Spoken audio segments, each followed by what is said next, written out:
Apparently, my mom hates the countdown. From her perspective, which is YouTube, making someone wait 5 minutes is excessive.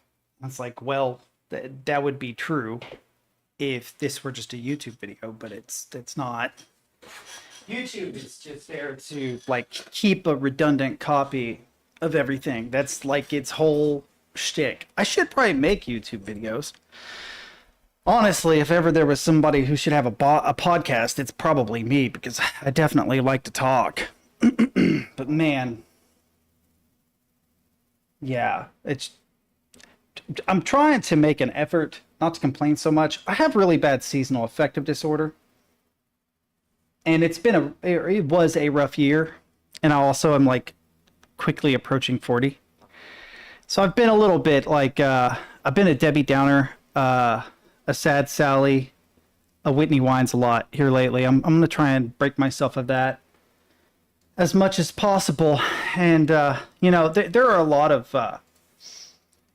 of recommended ways to try and improve your mood. You know, they tell you to like spend more time with friends and family.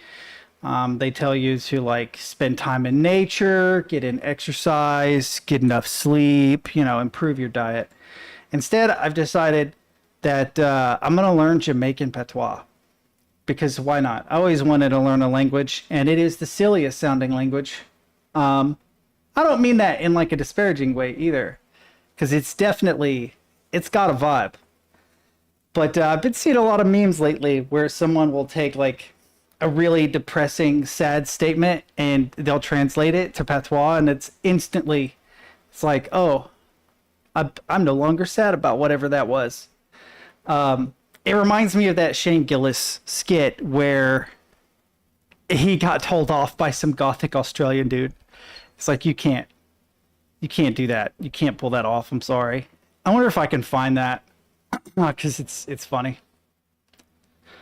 But yeah, there's not really anybody in here yet.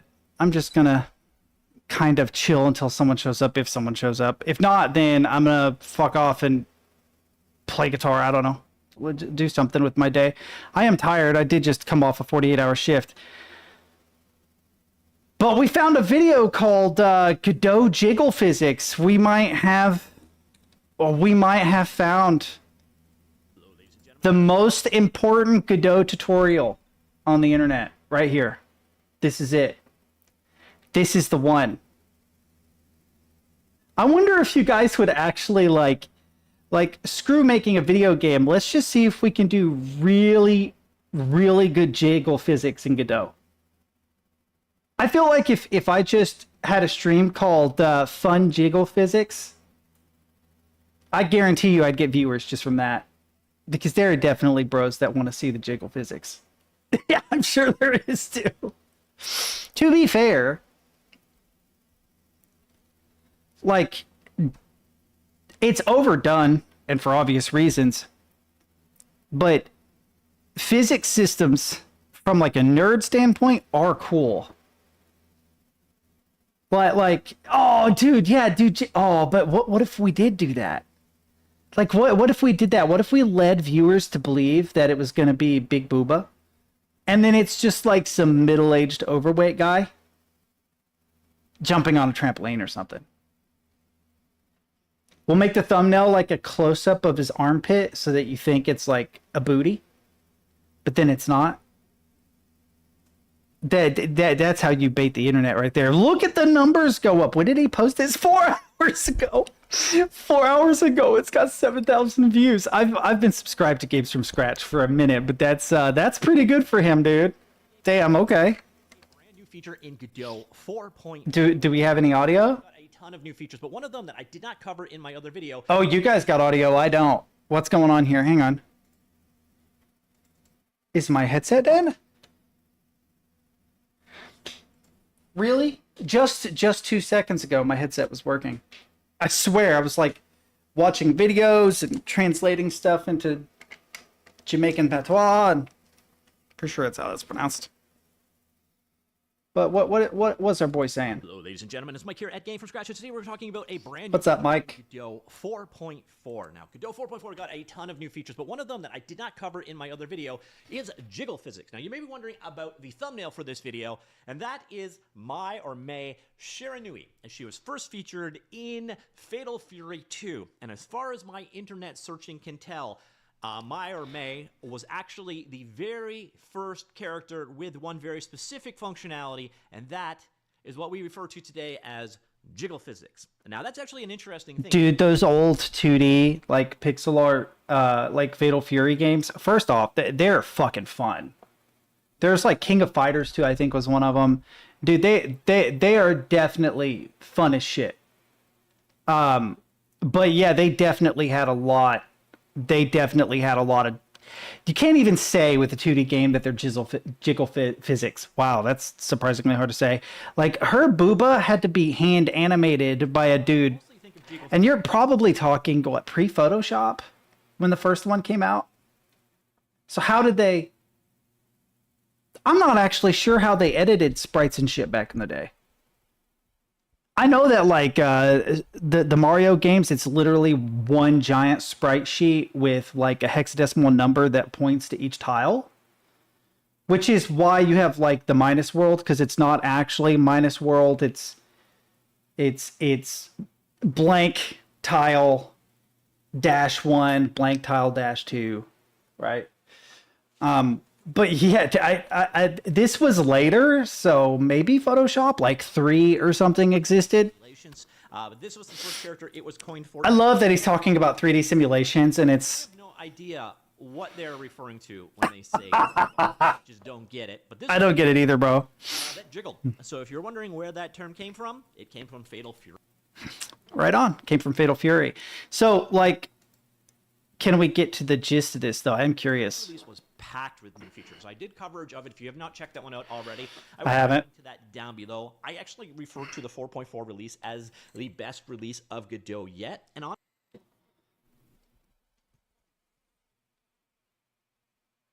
That makes sense. I saw a thing on...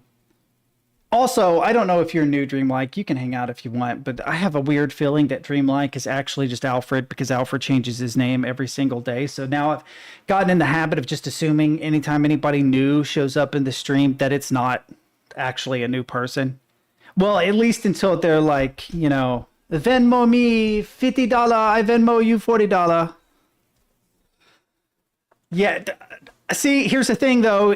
I love Alfred, but he's such a fucking troll that's exactly what Alfred would say. It's exactly what he would fucking say, dude.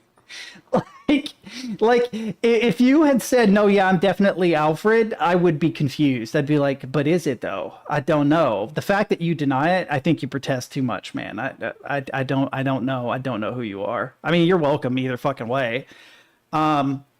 I had a really bad crash out last stream, which it turned out I was sick as fuck. Like, I'm not trying to make excuses for myself. I was in a shitty mood, but I was sick as fuck. And I thought that I was hungover because I kind of partied on my birthday, and my old ass should not be doing that. Yeah, no, that's not. I actually was sick, like genuinely sick. I ended up being sick for like the 3 days after that, like really bad. Laid up in bed sick. I don't know what happened. I talked to my mom, who happens to be a nurse, about it, and she's like, sounds like you got a norovirus. And I was like, well, that's fucking good to know. Which doesn't surprise me. If you know what I do for a living, I get exposed to shit. It happens. But yeah, anyway. Still hold true. You can go back and watch that crash out, though. I didn't delete it. So feel free. Nice quality of life features in this. Things like jolt physics in there, the new embedded game window, the ability to pin favorites, the shader improvements for the Uber shader, the new AGX tone mapper. Dude, I really need to look at a lot of these features because I haven't fucked with Godot in a minute. I keep saying I'm going to make something in it, and then I never do. It's one of those things, like, anybody who... I'm not good at it, but anybody who's, like, needs to practice a thing, you know what I mean? Like, fuck, man, I don't want to rant too much, but if you wait for motivation, you're never going to get shit done. Instead, you should just start doing the thing, and then sometimes motivation happens. So I probably realistically should just fucking open Godot and be like, fuck it, let's make some jiggly titties. Let's see if it could be done, you know? And then we probably won't even make that. I'll probably make something totally different. But the fact that I made something means that I was right, and just do it. Just doing the thing. Yeah, dude. If you're like ADHD and like slightly OCD about stuff, the clock thing. I thought I was the only one that did this, but like it's 4:11 p.m. where I live right now, right? I will look at a clock and be like, you know what would be a nice even number? 4:15. At 4:15, I'll do the thing, but then I'll fuck off and forget, and I'll come back to the clock. It'll be 4:16. I'll be like, fuck. 4:20, I guess. Now we'll put it off till 4:30. I'm less likely to miss it that way. And then I fuck off and I do a thing and I come back. I'm like, fuck, it's 4:32. And I don't know. I kind of stopped doing that. But when I was a kid, man, I did that shit all the time. And I don't know why. I just assumed I was the only one that did that. No, it's not new. I just assumed I was the only one that did that. I think it's a little louder than normal though. But no, I am not the only one that does that. And okay, yeah, you are not, Alfred, because I'm pretty sure Krusty Beverage is.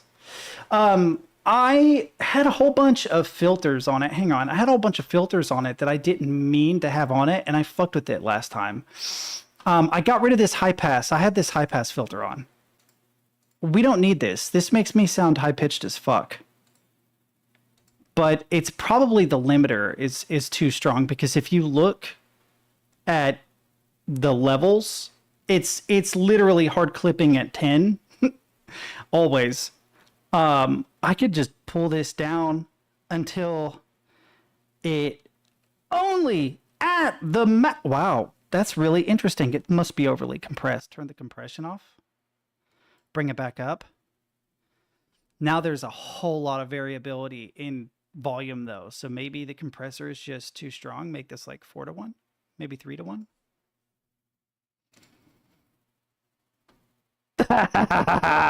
Yeah, sure, there are muffins. I believe it. No, I'm kidding.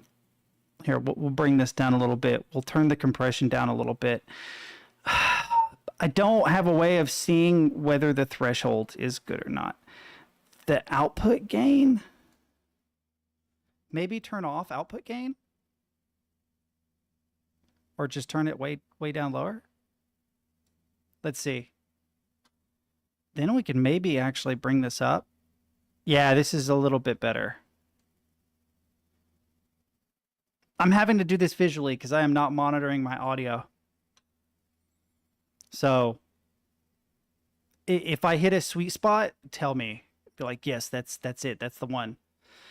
I don't know if turning off mid focus would do anything. I got to keep the noise suppression because I got some shit in the background making noise, but yeah. Yeah, I wait, the Acacia table. Acacia table. Are we talking about Minecraft again? Man, what'd I tell you about dabbling with Minecraft, bro? It's not good for you. What's up, Froggy? I knew Acacia was something. What's an Acacia table? Wait, you mean like a table made out of acacia wood?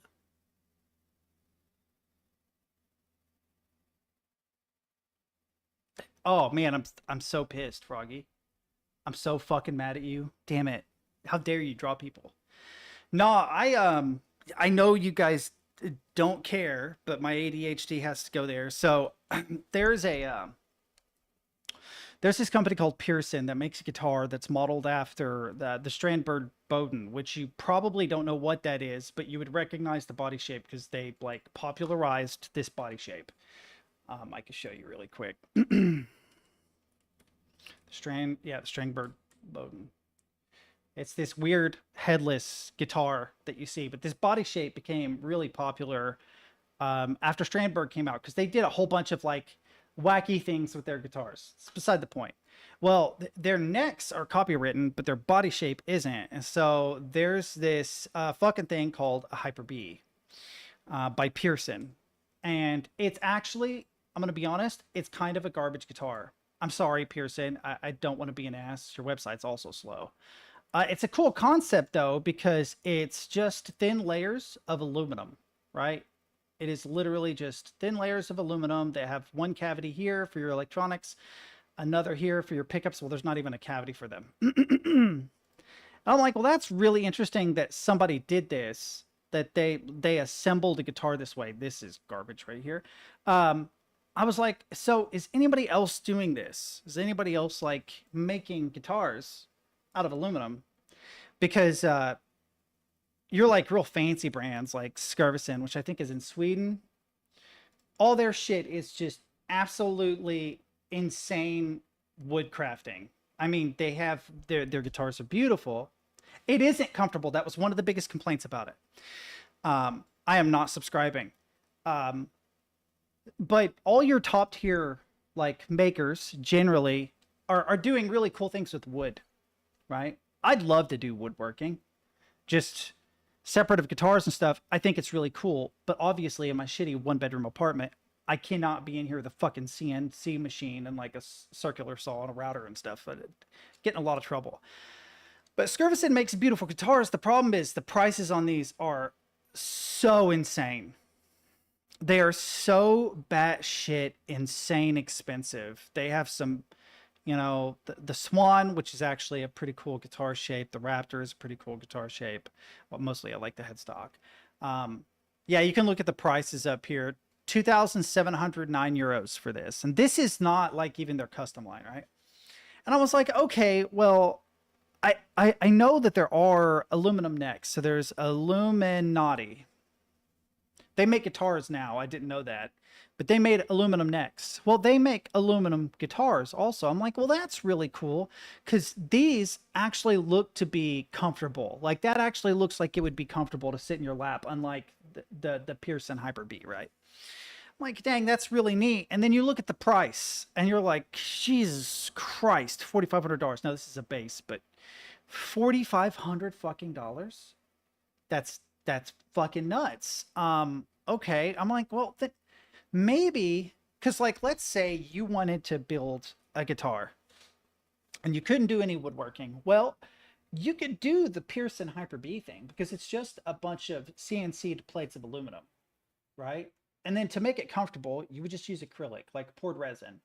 You make some molds, poured resin, a little bit of 3D printing. You could have a smooth body that is a combination of resin and aluminum sheets.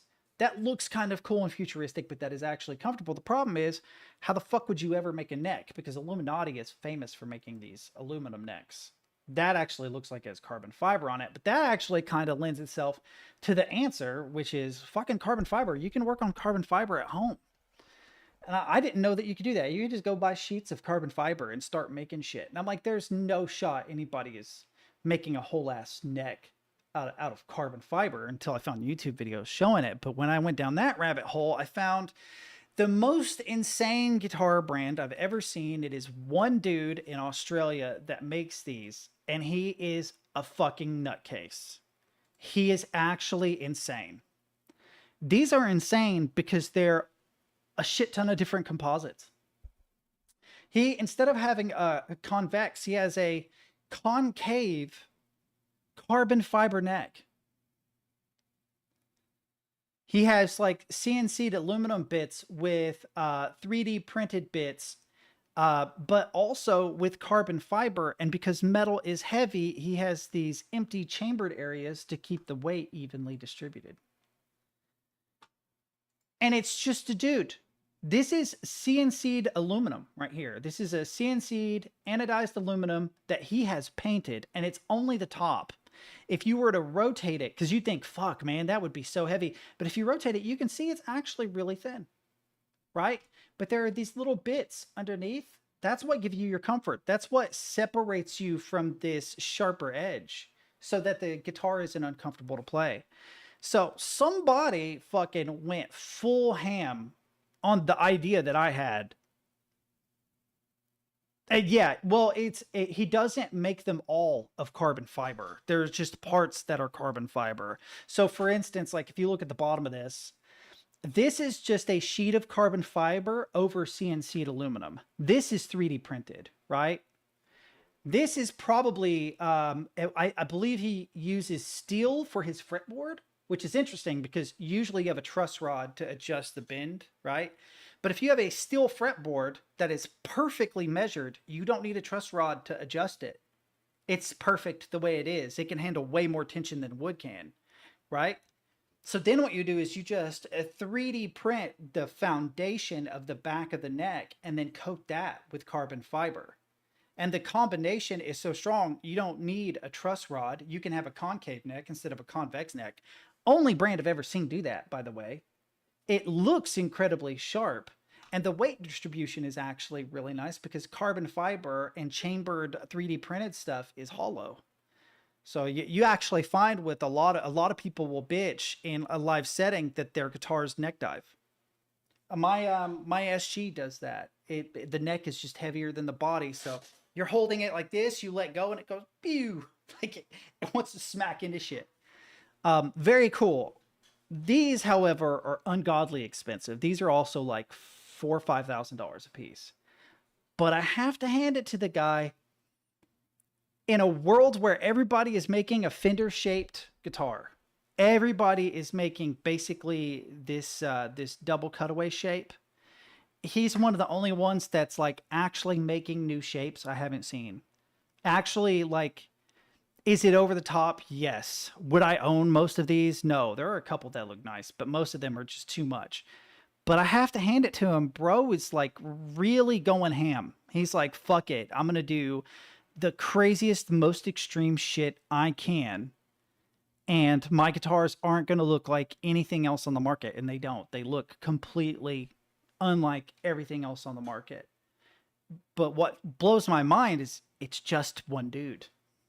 He's machining, like, you have to understand, like, he's machining saddles.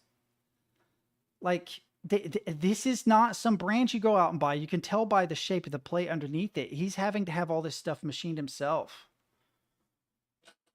I just thought it was cool. I was like, damn, dude, you fucking go. He probably deserves to make as much money as he is. That looks ugly to me, though. I'm going to be honest. Sorry, dude, but I don't like this body shape. I get what he's going for. Like, this is one leg and this other, but anyway. I meant to actually exit the page. Jiggle physics. My bad. Jiggle physics. You name it. Back on topic. One feature I did not talk about, however, is way down here at the bottom. So maybe I got tired at that point in time. Does it say Big Booba? It actually says Jiggle Physics. Spring Bone Simulator 3D. You couldn't just call it Jiggle. Can you do aliasing in Godot? Can you do aliasing in Godot? I never thought about that. Could I alias Spring Bone Simulator to Big Booba 3D? We actually got two new features. One is the Look at Modifier 3D, which gives you... I do want to bitch for a second, though. I really, really hate... what did I forget? How do I get to your proper I mean, there should be a link in Twitch. Let me know if the invitation link is old or needs to be replaced, and I'll take care of it. And then I'll send you an invitation link if that happens. But there is one somewhere in the description on Twitch. Oh, I didn't forget the crochet. I know it takes a long time. Shit, what was I gonna say? You have derailed me, Froggy. Damn it. Oh, they changed the name of a bunch of stuff in Godot, and I don't approve of like the name changes. Like, a kinematic body, 2D and 3D, became a character body. I don't like that because there may be situations in which the thing I'm making isn't a character, right? But I need to control the physics of it myself. So kinematic, a body in motion in 2D or 3D actually makes sense, like from a language standpoint, like in my head, that sounds correct. Calling it a character body, right? Feels like, I get that if you're new, it's like, oh, this is what I'd make my character with. Okay, fair enough. But it's just an unnecessary change. You could have kept it as kinematic body. You didn't have to change it to character body. I don't know why that bothers me. So here I am, like, on the flip side saying this shouldn't be Spring Bone Simulator. It should be Big Booba. But, the ability to look at something that is actually a pretty... I'm a hypocrite. Fuck it. I don't care. In games. And the other thing we've got is jiggle physics. And you're going to notice they'll mostly No, they did not put it. brow as she, so pretty profound difference in it. So this is actually being done or implemented using the Spring Bone Simulator 3D. And I'm going to show you exactly how Two wiggle chained bones. By the way, if you are a Godot user, which I'm assuming you may be because of watching this video, there are a ton of things you want to be aware of, and I will have links to all these down below as well. There is a dedicated Godot bundle going on here on Humble. There's also one here on Gumroad that I covered just the other day. There is one specific Godot bundle in there as well. And Hang on. Wait, is this GD Quest? GD Quest does good tutorials. The problem is they're too highbrow. If there's anybody in chat that's like interested in learning Godot, don't start with GD Quest unless you're a really competent programmer.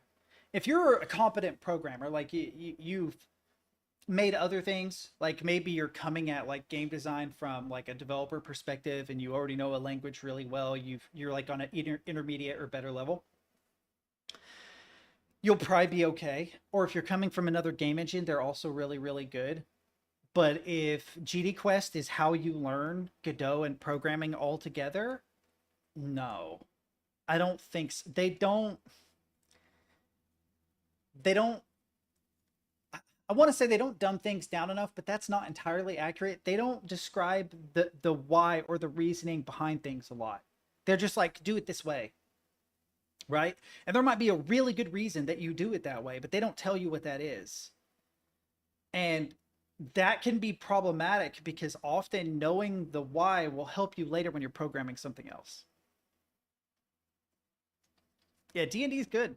I haven't played D&D in a long time. Last time I played D&D, I played with an American spy stationed in Russia in the 80s. And then Cinti has a Pretty sure my D&D game was a little more interesting than yours, bundle but going on as well that is I was the least interesting person at that fucking table, though. I'll tell you that. This husband and wife were literally like, they were analysts and information gathering units for some alphabet agency, CIA, or probably CIA, right? In the 80s, at the height of the Cold War, they both spoke fluent Russian. And it was hilarious because if I remember right, they played characters that spoke a second language other than Common. But then what they did was they just spoke Russian to each other. And so we're like trying to figure out what their plans are. And they're just massively talking shit about us. None of us could speak Russian. So we're just like fucked. They were amazing people though. And the dude was like the biggest fucking con man I've ever seen in my life. He didn't actually con anybody, but dude, he could. He definitely could. I don't know where he learned to confidence scheme people, but holy shit, he definitely did. Let's see, we got the Polygon bundle. We got the Supernova thing. Best of Cinti. What are all these links? What we got? Humble bundle, okay.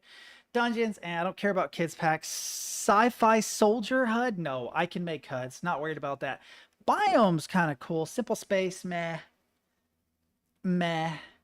Meh. Meh. I don't know what Cinti is. I am not a big fan of this. I'm not interested in this game dev assets bundle. There's nothing here that's really interesting.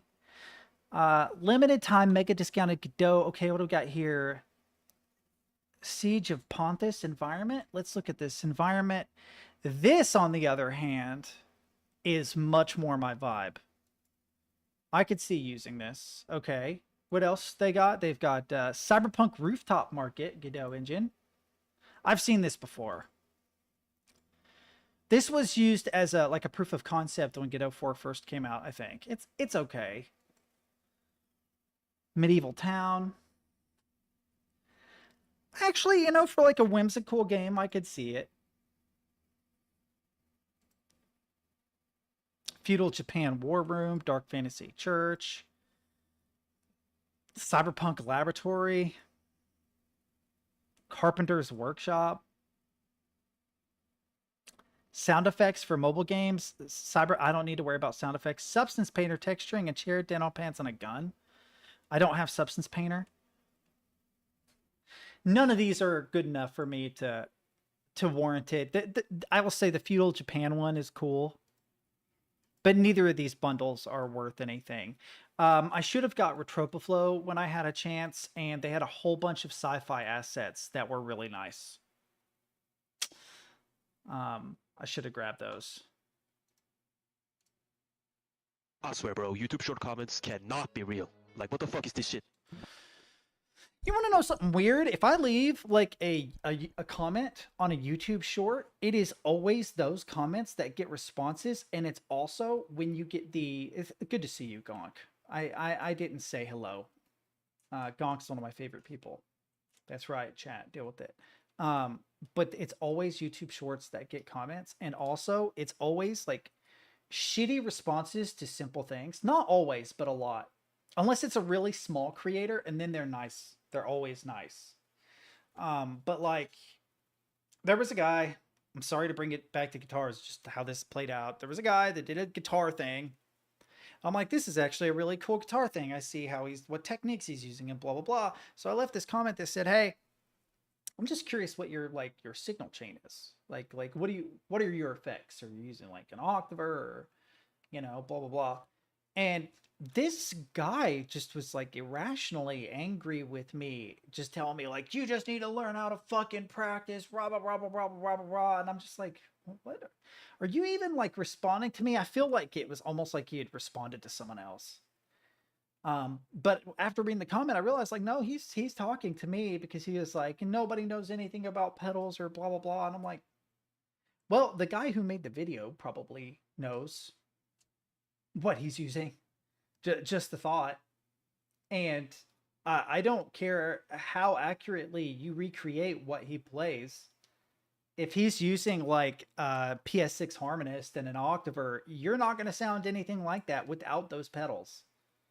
You'll still have really cool techniques. It just won't sound anywhere near the same. Banana. Banana. So YouTube Shorts comments, they're kind of garbage. Banana. It's the most beautiful thing I've ever seen in my life. It's a pound and a nine next to a pound and a nine. This got me lying on the floor. We need a trap remix Okay. How brain rotty is this?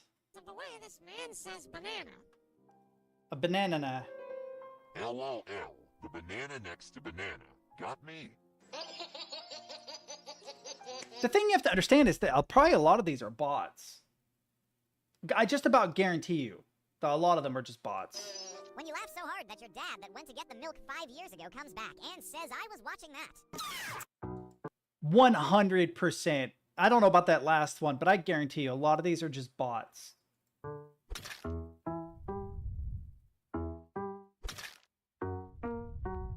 Big Skibidi toilet and cameraman is same tall.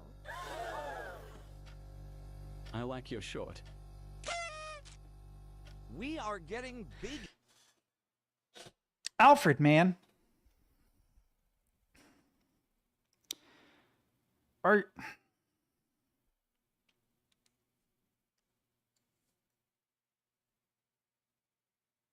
you okay? I mean that too. I'm like, this is not even a bit. You all right? All right. I mean, I'll keep watching, but you have me a little worried about you. If you need someone to talk to, I'm sure they're out there. It's not me, but I'm sure there's someone out there that'll listen.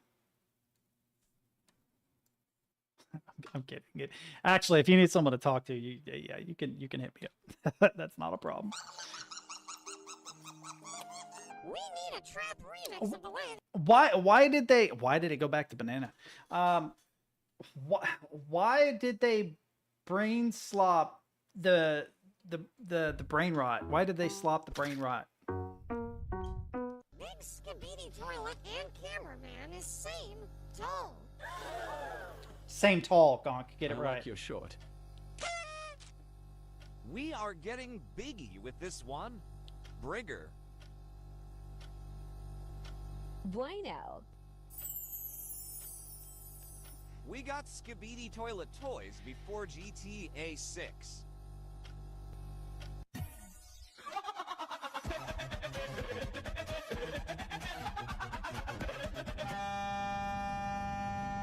This right here is exactly how I feel when I watch this. I bet it's terrible. You're doing an awful job, Froggy. Just give up. I'm kidding.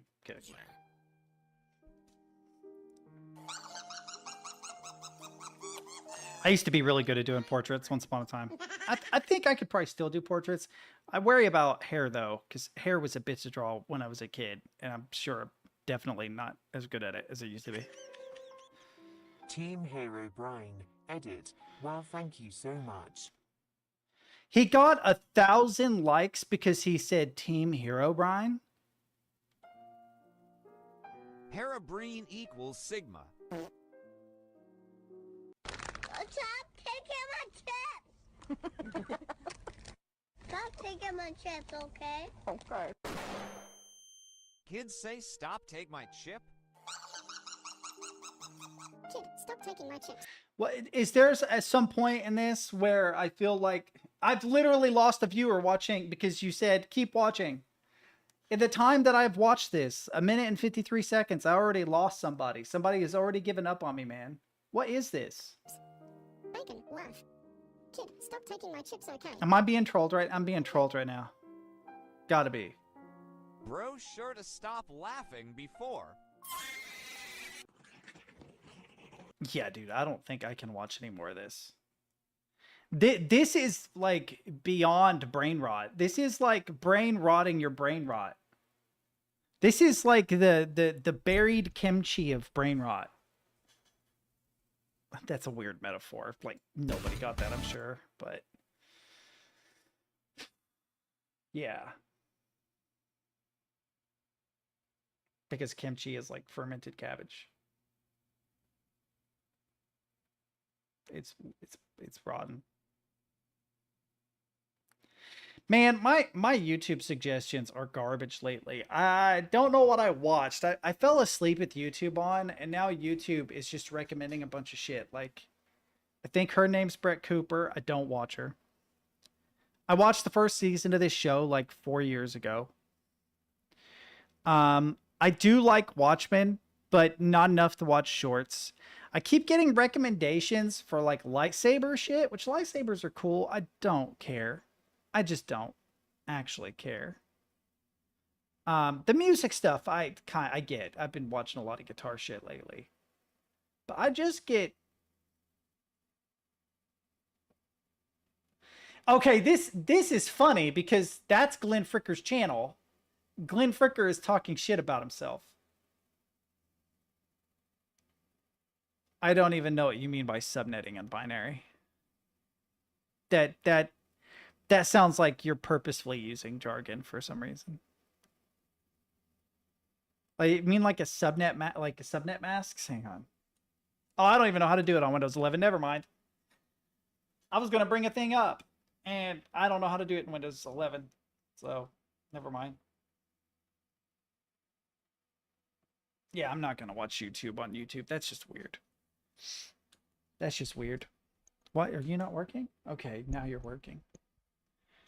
I guess Naya maybe today? I need to actually see if I can get it. I am tired. I'm in a great mood. I'm tired. So,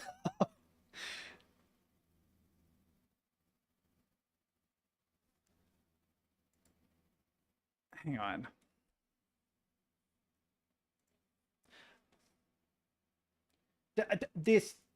The look of defeat is with my computer, not with you guys.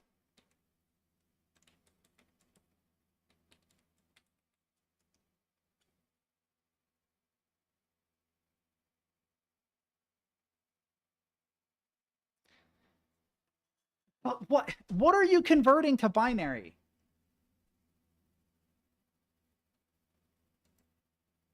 So like I actually looked up subnetting because I'm like, is it different than I remember it? And the definition that the AI gives me is basically how I remember it from college, which is just the process of breaking up a larger network into smaller networks, right? What the fuck does that have to do with binary? Is subnetting also like a verb for a process that requires some kind of like configuration or something that you can do in ones and zeros? I'm super confused.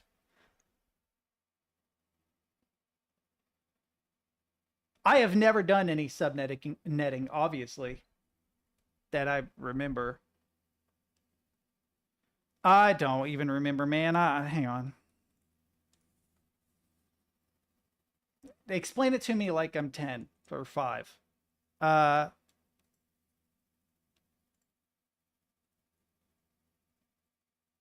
I hardly ever use Spotify, so you're going to be very disappointed. I just need my account name, Spotify.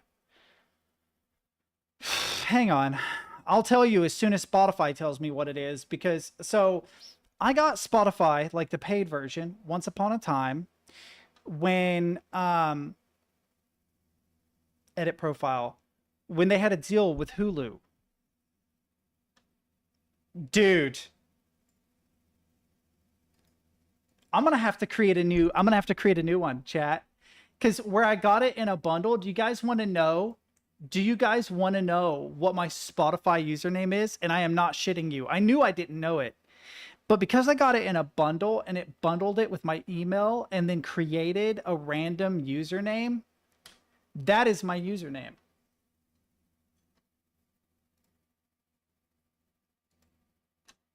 That I am not kidding. That is my username. But I don't really use Spotify. Not really a big fan of it. You by all means you can go look at, but one thing you're gonna have to figure out is when you go look at my Spotify, almost all the music is music that was recommended to me, not necessarily stuff I listen to. There is stuff on there I listen to, but a lot of it, like, let me see.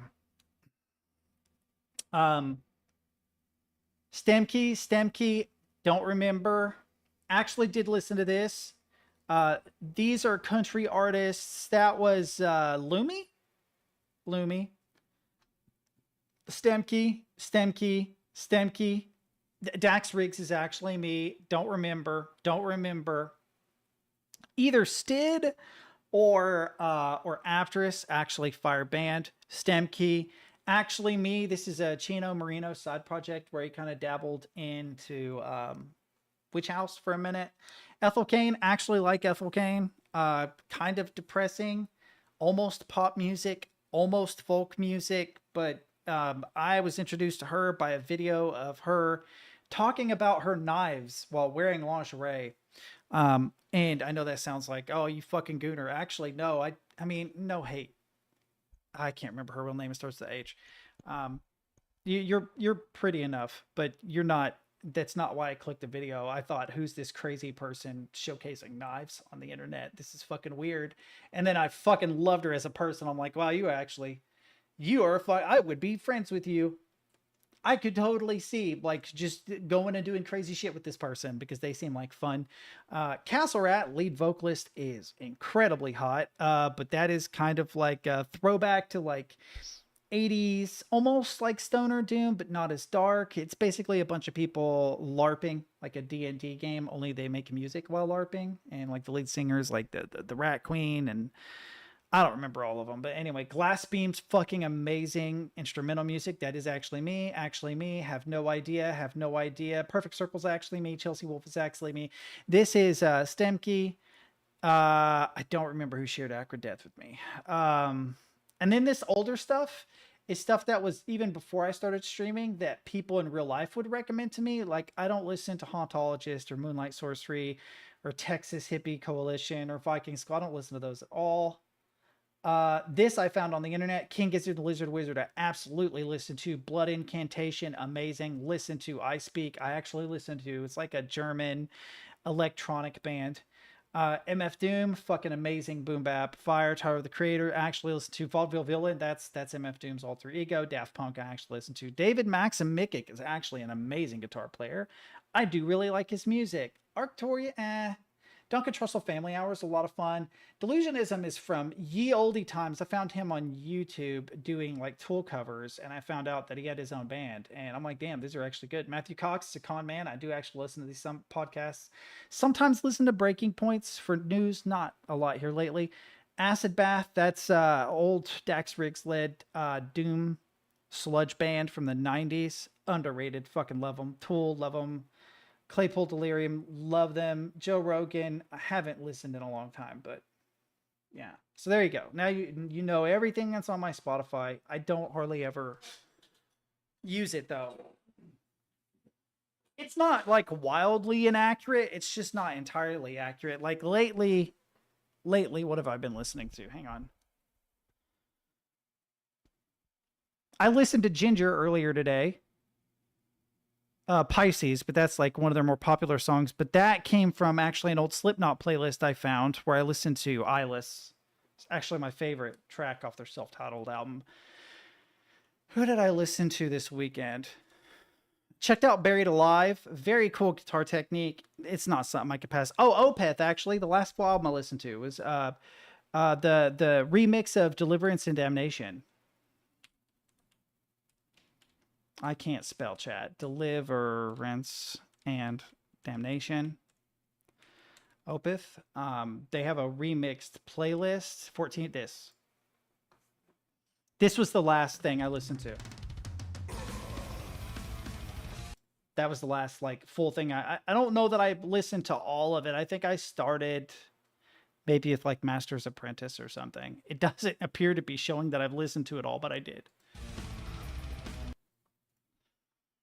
So, like one example would be is a subnet. Okay, right. Part of a larger network. Sure. Why would you, what is the purpose of that? Why are you converting it to binary? That's really weird, man. Sorry, Dream. What is the purpose of converting those subnet masks to, oh God, Gonk, this is you, isn't it? Yeah. I love you, Gonk, but something about this young man in a Piper Perry position, fucking, that was meant to be an expletive to show like exclamation, not literally the verb fucking. Although I'm sure the context is, it's the same regardless. Really? Right in front of my office? You should have hit their eyes, man. I don't know what to tell you. Where did everybody go?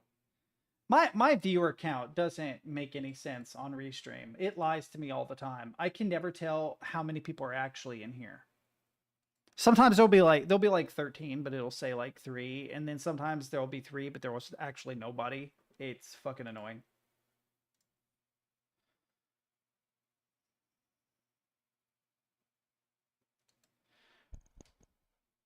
I mean, they're just inverses of each other, right?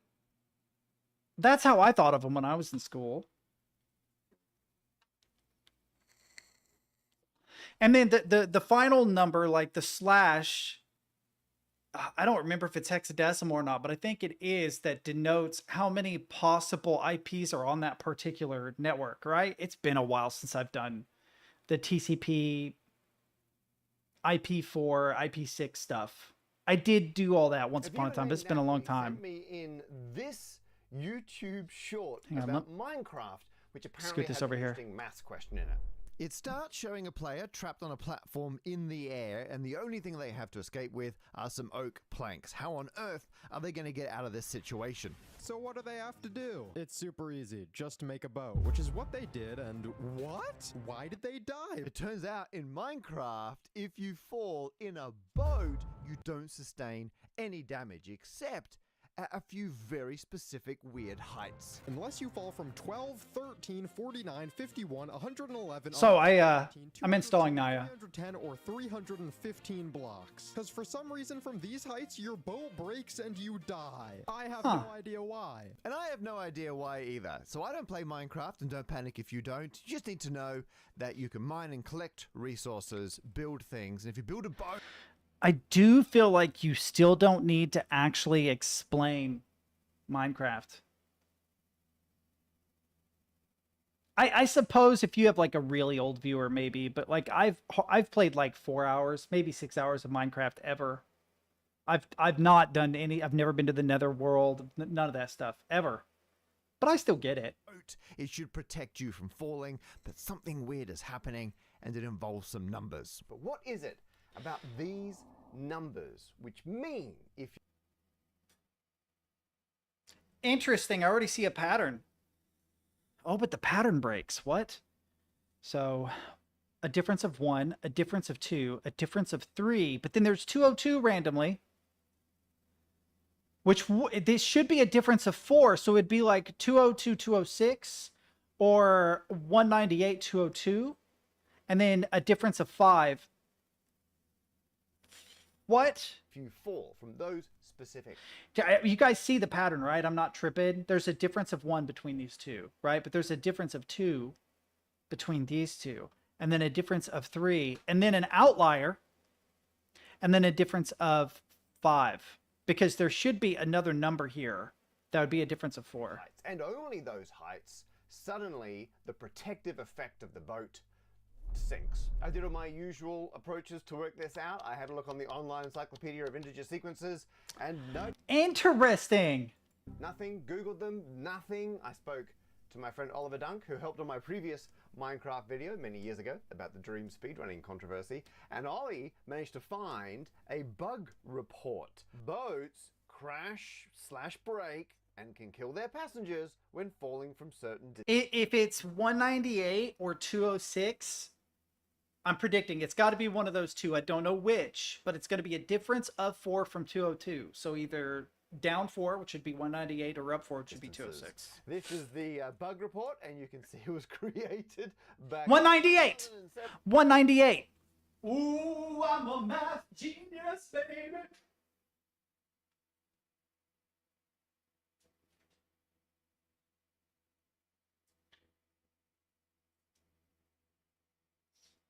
Okay, so.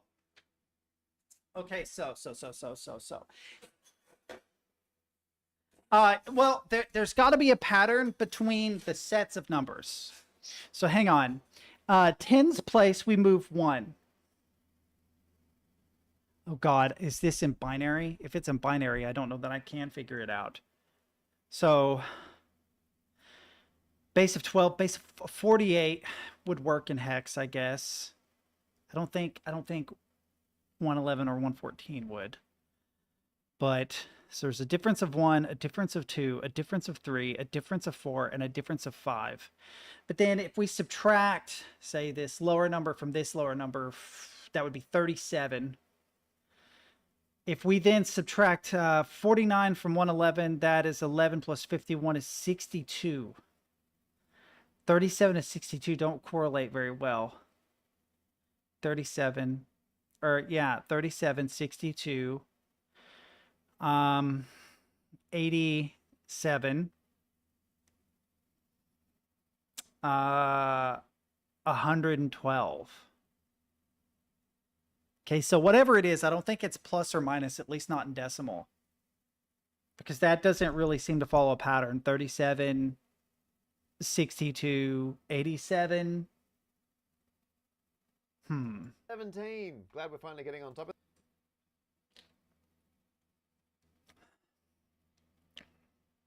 Oh, but wait. You're falling.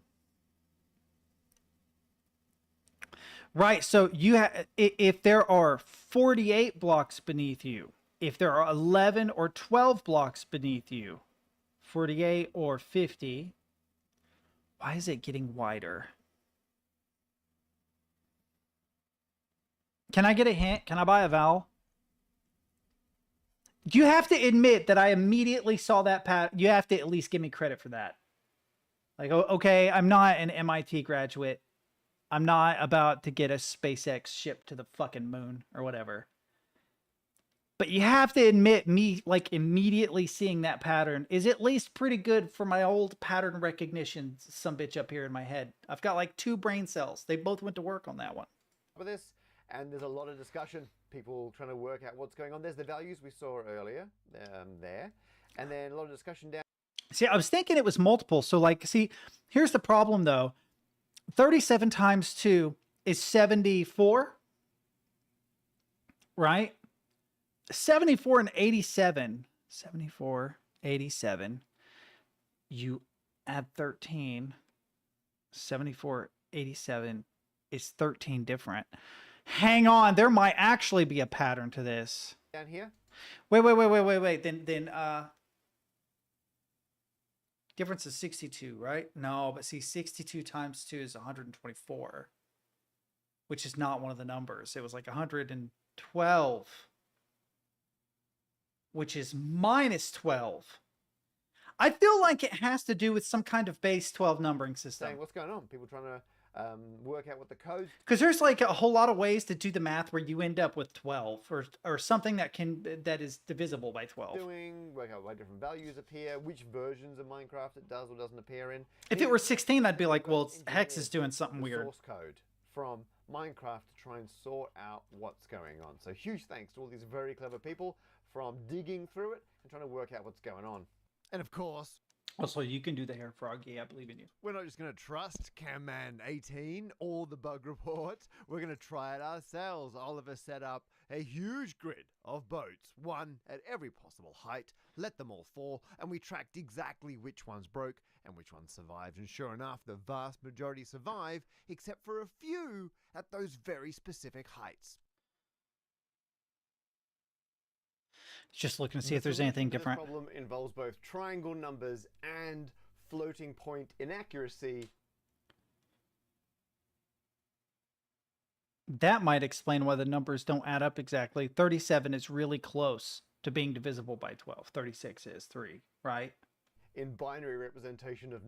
Fuck, it is binary representation. So, the two bullshit. things you need to know about Minecraft before we go into the explanation is it's a world of blocks. Everything is not rounded to the nearest block, but when you're falling, you're really going block to block. And the distance from where you start to where you land is going to be a whole number of blocks. So we care about complete blocks. There is also gravity. Here on Earth, we have about 9.81 meters per second gravity. So if you start falling, every second you're falling, the velocity at which you're falling goes up by 9.81 meters per second. You know how gravity works. It's acceleration. In Minecraft, acceleration due to gravity. So it definitely is a multiplier of some kind, because I didn't even take into consideration the acceleration has to be divisible by something for it to break the boat, would be my guess. Is 0.04 blocks per tick per tick. So instead of putting it in seconds, it's in the Minecraft tick, which I believe is 1/20th of a second. And that's how often the code updates where you are and how you're moving. So quite pleasingly, we don't have to worry about continuous, constant acceleration where you can keep subdividing time as small as you want.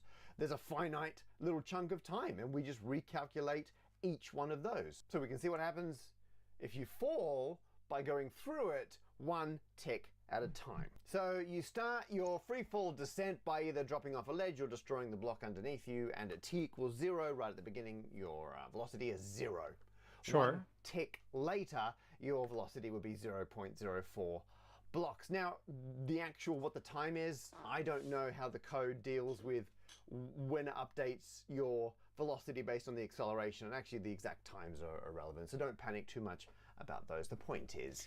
Man, I'm glad he said not to panic, because I was panicking, chat. I didn't know how to handle that. I'm glad he told me to not. After one tick later, you've now fallen 0.04 blocks. But it's a tick later, so now your velocity is 0.08 blocks per tick. So after the next tick, you go an extra 0.08, but now your velocity is 0.12. So after the next tick, you do the extra 0.12. Now your velocity is 0.14. You get the idea, and then you go that far down. So yeah. Total distance you've traveled is 0.04 in the first tick, 0.08 in the second tick. So they're all multiples of 0.04. It's one of them, and then you add on 2 of them, and you add on 3 of them, you add on 4 of them, all the way down, and that's your equation for how far you're falling. And we can rearrange that in a nice neat form. It's just 1 + 2 + 3 + 4, however long you're falling for, and then you multiply the total, which some of you may recognize as a triangle number, by 0.04. But let's have a look at what happens when you reach the end of the first block. So before you get one block down, the tick before that, you're a little bit above it. But in that interval, you're going to move 0.28 blocks, which means a tick after, you're below it. So between the calculations of ticks, you will cross the threshold from the first. Wait, is it only when it meets the threshold? Right? So that would be At 50 blocks? Well, no, because the number is like a factorial, right? Because it's not a factorial. What is it? 1 plus 2 plus 3 plus 4. But it's going to be whenever that floating point number roughly matches an exact block is when it breaks. Block to the second block. Much later on, when you come across the 12th complete block of falling, something very interesting happens. Right before you hit it, you are above it, but then the distance you fall, 0.96 blocks, exactly brings you in line with the bottom of that block. So the first time since you started falling, you now perfectly realign with the blocks that make up Minecraft. But not quite. Look at what happens if we zoom all the way in at the bottom. You might think it lines up perfectly. You might think, well, that's easy. We just add the numbers from 1 to 24, which equals 300. We multiply that by 0.04, and we know that's exactly 12 blocks we have fallen. But it's actually, it's not. It's not 0.04, it's 0.039999 and a bunch of 9s and a 1. Yay, floating point numbers in code, woohoo. Slammed right into a binary rounding error. Computers don't actually store numbers in base 10, so if we want to have the acceleration due to gravity at 0.04, it wouldn't look like this. It would look like that. This binary number down here would be stored as 00111101 and so on, so on, so on. All these ones here. And actually above, this is the same thing, but showing you there's a tick where there's a 1, and there's no tick where there's a 0. I love eyes. One of the only things I consistently draw, even after I quit drawing, was eyes. Drew them all the time. If you were to go to my mom's old place and just like flip through any random book, you'd probably find like 4 or 5 eyes just like fall out of the book. I'm not kidding. I used to draw eyes all the time. So that lead 0 there, that's the sign, positive or negative. This is a signed number. And then you got the exponent. That's the next 8 of these. So this is basically a scientific notation. Scientific notation for binary numbers. And it is a face. Value, and this is just telling you how much to shift it to get it the right size. However, because we want to do 4, which is kind of fine in base 10, putting that in the binary doesn't fit neatly. Like here, this has to be truncated. And because it's been truncated, we've lost. It's like a third in base 10. You'd want to have infinitely many 3s, but at some point you've got to stop writing them down. And at that point, you lose a little bit of precision. And so this is how much precision we've lost. And then here, this is showing you the actual value stored, which is so close. 0.03, no, but it's not quite 4. And I blame binary. What this means is you are ever so slightly off where you should be. You don't exactly line up with the edge of the block. You're just above it. If we go back to our previous time when we were crossing over the 1 block barrier, the slight inaccuracies here don't matter, but I do want to use it to show you what the code is doing as you are falling. So at t equals 6, inside the Minecraft code, it has I need to go get my salsa for your current status, which as you fall is in air. This is just recording the fact that you're in the air. You've also got another value assigned to you, which is if you're on the ground, which feels weird that it's separate, but this is... It is weird that it's separate, but I'm starting to see what's happening is you're going to hit a situation where on ground becomes true. This is a true false. This is just Boolean. Are you on the ground? Are you not on the ground? Because you cannot be on the ground while not being in the air. I don't know, maybe you've gone for a swim or something. I don't know. I don't play Minecraft. A lot of... That's probably what it is. That's probably actually what it is. So if you're in a situation where you're in air, or yeah, if you're not in air, so in air is false, right? And on ground is false, then you must be swimming. Put it in the comments. How can you not be on the ground, but also not be in the air? I'm gonna get my salsa. I'm sure it's a situation that happens a lot. And now, imagine instead of passing through the block, that you started falling 1 block from the ground. So you're not going to go all the way down there for t equals 7. You're going to slam into the ground. Now the code, when you hit the ground, the first thing it does is update your on-ground value to be true. You've now smacked into the ground. That causes another bit of the code to kick in, which is the check fall damage code. It's going to work out how damaged the boat and you should be because of the fall. Except, before it does that, it has a look at your status. And if your status still says in air, it knows that this fall damage is of a result from falling, which I know sounds repetitive, but this is what the code does. And it then doesn't apply the damage. Up and arrow. So if you were like falling or somehow getting damaged, but you were already on the ground, you would receive the damage. But because it knows it hasn't updated your status yet, because it says in air, it's like, oh, that's fine. No damage for you. You were in a boat. Well done.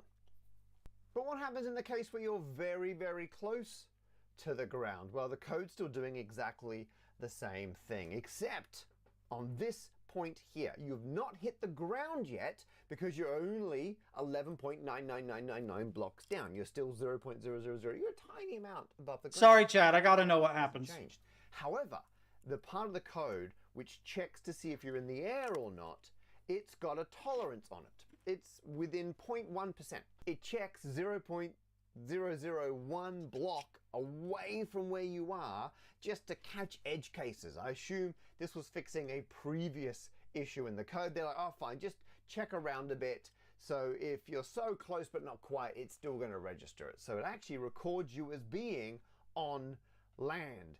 Now you slam into the ground. Now on ground is true. It enacts the check fall damage that has a look to see if you were previously in the air, but you're not, because the previous tick, even though you hadn't hit the ground yet, it had still recorded you as being on land. So it assumes the damage you're receiving is not because of a fall, it's for some other reason, and you're not protected against that, and that's why the boat and you get damaged. It doesn't realize you're falling because one tick, the smallest quantum of time in Minecraft, you were not quite on the ground, so on ground was still false, but you were close enough to the ground that your status switched to being on land.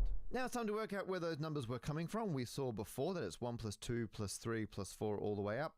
Times 0.04, that gives us the distance you're falling. If this is all the way up to some number n, I like his we can handwriting. replace all of this with the equation for a triangle number, which is n times n plus 1, all divided by 2. And that times our 0.04 has to equal, I don't know, some whole number k to get that alignment. We need the 0.04 to become a whole number, which means the triangle number has to have a factor of 25, which is to say, actually, if we were to simplify this down, we could remove it on that side. It's 25 times some constant, because 25 times 0.04 is 1. I said 50 earlier. I was wrong. I don't know why, but for some reason I counted to 2 instead of to 1. How do we know when our triangle number here is a multiple of 25? Well, triangle numbers, as you can see at the top, are some number n times one more than that number, n plus 1. Actually, which is why triangle numbers are always whole numbers despite being divided by this 2 here. Because if you've got 2 consecutive numbers, one of them is a multiple of 2. So n times n plus 1 is always an even number. We need this whole number to have, well, a prime factor 5 and another prime factor 5. So there's a 25 in there somewhere. Famously, multiples of 5 are at least 5 apart. So we can't have like n can't be one multiple of 5 and n plus 1 another multiple of 5. One of them has to be a full-on multiple of 25. And actually it can be n or it could be n plus 1 in this equation. Time for a worked example. So let's take 25. Why not? It's one above 24. The triangle number of 25 times 24 divided by 2 is 300, which if you divide that by our 25, that equals the 12 block drop that we saw at the beginning. But the next number up is 26. And the triangle number you get from 25 times 26 divided by 2 is 325, also divisible by 25. That gives you a drop of 13, the next number on the list. And the next multiple of 25 is 50. I get it. So the n plus, or n times n plus 1 is why the gap got wider.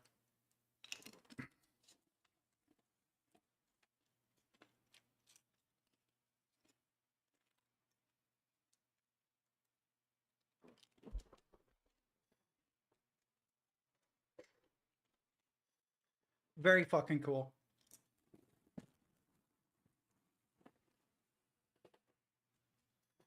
I'm curious what the solution is, though.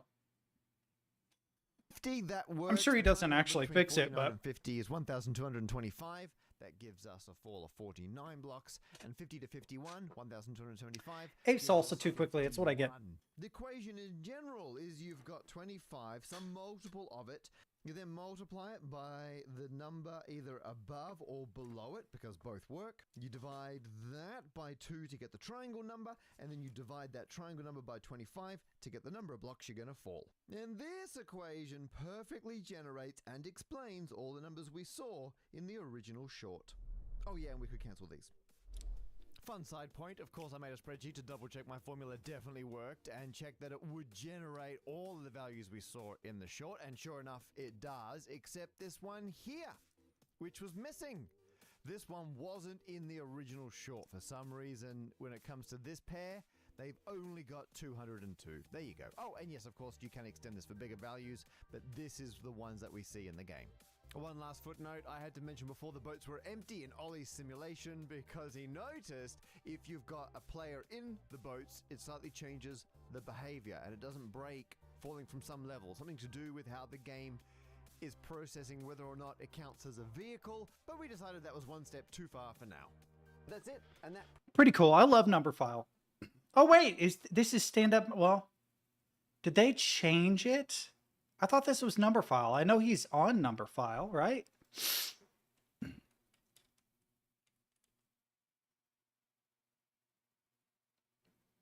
Yeah, there he is. Well, I'm subscribed to him too, apparently, so go figure. There are a couple of really good, yeah, 3 blue, 1 brown is another really good one. I know a lot of good educational YouTube channels. Number file, computer file. Yeah, so 3 blue, 1 brown. Really good. Angela Collier. Very good physicist. Anton Petrov. Space stuff, well, I missed the A somehow. Fucking great. Brilliant. You also have like PBS Space Time. Really good for physics and astronomy. Oh, there's more. I just can't think of all of them. Oh. Man, I really like space. History of the universe. Fantastic. I go to sleep to this channel all the time. All the time. There is another one. I think it's PBS too, but it's like History of the World. Only it talks about like ancient history, like Clovis culture and stuff like that. I can't remember what it's called though.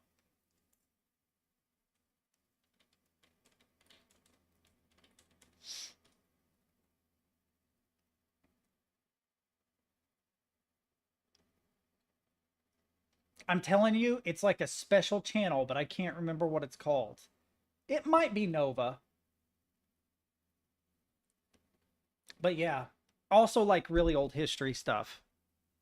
One of my favorites. One of my favorite things to go to bed to. Oh, Kraken Ford. Kraken. Oh, how do I spell? Yeah, because it's Kraken. Is it really just Kraken Ford? It is.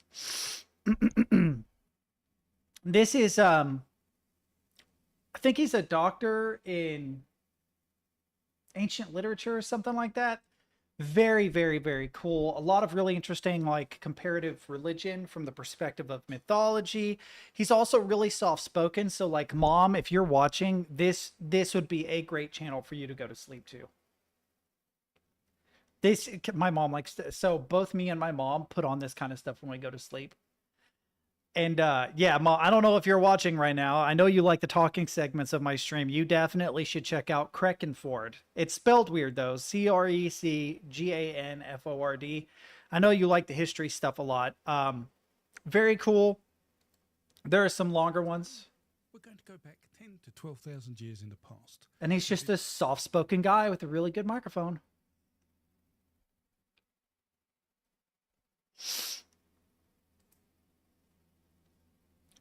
That's interesting. I'm forgetting someone else. There's more. I know you guys don't care, but Esoterica has really, really good videos on the occult. Like from a more objective, like historical mythological standpoint, which is what I find interesting. That's him on another channel having a conversation. The Jewish guy is the guy for Esoterica. This guy. Trying to think. There's more though. There's more like educational shit that I watch, but I can't remember them all. There's so many of them. Yeah, I like Veritasium. The only problem is, like, he's got a really good personality, but I would not go to sleep listening to him. I don't know why, but for as a 42-year-old who's spent most it's like a little more dramatized to help keep people's attention, but that same dramatization makes it harder to sleep to. I know that sounds weird. Like, I'm not saying that. I'm obviously subscribed, very good channel, 100% recommend. But if you're one of a nerd like me who goes to sleep listening to educational stuff, you might have a little trouble with this because there are like sound effects, quick transitions, which cause flashing lights if you still like keep your monitor on, because I sleep with my laptop. most of my life. Just something to I must admit consider. I had a big misconception. I believed that every object has one single trajectory through space. Yes, exactly. Cracking the cryptic is another good one. There's like an ASMR quality to like Krakenford, cracking the cryptic. I think Angel Collier actually has a very good voice to help you go to sleep. Anton Petrov as well. There is like an ASMR quality, like a very soft-spoken, relaxed quality. I could totally see going to sleep to Cracking the Cryptic 100%. I could totally see that. That makes you've like nailed the vibe I'm going for. I don't know why, it works.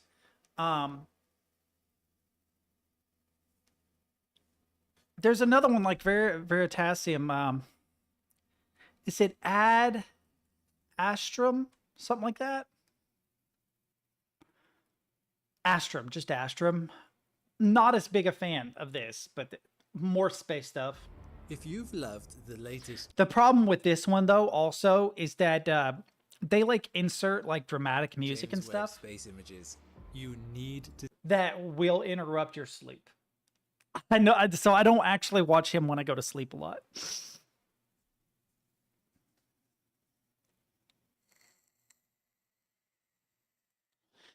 Yeah, so for me, so one of my favorite things to do, so history of the universe, right? So if you go to their thing, they're one of the few channels to do this. Listen, if you make educational content, right, you have to understand that if you're really soft-spoken and it's really relaxing to listen to it, then we're probably going to watch for a lot longer than an hour because we're probably going to go to sleep to it. So what you need to do is make a playlist. And that's what they've done. PBS Spacetime did not do this. And YouTube now has gotten rid of the play all function. I think it's to save their servers from stressing. But they've created this playlist, right? So what I would do is I would just start up this playlist before I go to bed. And say I was laying down and I was listening to this, right? And I got maybe, I don't know, 7 minutes in before I go to sleep. Chances are that's not the case. It takes me a long time to go to sleep. It's more realistic that it'd be a couple of videos. But what I would do is I would listen to the beginnings, because they all have like some kind of musical intro. And I'd go until I don't recognize the music. It's like, oh, okay, I don't recognize that. So I go back to the previous video. What's more, entropy... by the directional change in entropy from Oh, one. I remember this. And then I'd go to whatever the chapter was and I'd start there. And so I have passively listened to everything, all of these, all 43 of these. Doing that. It actually started to become a problem because I started to get up. I think it was the 30s last time I went to sleep with that, where I realized I was actually running out of videos. I was like, fuck, I'm running out of videos. I've listened to every single one of these. But yeah, I would do that so that I would get all of it. So I've paid attention to every single one of these. There might be some things I lost because I fell asleep, but mostly. Girl in Red? What? You mean The Matrix?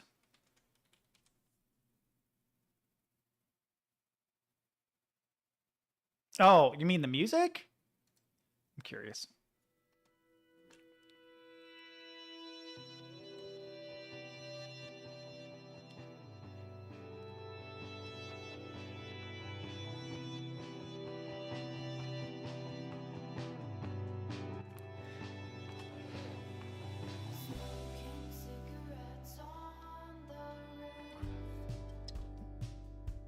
Reminds me a lot.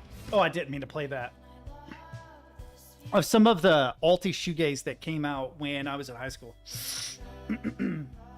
Maybe actually before I was in high school and I just discovered it in high school. Because when I was maybe in the 10th grade, that's the 13th transformation for those of you in UK. There was a lot of like Slint, Sigur Rós, Godspeed You Black Emperor, God is an Astronaut. There was a lot of that stuff going around.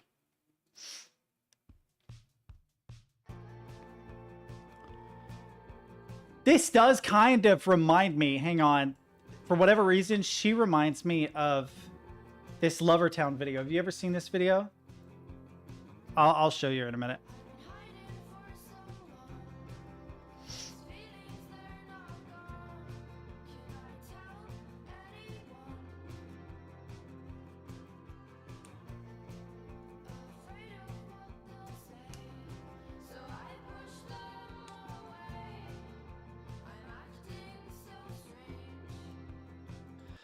It's interesting because this is literally, like, if you read the comments, it sounds almost like the description of this video. But this is about a girl, I believe, that is obsessed with their significant other and kills them to keep them forever.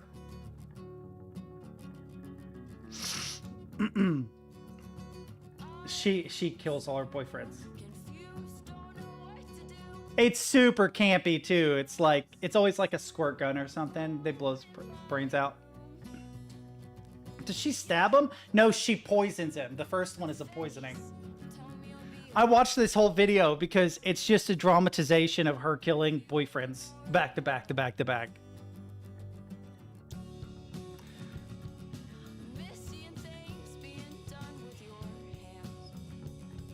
It's so stupid.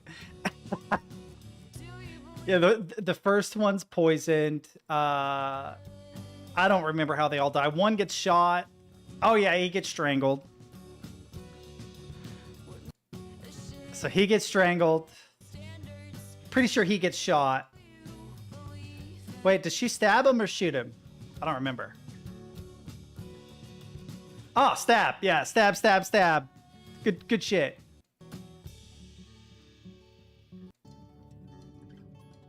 The shooting is the final one, yeah. It's just stupid, but it's fun. You know what I mean? It's just a fun video. Yeah, anyway. I got a message on my phone, it felt like. I did. Let me see what this is.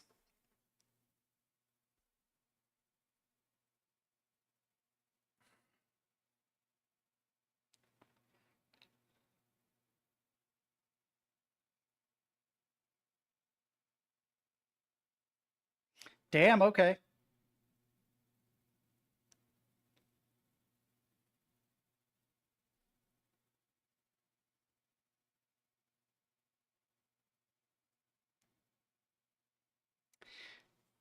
Shit, I might actually look that up after I get off stream. That's interesting.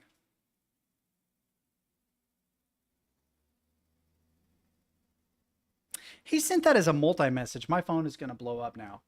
I'm not going to say what it is. It's a private message from my brother, but he also sent it to my mom. And I didn't realize that it was a multi-message until I responded, which means that my mom has now been pinged twice because he pinged both of us and then I pinged both of them. And now she's going to respond and ping both of us again. And then he's going to respond and ping, but it's going to be a thing. Don't do that. Send individual messages. You know what I mean? Like group chats on the phone are okay, I guess, but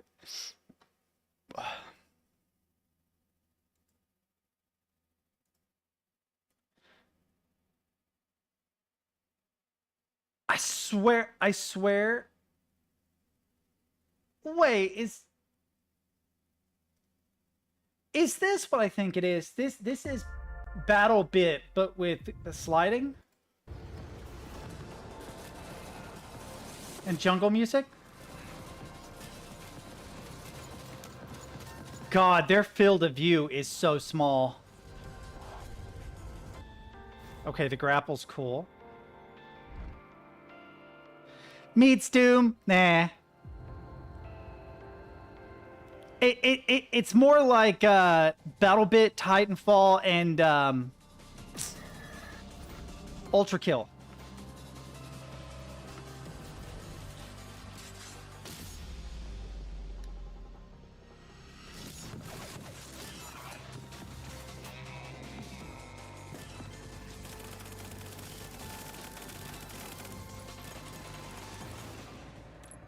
I would play this. I would suck at it. I would go suck at this game.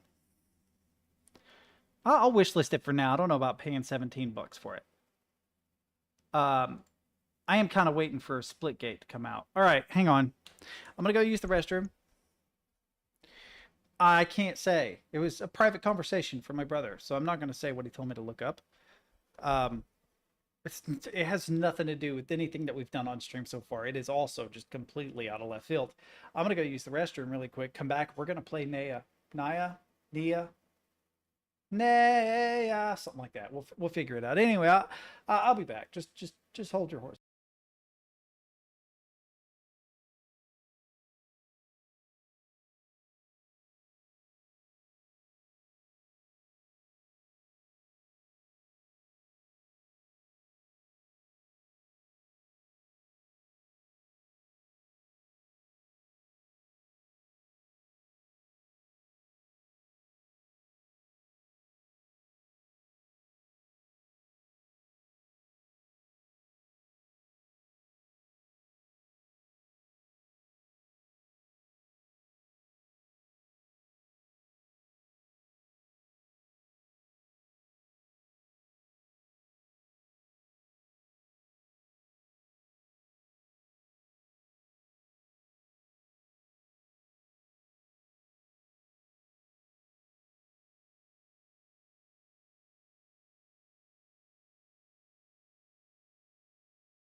All right, I'm back. I feel like I recognize Tribes as like a... Yeah, I remember Tribes. You're right. It is very Tribesy. I love how Stemke comes in here, and I'm sure that he genuinely means to be sweet, but he's such a condescending prick. Fuck off, Stemke. No, I'm kidding. I love you, bro.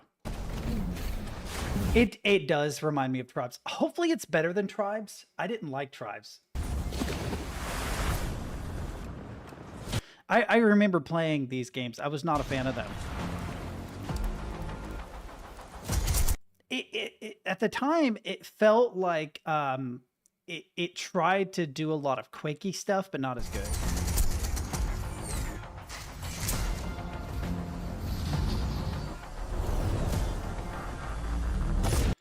No, I didn't even see the DMs, dude.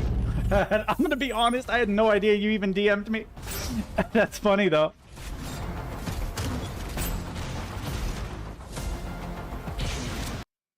I will say the one thing that I like about the game I just wishlisted is that it was a lot more verticality. This feels a lot more horizontal. Like you have a really giant map and you're moving incredibly fast, but you're not like moving up through platforms and doing platform to platform platforming. You're just sliding along the ground and shooting people in the air. This is almost like a 6-axis shooter, I think is what you would call it. Oh, dude, you're definitely going to get picked on, bro. They only invited you to make fun of you, bro.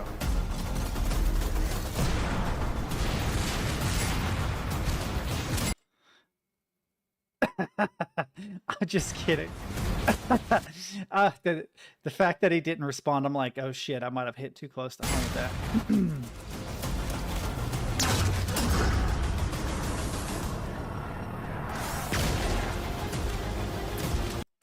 Yeah, hang on. What was the other game? It's called Echo something. Yeah, wait. It's right there. It's right there. Echo Point Nova. Similar art style, although the art style of this reminds me almost of BattleBit. Like the weapons and stuff feel very BattleBit to me. It's pseudo cell shaded, right? The slides also in this, because you can slide on walls, it feels a little more like Ultra Kill movement. Not exactly, but the slides remind me, or almost Apex Legends-y. I guess I could see why they would say Titanfall. Them saying Doom, though, doesn't make sense. Doom is not a good reference for this game. This reminds me of like Splitgate, BattleBit, Ultra Kill. Yeah. The characters aren't full BattleBit, but the weird like low poly, right? The shield thing reminds me a lot of I don't remember what the game's called, never mind. It definitely also, the interior here feels very much like a Splitgate interior. The grapple's very cool. I am cool with that. I don't know why the flip would be added, though. Meets Doom? I don't think so.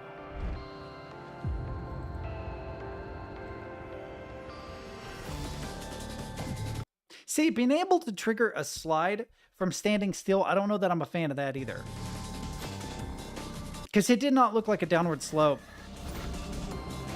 That looks like a downward slope. So it's more like CS2 surfing. CS2 surfing, right? With a grapple, double jump, wall running. It definitely, I see the Tribes reference though. Sorry, I'm not trying to exclude Tribes. I'm just thinking of what it reminds me of. Tribes is actually probably the closest. The kick thing, though.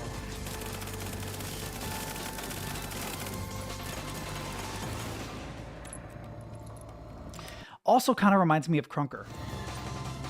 I loved Crunker back in the day.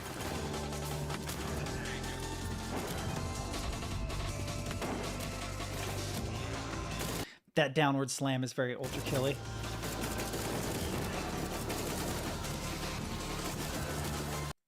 Dude, right? Krunker was one of my favorite movement shooters, and it wasn't really intended to be a movement shooter, but once you figured out how to move in that game, holy fuck. So good.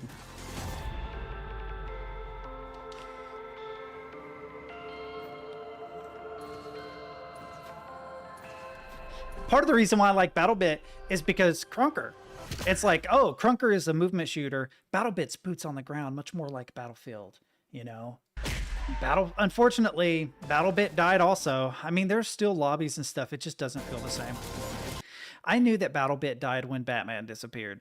So this is going to sound weird, but if you trolled the US lobbies in BattleBit, there was always at least one guy.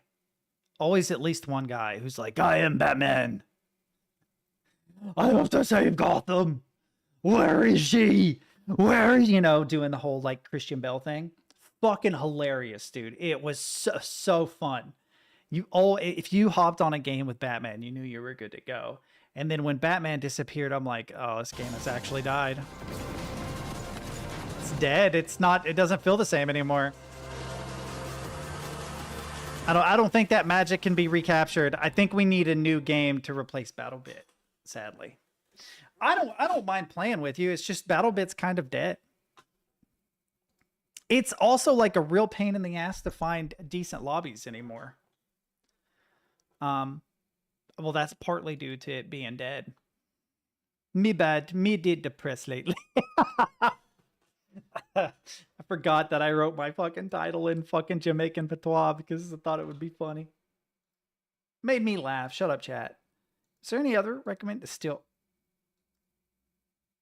Wakes the Deep. Yeah. I love that game. Ellentel Tavern. The Plucky Squire. Nah, I'm good. Okay, I'm glad that you specified they were plastic, you weirdo. All right, let's check out Naya. I'm curious about this. I am about to be really bad at puzzles. But the great thing about a game like this is it does give us a lot of opportunity to just kind of hang out.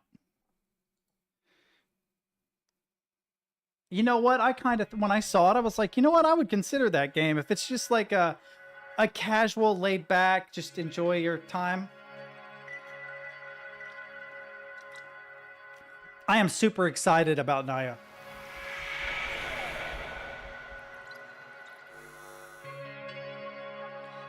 Even the music is like, it's spiked just a little loud.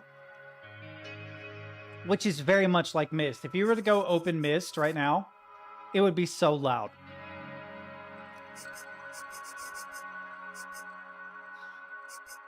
I don't know what Traveler's Guide notifications would do. Yeah, subtitles on. Oh, I have to actually click exit. I can't just hit exit. I've already wishlisted it. All right, hang on. Ooh, a message from the creator. Wait. Hang on.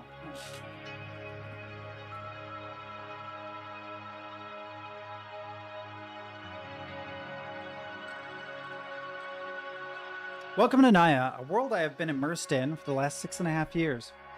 Like you, I was once an adventurer stepping forth into unknown, waiting to discover new exciting things, solve mysteries, and absorb myself in a whole new world. I did this. I have lived, breathed, and bled Naya for a long time now, working countless hours, day and night, to make this game a reality.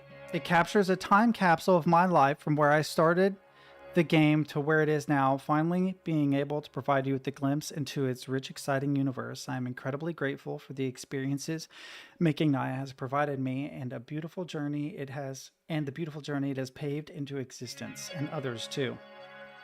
I'm so fortunate to have had a community of adventurers behind the development of Naya, always supportive, always encouraging, and always wanting to take that first step through the portal. Well, now you can. Before you do, however, just a few words I'd like to share with you. Thank you again and everyone who's helped support this game across platforms, and a big thanks to you for picking up this demo and giving Naya a try.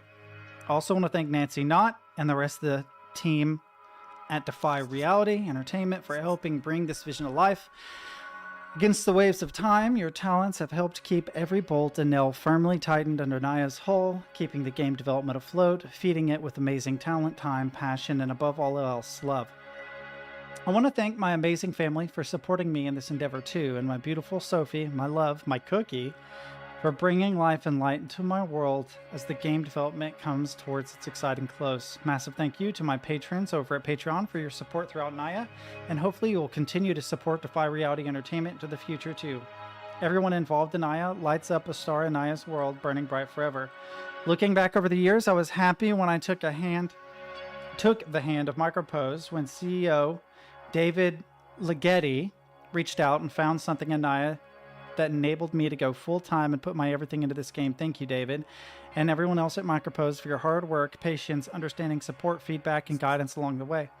Everyone involved has not only helped mold Naya into what it is today, and eventually what will be upon release, but you have helped reveal ways in which I can grow. As a game developer, yes, but also as a human being. That kind of learning is priceless. While you gather your thoughts, readying yourself for the adventure ahead, remember to keep those words in the back of your mind. Think, look, listen, observe, learn. Oh, there's always the Traveler's Guide to help you if you need it, and, well, I'll let you figure it out. Thanks again. Enjoy your journey at the Naya demo. Be sure to help support the game's development and future projects on the links below. When I first learned about this, I didn't have enough spare income to really shoot him any money, but I might shoot this guy a donation because there's not enough people doing Mist-like games.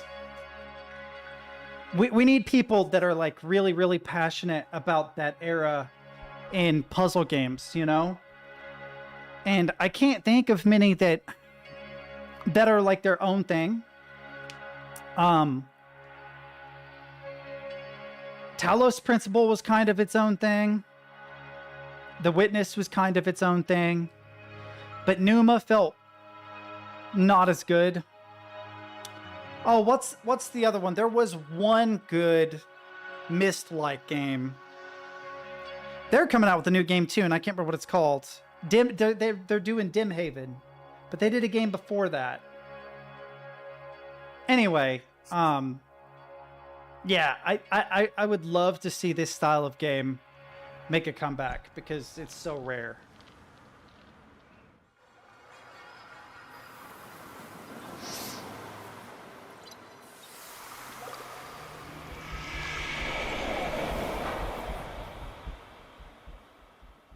All right. So I don't know what the controls are. I'm assuming straightforward point and click. Yes, Taleva, I'm fine. I've sealed the door Yes. to the sky chamber. Of course I trust my assistants to conceal our discoveries. Smolax is wasting his time. In the name of Fazalta, Oriane was right. She said we would need the old ones, but I never thought I would see one. Yet, here an old one stands before me. Yes, literally. Of course I'm going to talk to them. But first I'm going to talk on the phone. Of the mark of Ulajay. Or the Fazaltian scent. Bro. They're definitely one of the old ones. If you remember this style of game, you're old. Sorry. It seems impossible. But the portal must have worked. It is weird having a cell phone or whatever, though. You've cut out again. If you can hear me, stay home for now and keep Niluka safe. I'll be there as soon as I can. Also, what's on his cheek? Is that a remote? Greetings. I'm pretty sure that's I'm a remote. Vermeer, head scientist here on Ulajay. I'm sure you're wondering why you've been torn from one reality and thrown into another. I downloaded a demo. I got it. Basically, your arrival was foretold by an ancient spirit, and your mission will change the fate of the world. That's good to know. Yeah, that's pretty much it. Oh, and you must go to Nia to find the Quilivion. Ah! We can hide you Thanks, from Anonymous. You might Scared even the stand shit out of me. Take this. The sound's a little glitchy, but I'll know when you've arrived on Nia. Well, I know how to pronounce it now. Behind you, there is a key. It will operate the bridge to the Jalud station. Press the button to get inside. The Jalud will take you to Nia. Once you're there, I'll guide you. But for now, I must remain here. In the name of Fazalta, your existence changes everything. Go to Nia. Find the Quilivion. Save us all, like the Pelska foretold. The only issue I'm going to have is there's a lot of world-based lingo, like the Quizelta, Nia, the Pelska.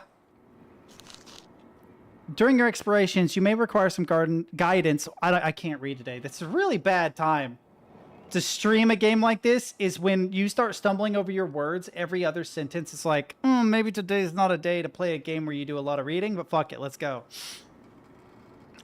Hints, right? And recorded encounters during your travels, enabling you to recall certain interactions and piece together the world around you. Maps keep you oriented, updating you as you explore further and revealing your current location. Character interactions allows you to replay character encounters, giving you an opportunity to dissect dialogue for clues. Press escape to access journey tools under your main menu. Press T for Traveler's Guide and for maps. Is that a V? V for character interactions. Okay. Continue. So I'm in Olaj, new map update. Press M for maps. Let's look at it. Now offers a wide range of fascinating locations to explore. Upon entering a new location, new map will reveal itself on your locations list to the right. Use the maps to understand the world you're exploring. Press M. Right, got that far. Click on current location to inspect your current location in the Nia world. Nia world. Take note of the new map updates messages, which will appear on your screen when you enter a new location. A red dot will mark the place where you arrived. So we're in Olaj, and I am here. Bridge. He said Jalud earlier. The Jalud is in the center of the next room. I need to get a key, it said, though. Okay, Traveler's Guide. I get that. What I am worried about was I couldn't remember. You must find the key. Okay, so nothing particularly special. All right. All right. I don't want to rely on too much. I don't want too much help. It says the degrees you turn, which is cool. What is too really? I don't know what you're talking about.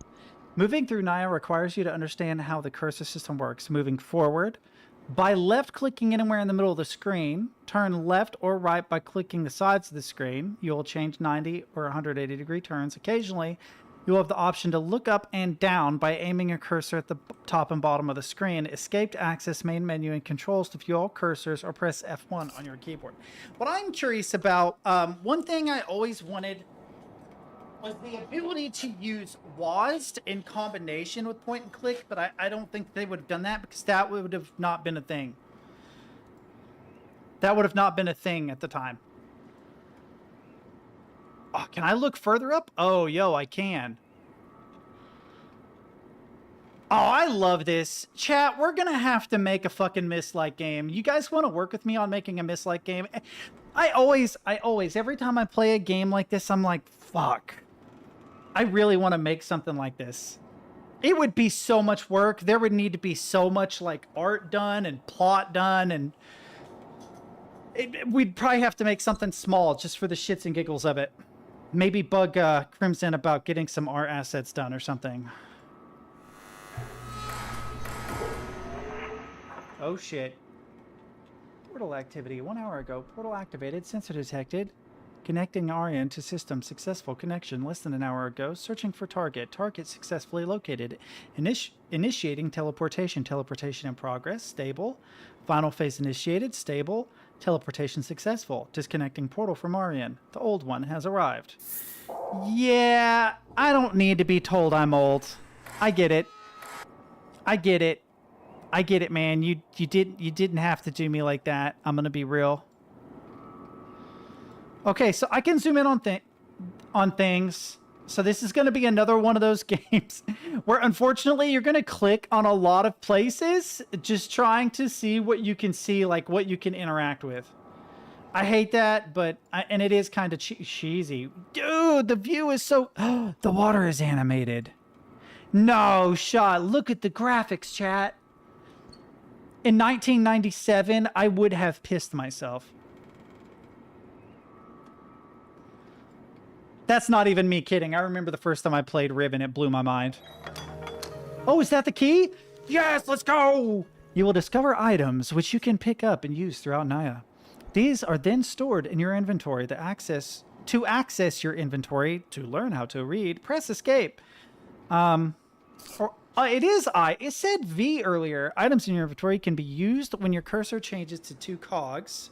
To use an inventory item from your main menu. Oh, go into your inventory. A simple left click on an item will obtain it from your inventory, indicated by changing the cursor. Right click to return the item to your inventory. Okay, so hang on. So we have escape. What's up here? We've got journals, inventory, controls, tools, new game, load save, options, quick game. Okay. Or what does V do? Character interactions. Okay. All right, so these are all of our character interactions. We've only talked of Vamir or Vamur so far. We don't need to worry about that. Let's exit out of that. And then there's I for the inventory. Then a left click, which changes the cursor. Then a right click to put it back in your inventory. Fair enough. I got it. All right, so zoom out. Let's see.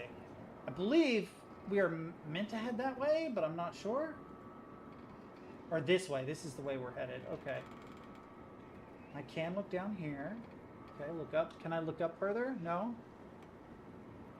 Slightly different position, but maybe we can see things a little differently. Yeah, they got little satellite dishes. Sorry, I didn't mean to have the mic behind me.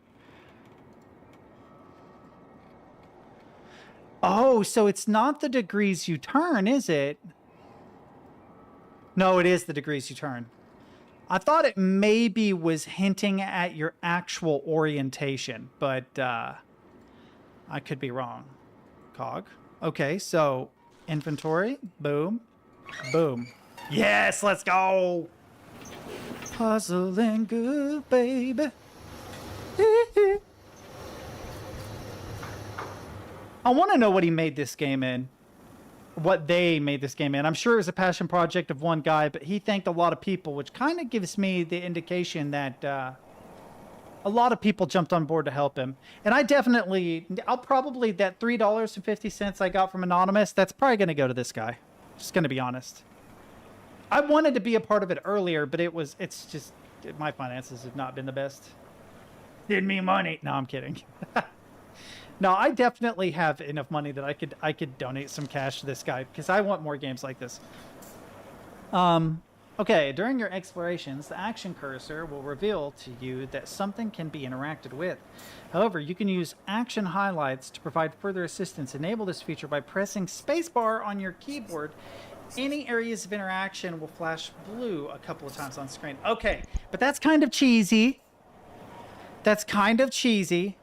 I don't know that I want to do that, but then again, I did spend 6 hours looking for a lever in Riven one time, so...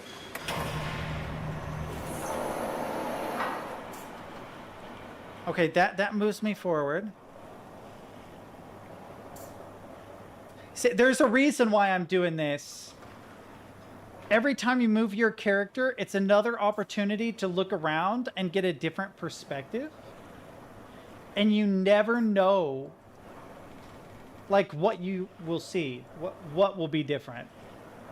So it's often a good idea to like take your time, look at the stuff. Man, the textures are good. It is very mist driven, but with actual high definition textures. I wonder, like, okay, so was this like, you could technically make a game like this with nothing but Blender. Like, you wouldn't need Unreal or Unity, right? Oh, I can't go back. Interesting. You just need to be able to put together a scene and then produce an image. Yo, is this a book? Is this a Myst book? The original Myst was made in HyperCard, which is basically PowerPoint. So you're absolutely right about that. In fact, I thought that was so cool. I'm like, fuck, I kind of want to make a game in PowerPoint now.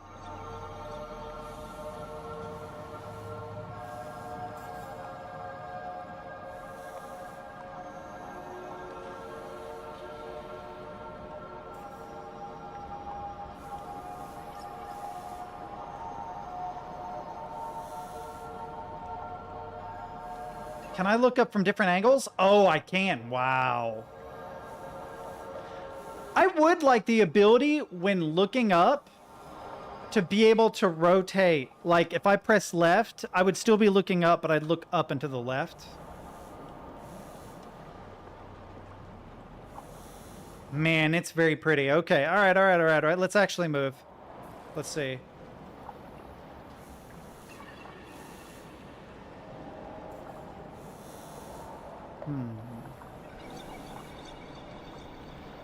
Interact with this. I guess we're going to go on a magical journey. Oh, I don't want to look that far up.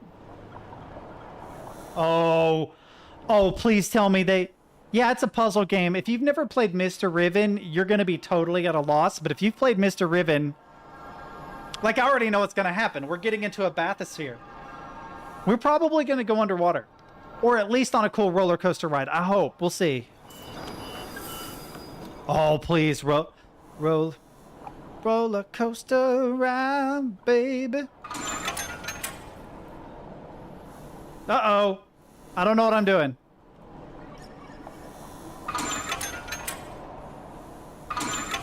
Uh-oh, I don't know what I'm doing. Oh shit, did I figure it out? Yes, let's go. You're probably too young to have played them, so that's fair. Oh shit. I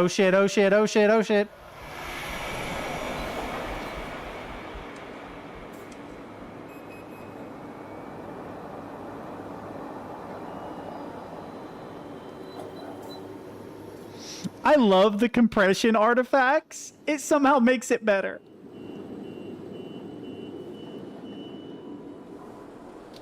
Yeah, they can be difficult, yeah.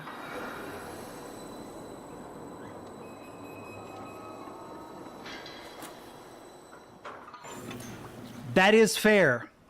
But I think, I was going to say, the bluish green tint here is probably the glass. And then, before I could say it, they literally...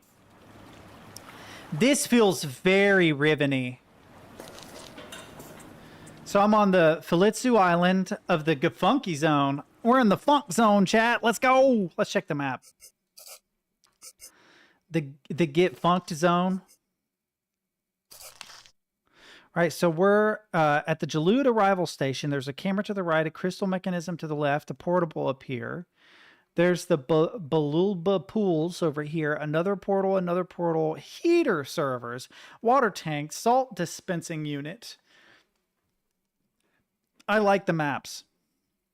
Oh, this is a demo. The game isn't even fully out yet. Guy's been working on it for 6 years, since like 2018, I think. And like, Brant did me a huge solid. I love my mom. Mom, I love you. Are you watching? Please tell me you're watching. I love that you get in the middle of a Molten message. So my brother sends me and mom a message, and her response was comma space, because I'm guessing she used voice to text and it went weird. How is it that both of you guys are on my phone talking to each other? Explain yourself. I was like, I told her, I was like, you know, we're all in like a little chat. She's like, oh,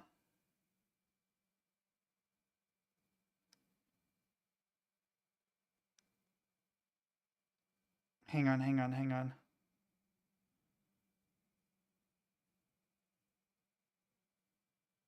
Oh, interesting.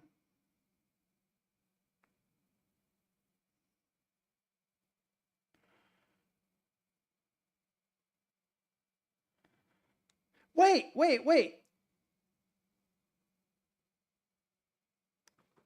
Oh, okay. Okay, this makes no sense. So, of course, I send a message to her saying this is a multi-message, right? We're in a group chat. I'm sorry to derail the game, right? I'm like, all three of us are in the same text message, right? So she's like, you know, how is this? Explain yourself. And then her next message is just goodbye. I'm so confused because she didn't send goodbye in the multi-message. She sought me out in an individual message to me just to say goodbye just to me. It's like, oh, Mom. Now I'm confused. I don't even know what message is what. You've got me feeling old. Jesus Christ. It is weird, though. I don't usually multi-message people because it can get confusing. The only time I ever did was when I worked at a company where I had to message a bunch of people at the same time. I understand why they didn't do it, but I feel like a subtly animated sky would be very nice.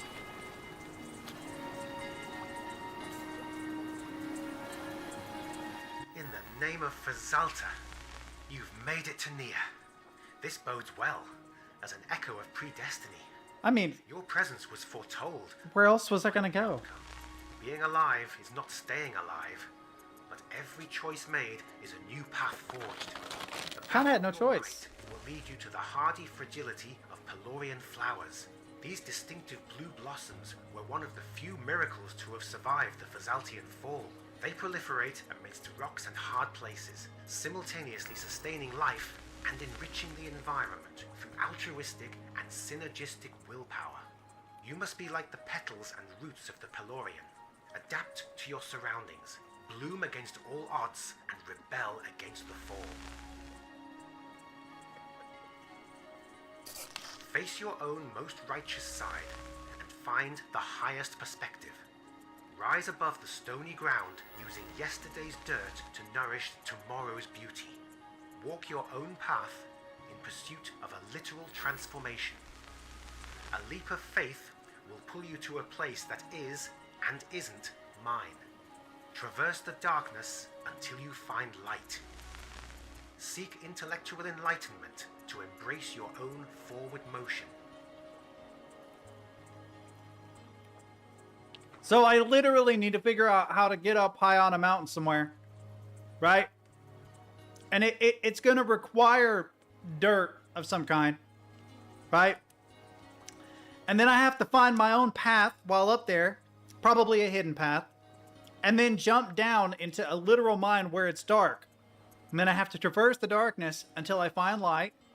And I don't know what seek intellectual enlightenment means, but I hope forward motion is like a cool roller coaster. Once we liberate the Fazaltians, you can return to your own world, or stay in this one, assuming you still, exist. But, as long as we succeed, you'll probably survive. Your communications device will enable me to pinpoint your location, but Smolax won't be able to find you, as long as you're on Nia. But I'm on Erlajay, where secure communication is only guaranteed in theory. The contents of this call, if intercepted by enemy ears, could spell the end of Fazalta. That's why the fate of so many trapped and sacrificed. That's why the metaphors. On the other hand, your failure to enact my instructions could lead to a far worse finality. Okay.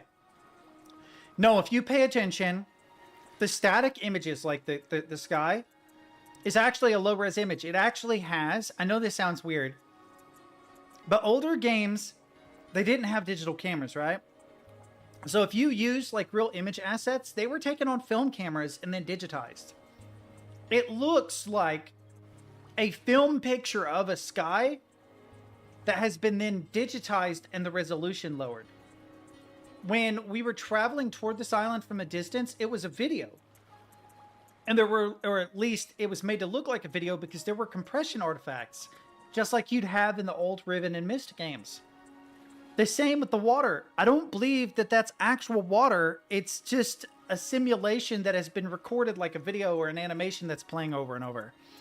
It's weird with this game because it's like, I don't know what's real and what has been faked. Because you can do all these things now on like Unreal, where in 1997, if you had a game that looked like this, it would boggle the mind. No one's computer could run it. We'd be, you know, instead of making jokes about Crysis, we'd be making jokes about Myst or whatever. So I'm not sure what's faked and what's not. But there's definitely like, this continue is not anti-aliased at all. That's not just you. On my UHD screen, I guess it's QHD, whatever, the 2K screen, you can tell that there are like rough edges. The fate of Fazalta depends upon you, old one. Don't make me regret speaking explicitly, but you must leave Nia's Jalud arrival station now. Decipher my instructions. They will lead you to the Jalud docking station here on Erlajay. Tell no one who you are or where you're going. I'll be waiting for you. Okay. Can I look up? No, I can move up though. Okay, so I need to move forward once. There's a camera.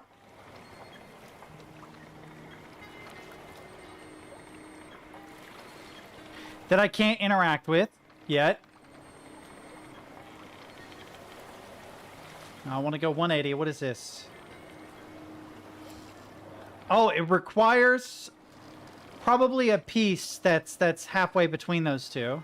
Could be wrong.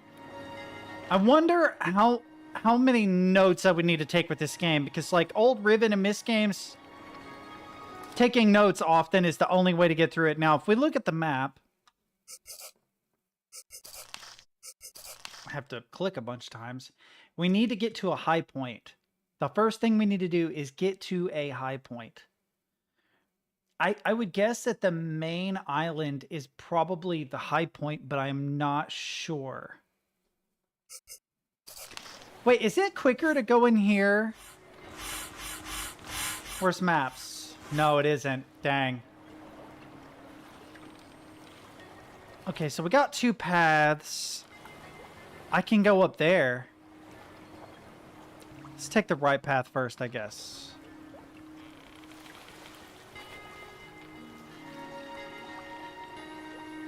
In case you're wondering why I'm turning around all the time, it's not just to look at things. It's also because you never know when there's like something hidden somewhere.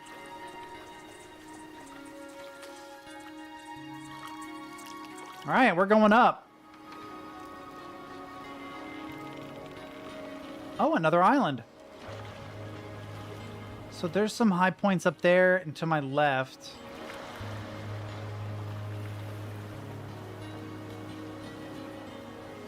It's very obvious that that's what they were going for. I wonder if there's a path along the top of that I could take.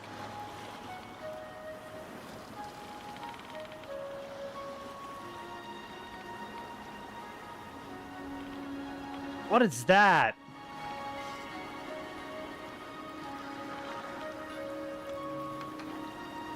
Fuck it, let's go, I guess. What is this thing?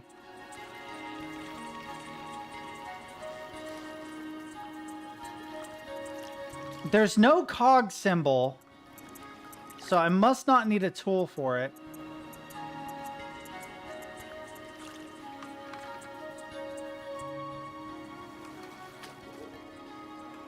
Hang on. Oh, there are unique symbols. A half circle. A full circle. Okay. Move up one.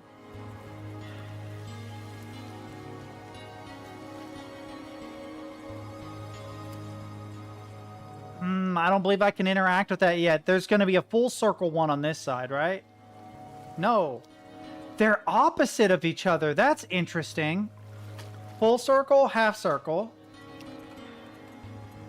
Half circle, half circle. Wait a minute. They're not opposites. These are both half circles. I bet if I rotate this somehow, it makes it into a full circle. I don't know. I'm just spitballing.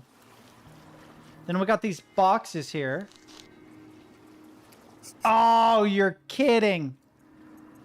Oh, you can't do that to me, man. You can't do that to me, man. You can't give me cool puzzles and then be like, sorry fam, not for you. I wonder how long until this game is done.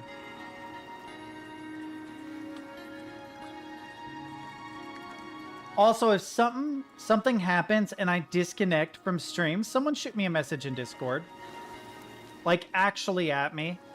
Because, unfortunately, this doesn't lock my cursor. I could totally see myself accidentally clicking stop streaming. This looks like a box that can be opened. That actually startled me.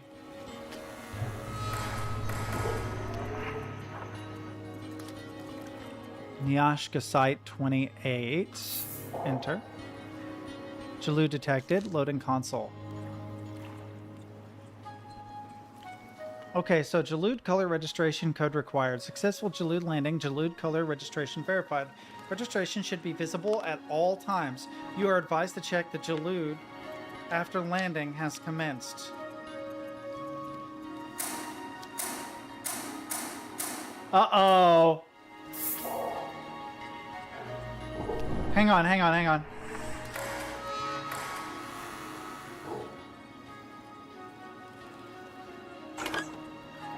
Is the Jalud my ship?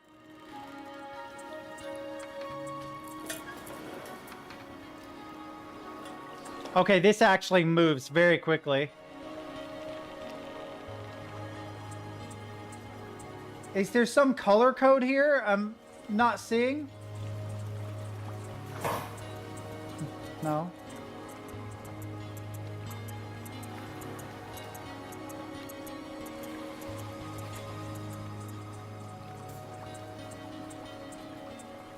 Did I?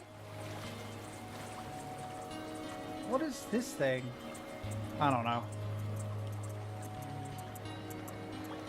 It's probably something I can't even do anyway. Up, forward, down, forward. I can get up here, but then I can't go anywhere. Because there's some kind of color code I have to figure out, I think, to unlock this. But I haven't been given a color code yet. Alright. Let's zip on back. We'll go around the far left.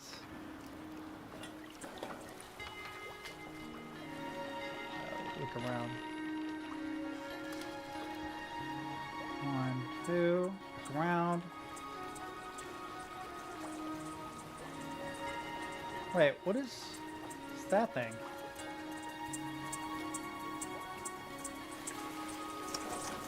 A lever.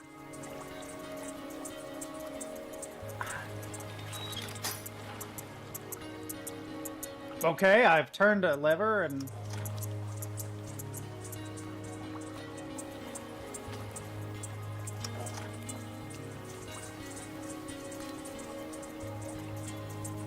Hang on, hang on, hang on. This is some kind of a pump station thing.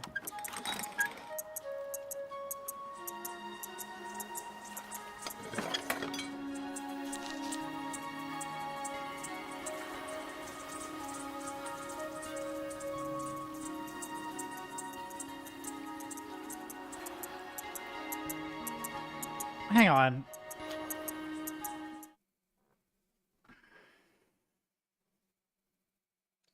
Clear text, original text, travel, faster travel. Sure, sure, sure. Paida item required. So there's an item I need. Okay. So I'm missing an item.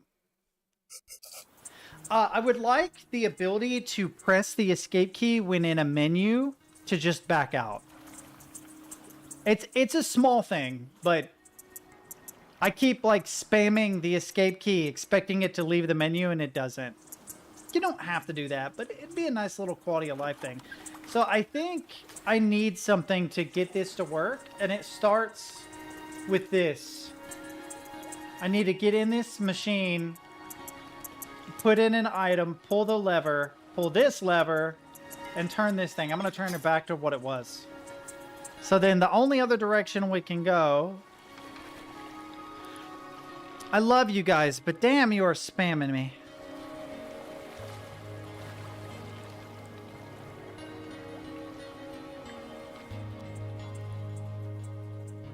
Hang on, that might be where I need to go up high. But what's back here? It looks so cool back here. Dude, it looks so cool back here. Bet I need to get up there somehow.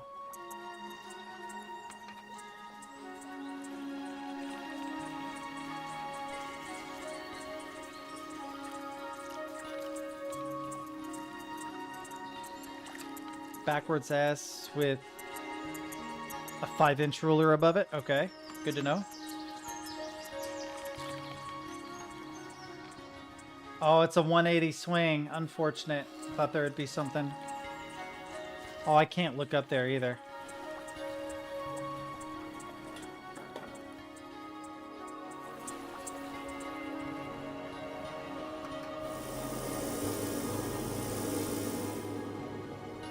What?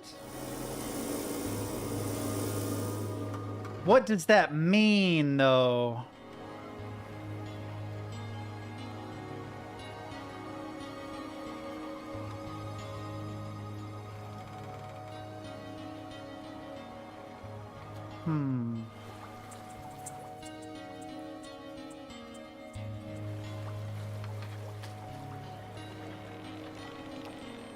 I can't interact with this, right?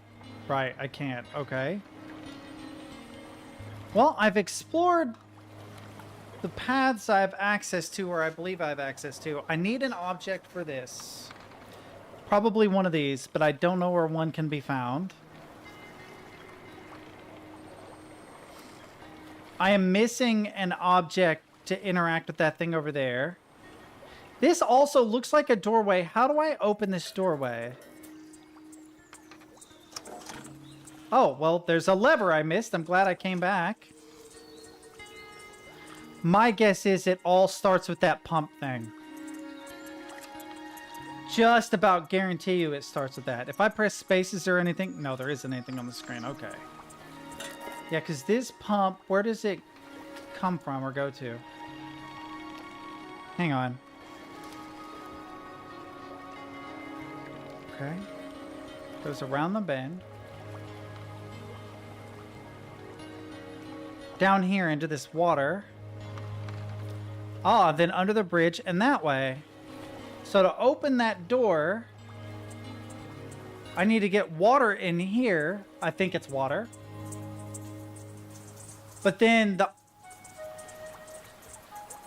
only way to get this to work is to have the object that goes here, which I don't have, and turn this lever. There's also a symbol here that maybe indicates what I'm looking for, but I'm not sure. Right, so if we backtrack all the way, then it would require us to turn this, pull this. I don't know that anything goes in there. But I have not seen an object that I can get. Is there anywhere else I can go? See, there's this thing. But what am I supposed to do with that?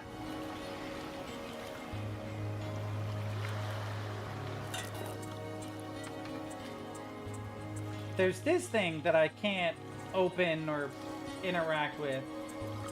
At least it doesn't seem that I can. Nothing over here either.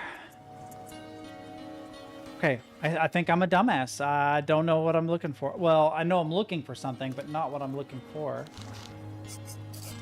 This isn't available in this. Surely there is a puzzle to be solved. That. Oh, no, it won't let me get it. Then maybe this color puzzle needs to be solved.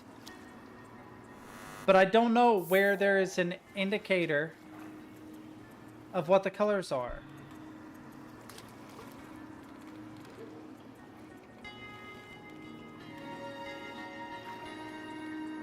How do I check the Jalood after arriving? My guess is...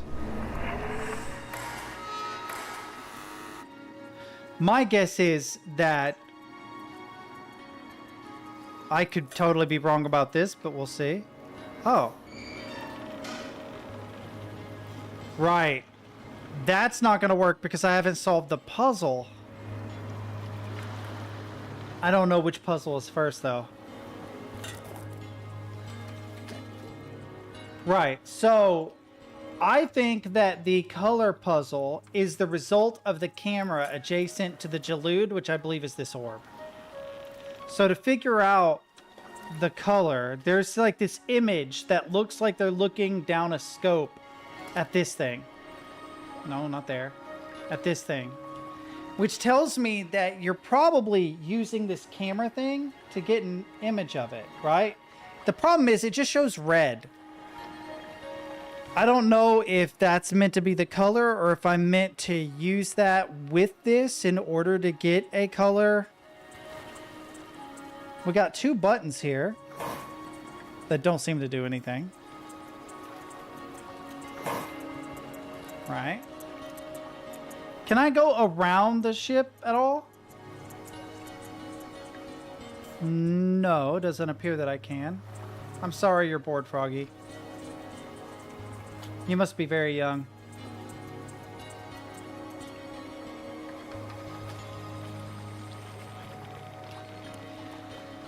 Alright, give me a second, I'm thinking.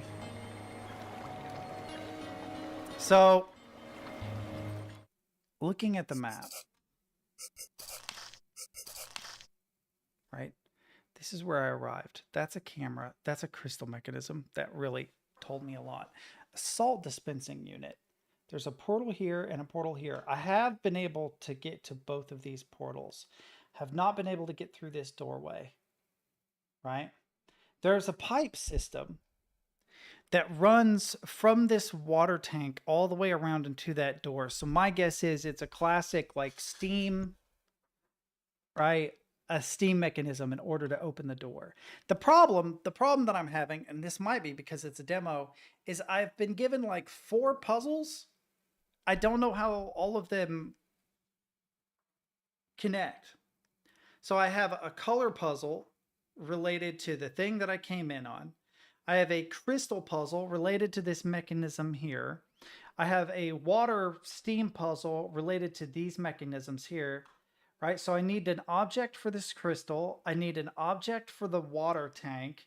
I need to pull a bunch of levers and guide water in order to get steam to another lever to open this door. This portal shows me something. That portal doesn't work at all.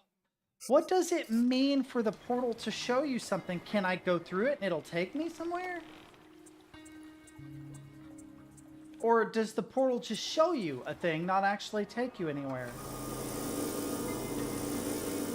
See, it shows me a thing.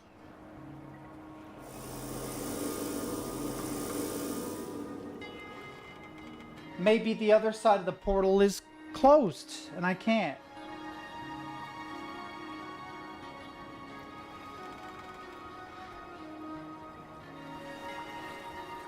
Well, that's the point. It's a puzzle game. A non-arbitrary puzzle game, too, so it's not like completing a crossword or something. They give you a lot of pieces to a lot of different puzzles, and then it's like, yeah, bro, it's you gotta work that shit out for yourself. And I am not that smart, so it's very hard for me.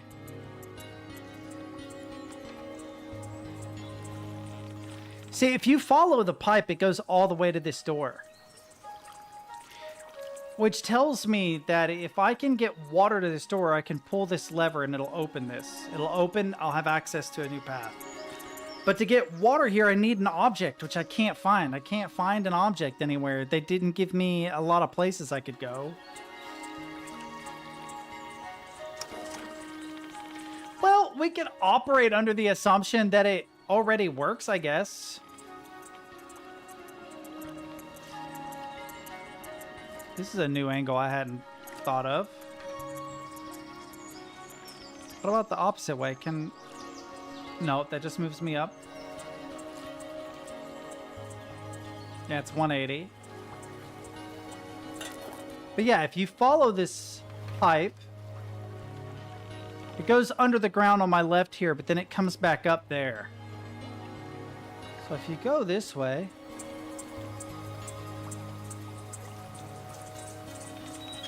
Turn this, sure. I don't know if that just changes its direction or what. I get the feeling there'd be an animation if it worked correctly. And then this needs an object that I can't find. I don't know what the object is, though. Do I have anything in my inventory? No. So somewhere is something I can collect, but I don't know that I can collect it. That would be my guess. Somewhere is an object, like on the screen, that I can interact with that I don't realize I can interact with. That's my guess. I've probably walked past something. See, that interacts. That interacts. Or, okay, so haven't missed anything there.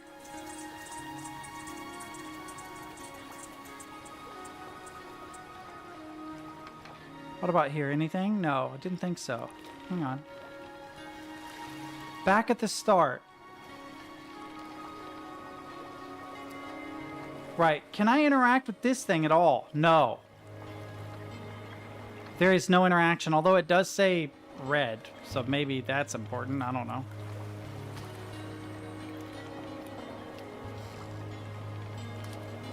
Believe it or not, no interaction thing on this either, probably because I don't have whatever crystal it needs from me. Right, and then I can interact with this guy, figured as much, or this guy.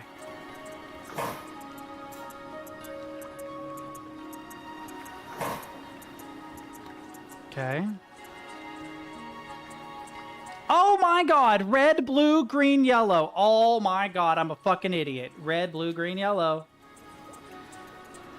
So what got me there was the image it showed of the colors made me think that I had to trigger the camera because it was on the map, and the camera would somehow register the color. So I'm a fucking idiot. I should have just looked closer at the damn thing. We figured it out. Enter. Loading. Red, blue, green.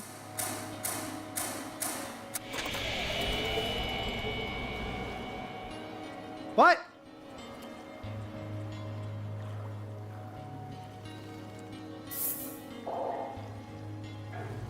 Wait, did I just get it correct? Well, now I'm confused. What?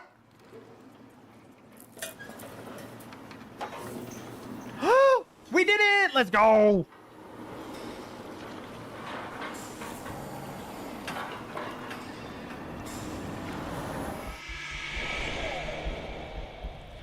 Ah, so this was the place that was up high, but now I have to traverse through the dark.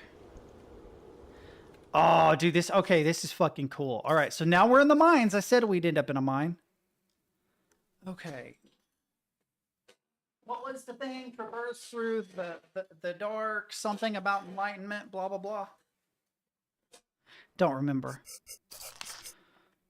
Okay, so I need to observe more. Look down.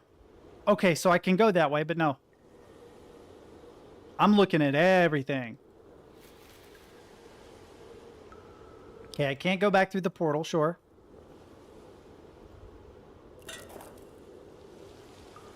Started to get impatient. And I shouldn't have. So there's another little glowy thing. Wait, what? I can go this way? Oh, it's like a guy waving his hand. Or...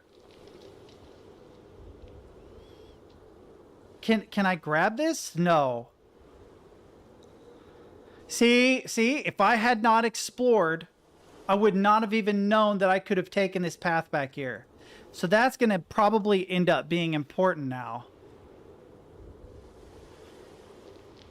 Pay attention to, like, the paths I can take. Okay, so we've got a big egg thing. Then we have a 180. It just turns me this way.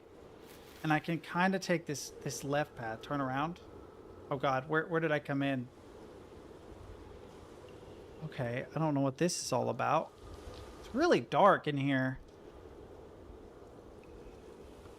It's almost like where there would be a minecart and it collapsed. There's a door that's blocked. I wish I could go directly in the map closest to where I am. So this is the old mine gateway. That's where I am. I need to go past it. Okay. All right. I think anyway, that's what I'm looking at. Can I look up? No, we can only go forward. I can turn 90 degrees to go back there, or 180, 180, 180. Okay. Forward 1. That just looks back. There is a path there. Any path this way? No. Can I look up? I can. There's something up there. Down. Okay. Forward 1. Right. Can I look at this thing? I cannot. I did not want to actually go. That was a mistake. I want to go. Yes, this way. What's here?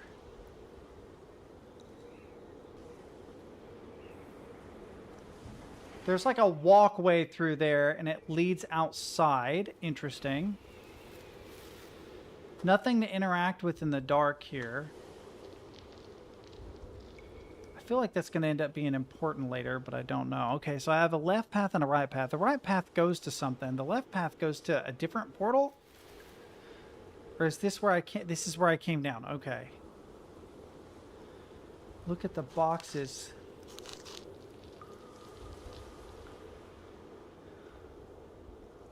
Oh. Process mineral harm watch zone. Bank transfer shaft signed. Interesting. Oh, there's a shaft name. Oh, that's cool.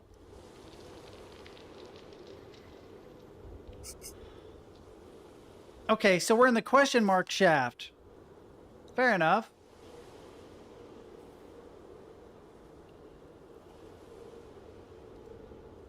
Can I look at this? I can.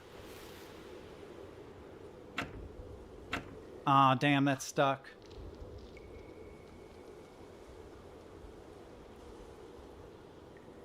That's right back where I was. Alright, we can move forward a little bit. What's this?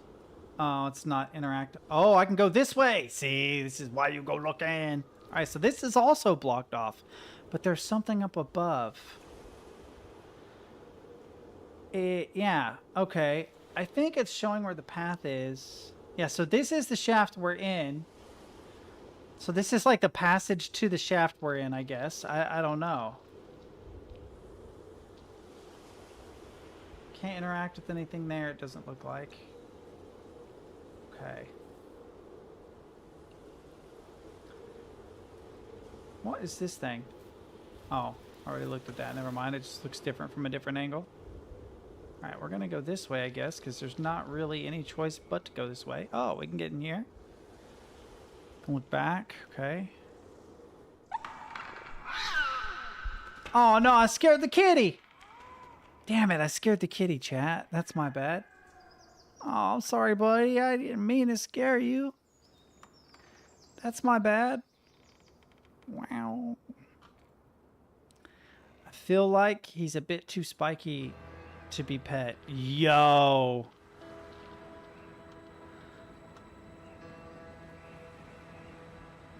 Man, this game looks so good. It's crazy. The comms device keeps dropping in and out. Hello? Are you there? Oh, I can barely even track your location anymore. At the risk of stating the obvious, we need to hurry up if we want to outlive the battery. I've detected your arrival at Galorfiak Mines. The lab should be straight ahead with a Jalood on the right. Okay. Alright.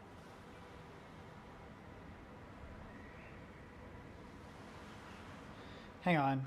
I know, I'm supposed to hurry. I don't want to hurry. Hang on. Can I not? I can.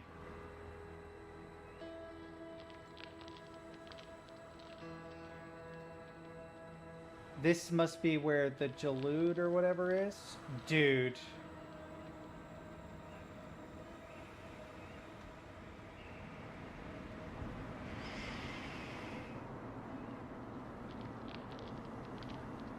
Need an object for that, too. Can't go through that way. Damn. Okay. Alright, we'll keep going for now. Can I go there? I cannot. Or at least it doesn't want to let me. Wait, where did it put me just now? Okay, that's fair. Alright, I think we want to go to the lab or whatever.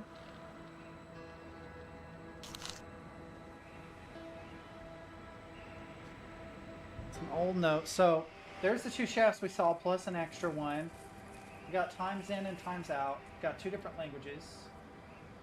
Enter returning in a couple days to fix the gate. May require a new cable to clarify. Really checked at 11:26. Notify visitors to keep to their preferred language. May need to speak to Vamir about Smolax's shift operation, causing too much confusion among Fazaltians. Okay.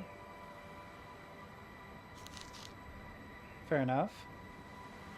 Poor guys are really struggling with the language barrier. I understand that. Where are we going?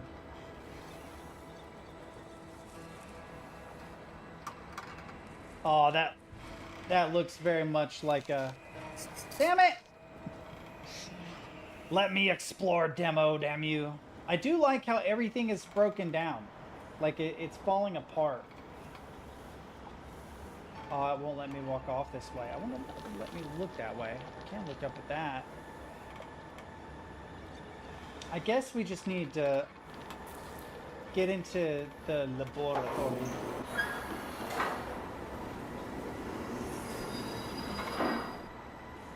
Oh no, the door is slightly ajar. That gives me bad vibes.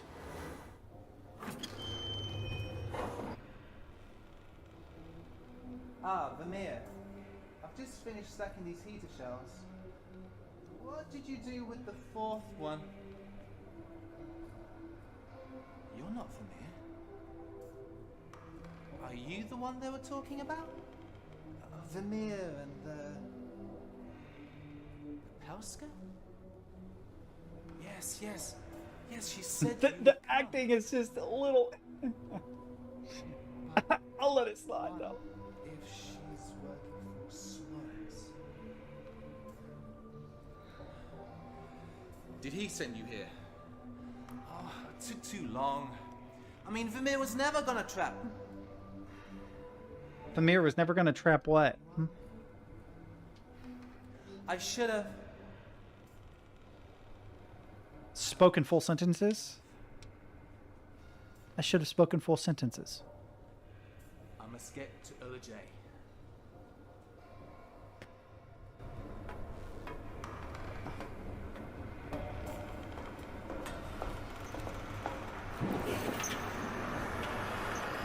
Bro is like, peace. Just fades out. Wait, is this the whole demo?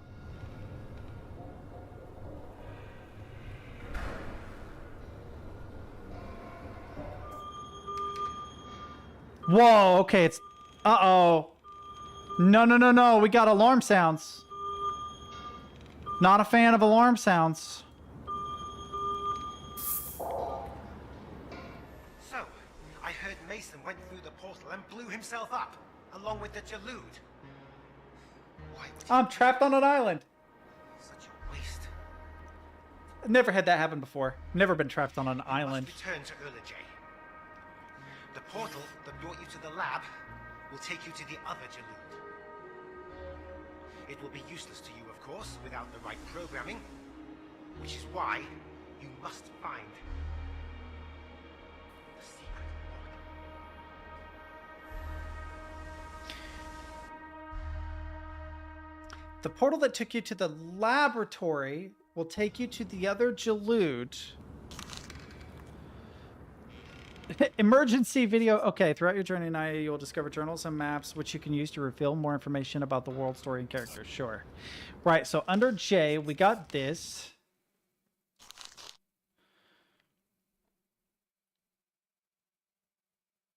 Oh, this is what we were just talking about.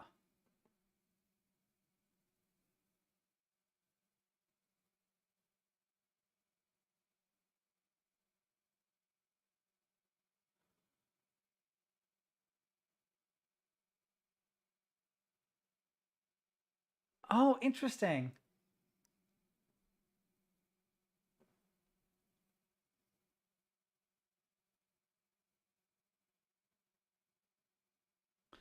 Interesting. All right, all right, all right, all right, all right. It's weird because most of that was not in our conversation, but apparently there's something behind me. Back out. Wait, what is that? Wait, what the fuck is that? That looks like text. He said there's like some kind of a, yeah. A Pieta case holds items called Pietas, which will use to progress through Naya. Okay, so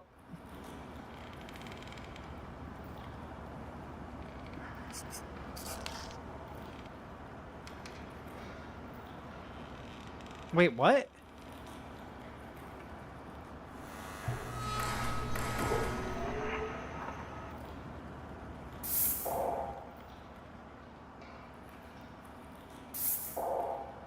I don't know what the damn color code for this area is. I'm just a little bit confused now because I have like this Pieta case thing. But it's not super clear how Pieta cases work. And also, C doesn't work anymore. Where is it? Pieta case. Okay.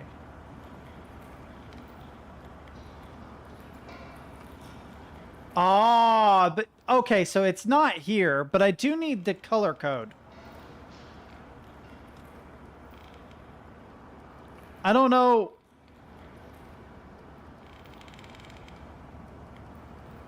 Okay, elevator sector, camera sector, HQ lab sector, arrival sector. That's why I had that symbol when I was... Ah, okay, okay, all right, all right. We got a button we can push. Doesn't do anything. Emergency broadcast station. Ah, now it'll let me look at this. I've obtained a new crystal from the Pelska Shrine. This has solved the issue of certain areas of Naya not being accessible through handheld portal. I've decided to call it the Pelska portal. Ertner has updated the Bannock system, which this portal system operates on, making sure to hide it from small axis gaze. The sensors have hidden within Naya's Pelorian portals also react instantly upon accessing areas of Naya. These sensors unlock traversable areas of Naya within the Pelska portal. My work here on Naya will be much easier and quicker to conduct than I ever imagined. Of course, wow, did he draw that? All of this wouldn't be possible if it wasn't for Arian's contributions. Activating the Pelska portal at the Pelska Shrine is now very instantaneous, and Arian seems to agree upon the activation code in memory of the Feltsians that were lost, and from the ashes a new beginning. Feltsian continues to guide me on this mission, it seems. For this, I am thankful. So there is something... So, new Pelska Shrine crystal. There's an activation button. There are handles. Base connects to console at the Pelska Shrine. Ah, okay. The sensors at the Pelorian portals also detect when the Pelska portal can be accessible. Even after having powered it, the person in possession of the Pelska portal must be at the Pelorian portal in order to enter it. So this is how we get to the other place. I have attained a new crystal from the Pelska Shrine to solve the issue of certain areas. Okay, we're back to... Okay. Okay, so now here's my problem. I'm trying to get out of this weird little room, right? Is there anything else I can interact with here? No. Yeah, the button, but that button won't work, right? Because I need the color code. I mean, I can do red, green, blue, yellow. Oh. Pietas power the machinery required to complete the harvesting of the Nyashka spores on every Nyashka site. After being processed on Oluj, they are delivered to all Nyashka sites and stored at their associate HQ. Pietas require weekly maintenance using the PSF reader. This is a little convoluted. Select one of the components below to find out more about their use.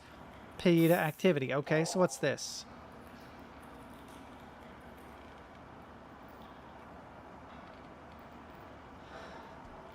Oh, apparently they're reminiscent. The green leather is reminiscent of Panoxy dragons.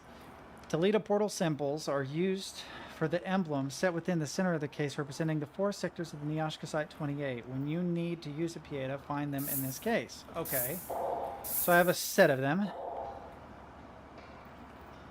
This is an activation holder. It's a cup-shaped device built into machinery that requires a pieta to operate. The steel metal of the holder reacts to energies of the pieta, releasing them through a funnel at the bottom of the holder into the connecting apparatus. Insert the associated pieta here, marked the pieta plaque.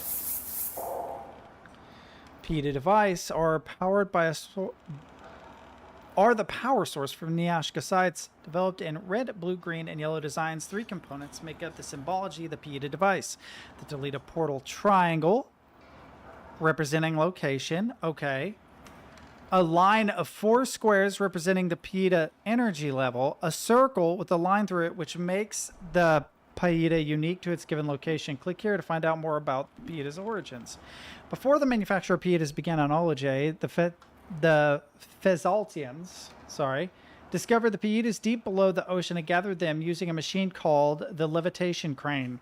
It existed at the elevator sector of Nyashka Site 28. Back then, this land was known to the Feldsians as Nia.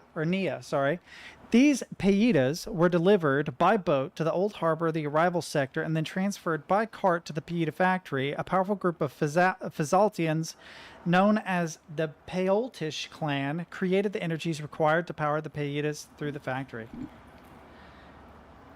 It still retains a lot of its ancient Fezzaltian landscape compared to other Nyashka sites, or Philidians, which is the Fezzaltian term for pieta harvest farm. One thing I would have done, just a small note, there are a lot of like polysyllable words, like fantasy words, and it makes it like kind of difficult to read this. The Nyashka site, ancient Fezzaltian landscape, right? The Philidians, which is the Fezzaltian term for pieta. Like, damn, dude, I'm learning a whole other language. Despite the war, which broke our alliance apart, I believe it's still important to understand and respect the origin powers which enable us to prosper here on this beautiful planet of Feamor. Good luck on your training. Tour times the laboratory will be given by your instructor. Okay, all right, back. And we got this thing. What's this? A pieta plaque. Every machine that requires a pieta's power, also it's good to see extra, will have a pieta plaque, usually built very close to pieta activation holder. A lot of pieta plaques have been upgraded, while there are some dating back in time, even before the betrayal, when Olujarian and Fezzaltian technology were at balance with one another. 3 components make up the symbology of the pieta plaque. The triangle, the line 4 squares. Yeah, we already got that from another one. And then this. What is this? This is a PSF reader. A pieta signal frequency is an energy reading. All pietas require a PSF reader check before they are sent to Nyashka sites for operation. Every Nyashka site now has a PSF reader maintaining the best performance from a pieta device and ensuring the most reliable Nyashka spore harvest. PSF reader version 7400 BT is developed by Grey Mountain Systems. Thank you, Grey Mountain. I appreciate your technology is very good. So we got the factory. Okay, then we can exit. So that's like a little infomercial thing. This one is the one that we need to interact with. And we need to enter the colors. Oh, wait. Where am I trying to go to? Hey, Froggy. Where am I trying to go to?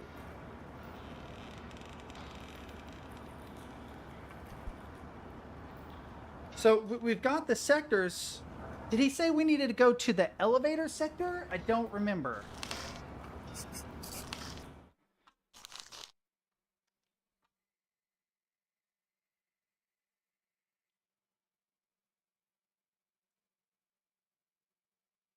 The arrival sector, right? In my office at the... So I need to go to the arrival sector, which is this guy.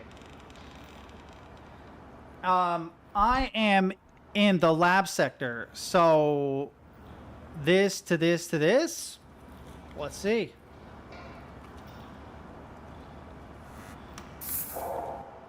It's 4 symbols. That's the arrival sector. This, I think, is the sector I'm in.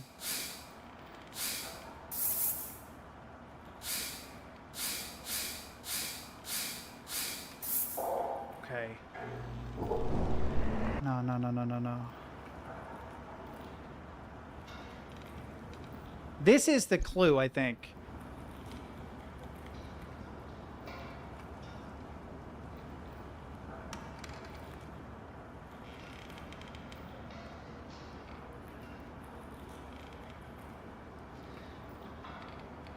I don't know what the logic is here.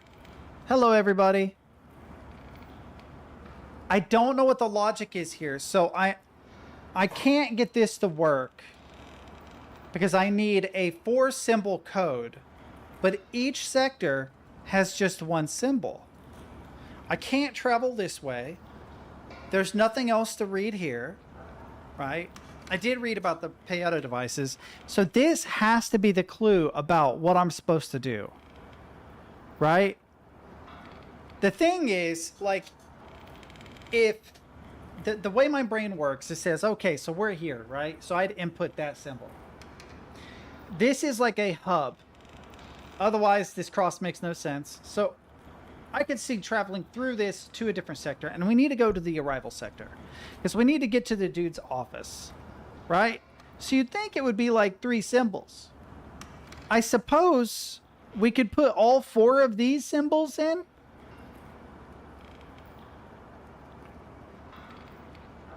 Does it remember what symbols I've put in previously or no?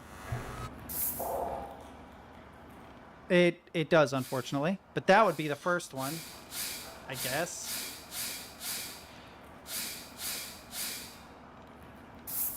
No.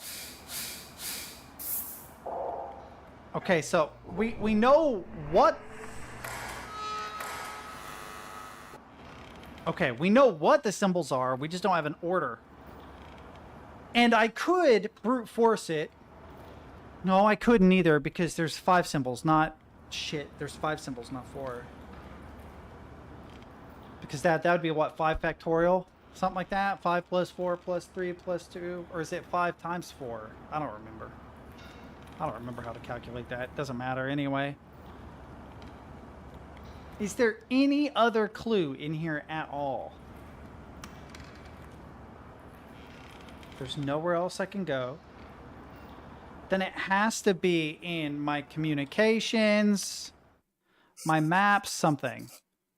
Does this say where I am currently? It does not. Okay, back. Back. Journey tools? Yeah. Well, we could look at this transcript again and see what he says.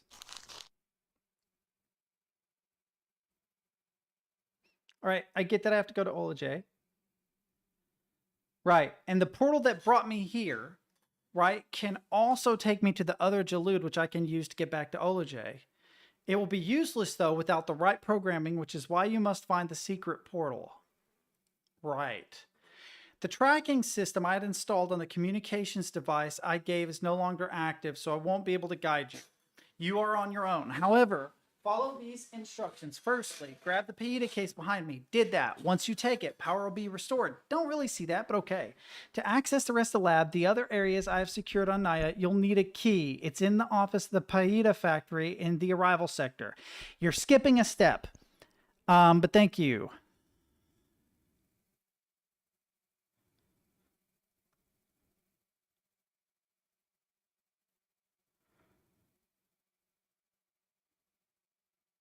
Now go. Please be in a big hurry with this big step I have completely neglected to tell you about, which is how you would determine this particular code. He doesn't even mention that. He just assumes I can get back to the arrival sector. I can't even get that far, and I can't travel anywhere or look anywhere. So his communication doesn't help me. Have a good night. They do mention something here about... Seems to agree on the activation code in memory of the Fizaltians that were lost, and from the ashes, a very new beginning. Right? And then there's this thing, which doesn't help me with anything.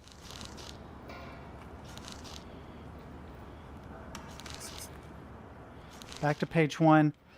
I get the feeling that this is trying to tell me something, but I don't know.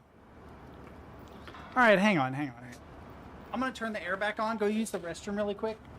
You having a good night? Are you leaving 2 more in here?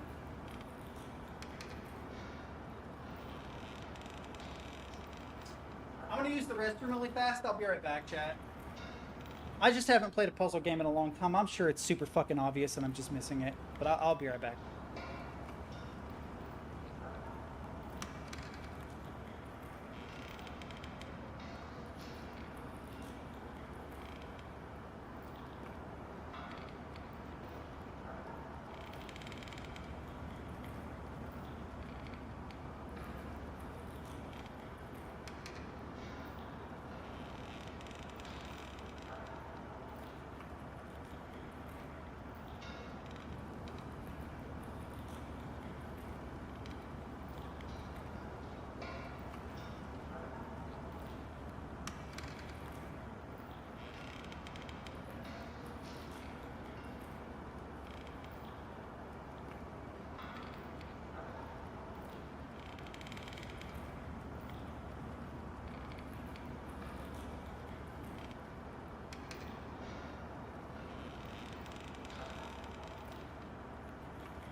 Put a little sunlight into the room. Maybe it'll help me. All right, chat. Well, one thing that I like about this style of game is when I'm bad, it gives me an opportunity to hang out. The problem is that when I'm bad, no one ever wants to talk. No one ever wants to say anything. So it's like we could be having a really interesting conversation right now, like tangential to the game. But are we? Nah. You guys are just watching me be bad, which fair enough. All right, so we got 5 symbols. We got 5 symbols, right? We have the lab sector, fact. I'll use my tablet. Right. We got 5 sectors. Do I have infinite pane open? I do. Clear layer. Beautiful. All right, so... Oh, I might want a paintbrush. Half moon shape like this. This is the camera sector. Little line down. Triangle thing. With another triangle thing, and another triangle thing, and another triangle thing. With the number 1 next to it. That is the 1 spore. I'm not going to write out the whole fucking thing.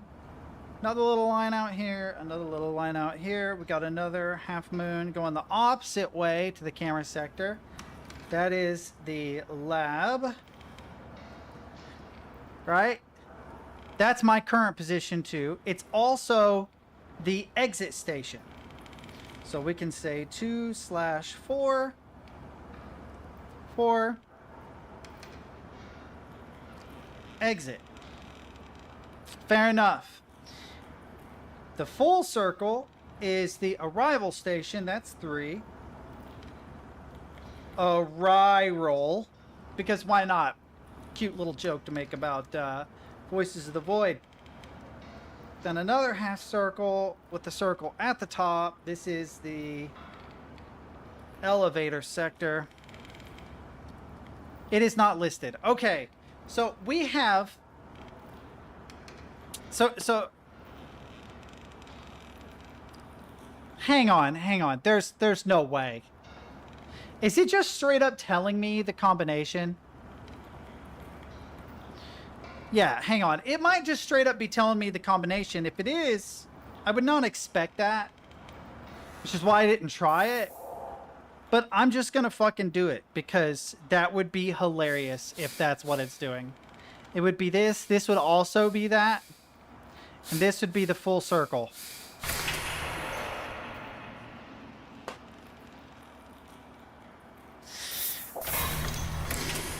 I didn't even try it because I'm like, they're not going to tell me the fucking combination. They're not going to tell me the combination. There's no way they're going to say, this is the first one, this is the second one, there's no way that they're going to do that. But then I realized, well, the numbers are through 4, so maybe they're doing that. It was literally a case where I overthought it. I'm like, I'm going to have to work out the logic of what would the pathing be to help me unlock the door. The numbers and shit don't matter. And I should have thought dumber. I'm not saying that your puzzle's dumb if you're like watching. I'm just saying that I can tell that there probably was another system that was convoluted and that someone couldn't figure out. And they're like, you know what we're going to do? We're just going to put numbers by these. And then people will be like, oh, you know what I mean? And my dumbass has been so thoroughly debated by every Mist and Riven game. I way overthought it. I'm like, there's got to be some kind of logic behind this. And we're like, okay, we're here. And we got to go through here to here. None of that matters. Taleva, I'm glad you managed to access this console since your last visit to check the sensors at the Naishka pools. I thought I'd assist you in any other explorations you'd wish to carry out on Nia. Your inspections on the systems I've put in place have been invaluable, especially with my memory. Head like a Sith, as my mother would insistently tell me. Plus, I've enjoyed seeing you more often over the last couple months. As our work finally comes to an end soon, we'll be able to make up for lost time. She definitely wants to get down, son. She is ready. I've put together some notes for you inside a book. You can retrieve it from the inside of the console by pressing the unlock button on the next screen. Okay, so it's a rough map detailing the route from here to the Pita factory, where my new secret office is located. Interesting. I have programmed certain portals to deactivate upon the release of this book, which should keep you on the right track. If you wish to explore the rest of Nia, you will have to power them back up using the console I have set up in my secret office. So basically, they've made it perfectly linear from where we are when we collect the book to the secret office, which is where we got to get the key to unlock the secret portal to get to the Jalud to go back to Olajay. Wow. Okay. Also, you'd be happy to know that I have made some adjustments to the Pelska portal. Once powered, you'll be able to traverse Nia faster. You'll find it behind the cabinet beside the emergency broadcast monitor. Stay safe. Unlock the book. Exit. Beautiful. Let's go.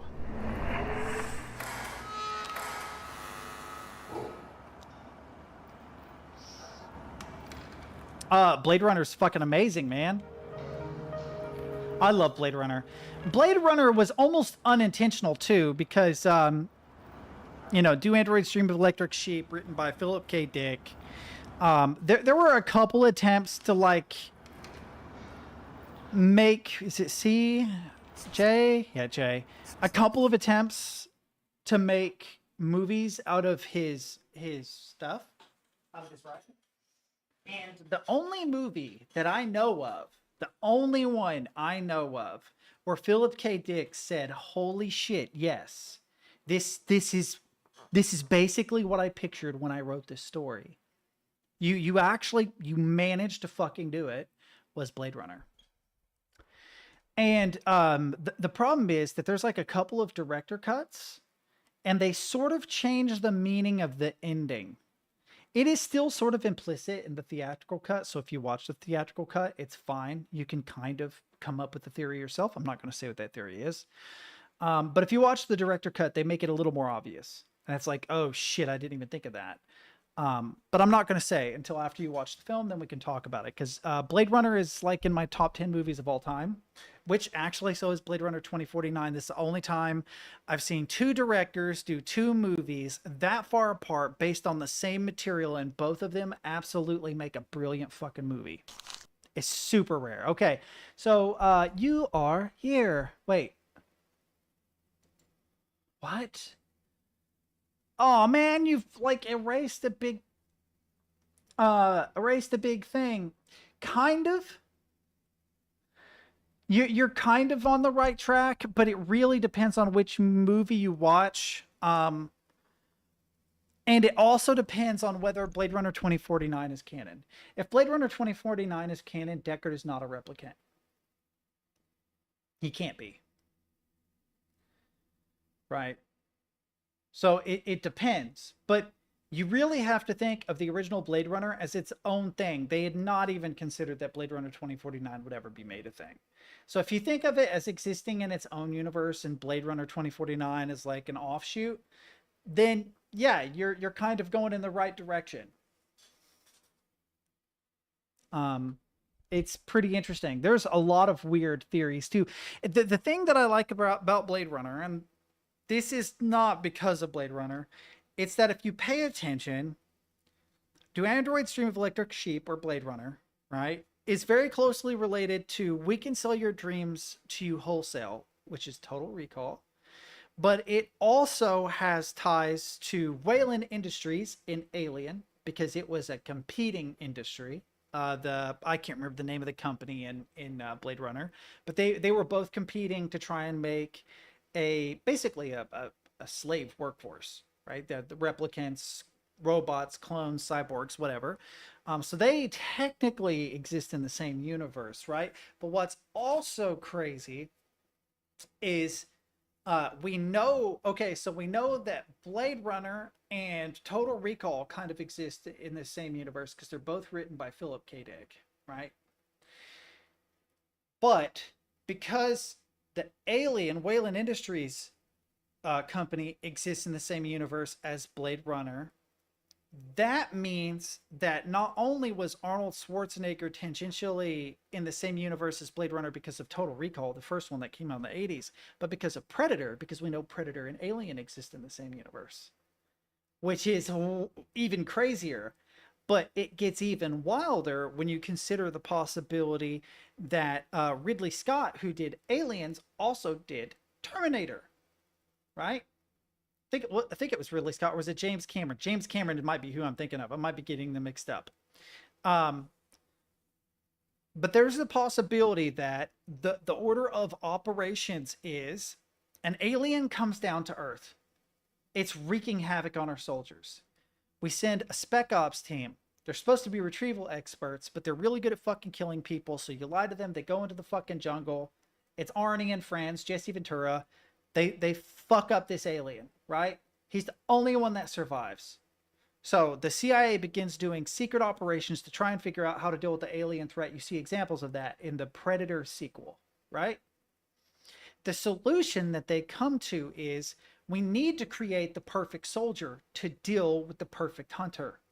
And so they start to experiment with cybernetic technology. Like, we're going to create cyborgs, replicants, things like that.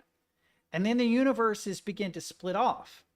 The primary universe would actually be the Terminator universe, right? Because it establishes the different timelines because there's time travel. So the Model 101 T800, Arnold Schwarzenegger, is literally modeled after Arnold Schwarzenegger because the military industrial complex was trying to create the perfect soldier to deal with the Predator. But also, there was still infighting in the globe. They were still fighting other countries. They wanted to have superior soldiers to everybody else.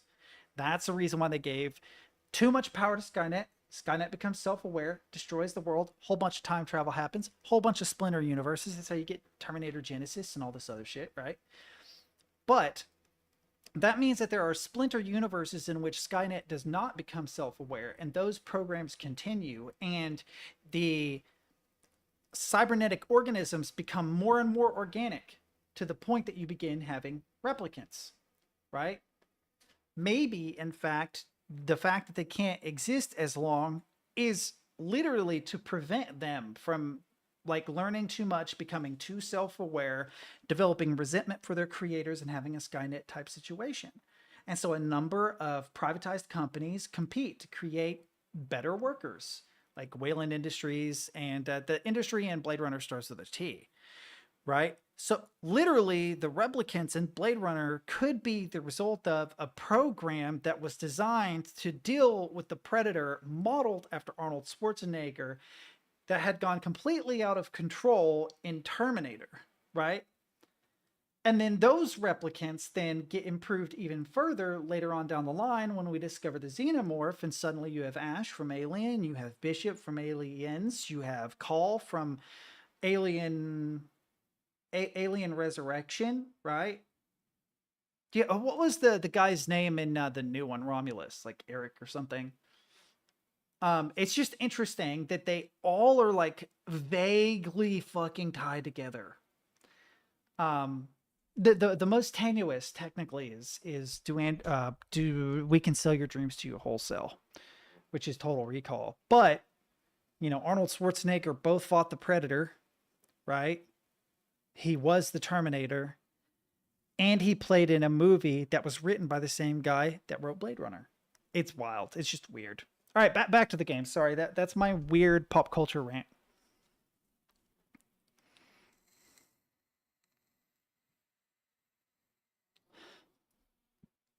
So this is the Pieta Factory secret office. It's up here.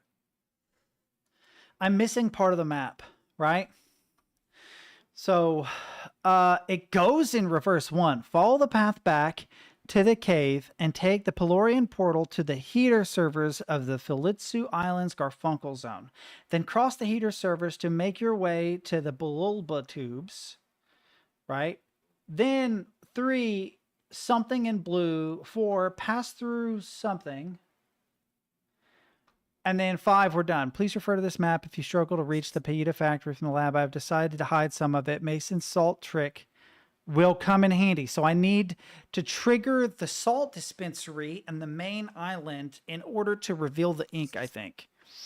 I have kept certain Binoxi eye portals open for your journey to the Pieta factory. When you and Golorfiak mines and reach the heater servers of the Gafunka zone, the Pelorian portal you would have arrived through will be inactive. If you want to reach the Nyashka pools, you need to reactivate it at my secret office at the Pieta factory along with the Binoxi eye portals. I know you're only too familiar with this hub station of Nia. Your checks and rechecks on the sensors I've set up at the heater chamber there have proved most valuable. Look out for this Toledo portal to return to the Golorfiak mines. God. Any cart systems on Nia won't operate until you have powered the portals at the Pieta factory. The lab here on Golorfiak mines is no longer safe. Taleva, I have to find a new place to protect my research. The Pieta factory remains very cut off from the other Filitsu Islands. With the collapse of the Yopalesh portal, it's unlikely that Small Axe's men will return here anytime soon. They find this place disorienting. They won't dare explore the lower depths of the ancient place. The lower level will lead me through the pier and down an elevator to an old storage bunker. This will be my new secret office, a place to keep a spare key for numerous lock systems I have set up across Naya and all their other important research documents. Disconnecting the mechanism from the original crane once used to carry the Pietas up into the central tank was no easy task, but alas, the entrance to the pier is now protected. Old Pieta caskets will linger in the Pelorian flower-stained waters of the Pieta factory's lower level. A little bit wordy. We didn't need to mention the flower-stained waters, but okay. In case any unexpected visitors do decide to inspect the factory, I've boarded up the doorway to the old Pieta storage room. I tested a ladder which leads up to the security access console. It won't drop down until the lever at the central tank in the factory is activated. The ladder on the side of the tank is still safe to use, but may need to be replaced at some point. Consider the state of the rest of the tank. The stale fumes of the Paleoltish clan's activity still stain the rusted skeleton of this eerie place. To think what that room would have sounded like when the Paleoltish clan was busy at work inside the pods, fast and tight, creating their magic, the Pietas. Now, I am using the ruin of their home to accomplish my own task. To Leva, I am just like him, draining what is left of this world for my own purpose. Some nights, having returned to yourself and Niluka on Olujay, I gaze up at the blanket of stars above and I wonder, is Felzalta completely lost? Is there any way to truly bring it back?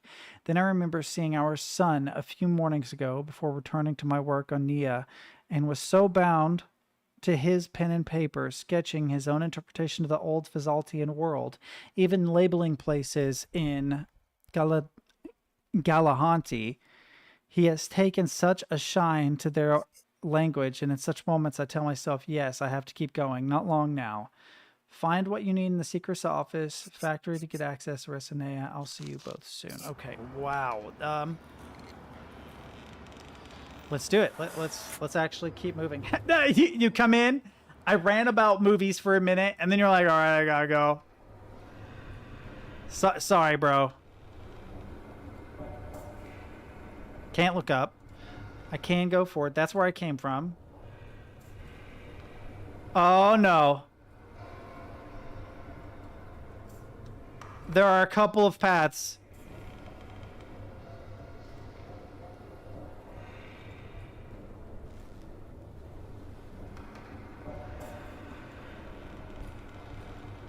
Wait. Whoa, what is this? Can't interact with it. What the hell? Oh, I need the key?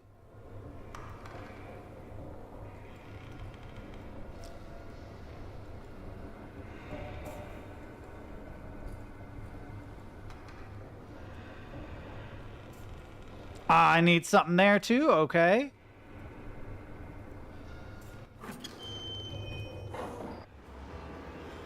I didn't necessarily want to go through that.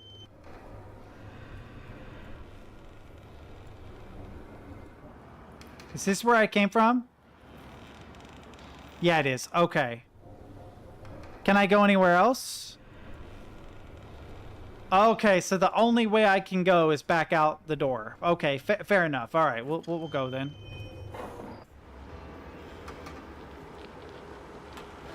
Cool. Oh no, I don't need to be seeing trippy ladies in the sky. I'm good. Those fucking Fizaltian mushrooms, man. I'm telling you, bro. They do things to you.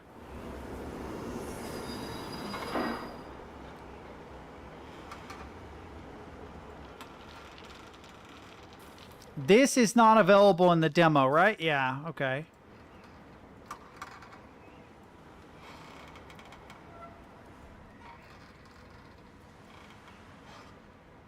Hang on. What was it in the journal?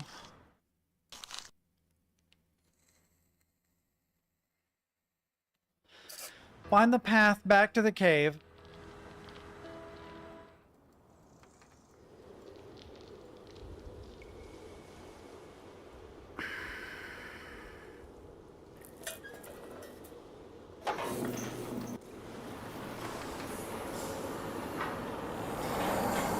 And this should take me to the heater thing, I think.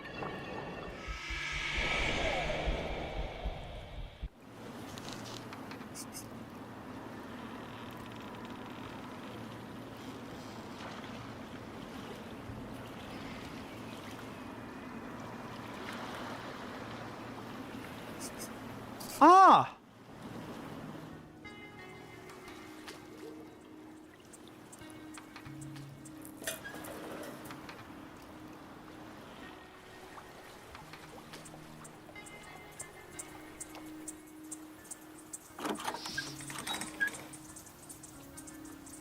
All right, so I have a blue one with a upside down triangle.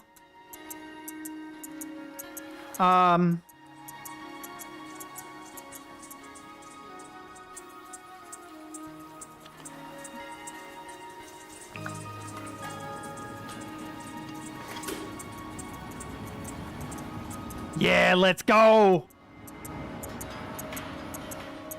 All right. This should allow me, hang on. Yeah, that's turned down like I wanted it. Then we pull this.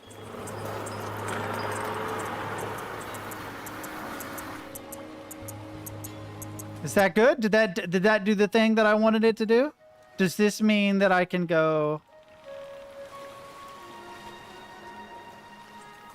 Oh, no, not up there, but thanks. Up here.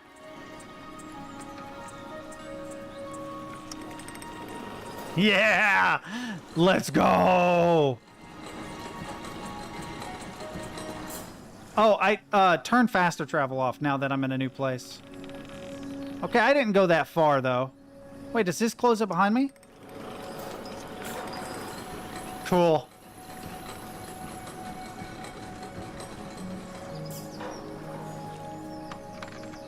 Can I look up?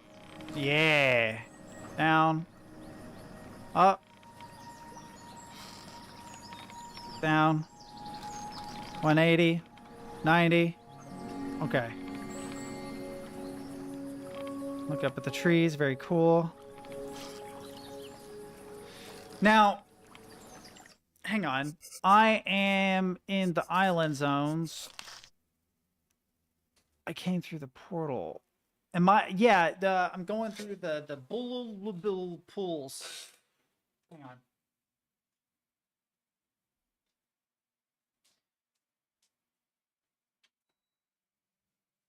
Damn it.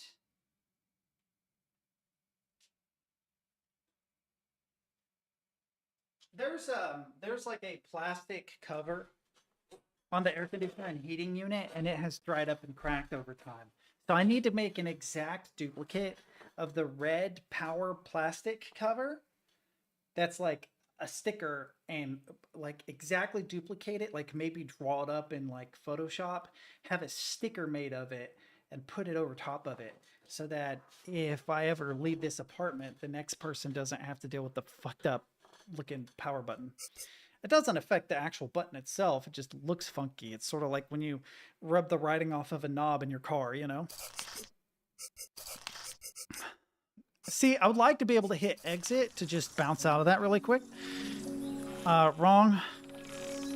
Oh, we might have to juggle items. I'm not a big fan of a big inventory in these kinds of games. Salt says Mason's salt trick will come in handy. Hang on. Mason's salt trick. Hold up.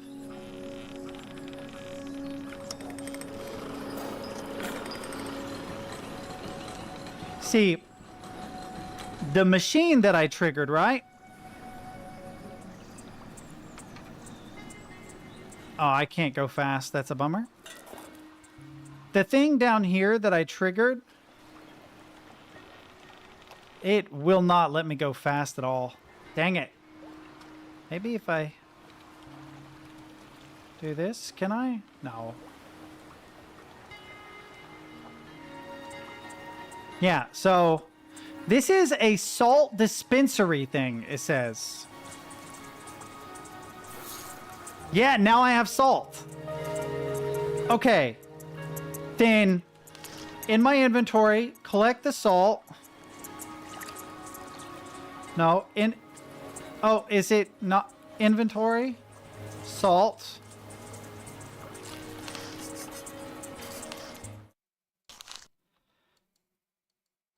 How do I get the salt in my inventory to add it to the page?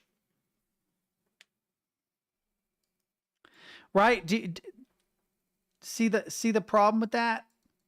Damn it. How can I need to be able to hold the salt.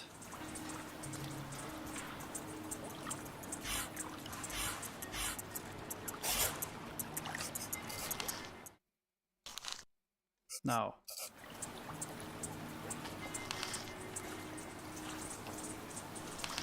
Immediately gets rid of it.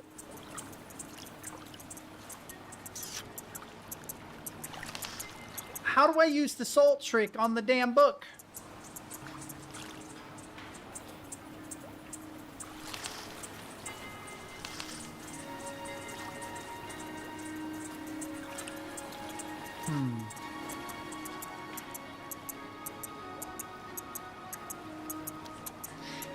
Maybe there's somewhere I can like put the book. Can I equip this as a thing? No. See, it shows that I need an item for this, right? But can I do I can do items from in here. Let's fucking go. Oh, not available. Damn. Okay, so cross the heater servers, did it. Enter the cliff tunnel and reach the sleeping tower area. So we went through the heaters. We got to go all the way through. This is where the trees are. We're going basically straight, skipping 2 paths on our left and our right and going around to the left. All right, so apparently we can't get all the way there. Shit, though, we're figuring shit out, though. It's a shame that everybody leaves right as I start figuring out how to play this fucking game. Fair enough, fuck it. Oh, I wish I could fast travel for... Oh, I turned fast travel off. I'm an idiot. No wonder.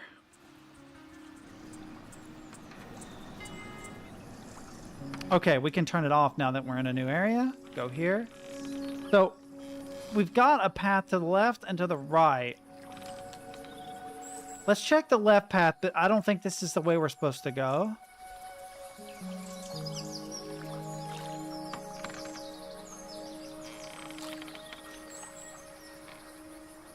Can I pull that? Nope.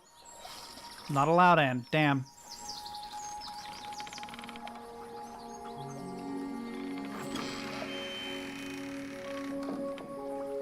All right, well, the door is open. I think it closed behind me. That's a bummer. Wait. Usually... Hang on. This is not the way I wanted to go. I wanted to take the other path, thank you. Usually, when a portion of your screen is obstructed, there's like a secrete around here somewhere, or something written somewhere, or... Can I move forward and then move up, or look up? No? Look up? No? Dang. Okay. Alright, we have to go in here.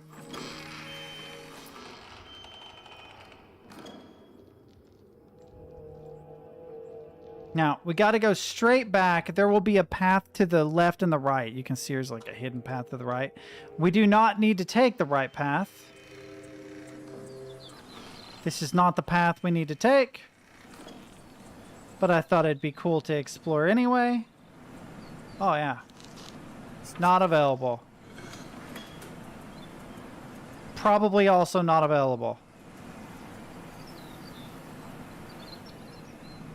Oh, there's like a symbol here. Cool. Fire, it looks like. Okay, fair enough. Let's go.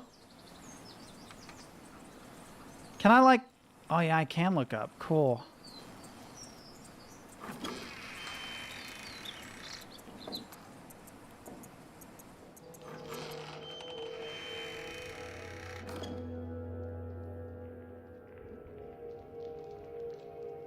Yeah, this should take a hard left.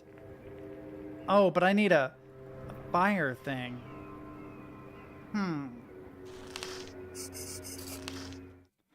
Right, if you look at the map, I've gone through. Here's the fire thing. It says enter the cliff tunnel and reach sleeping tower area. Follow the path up to the Binoxy craft and ride it to the dome zone.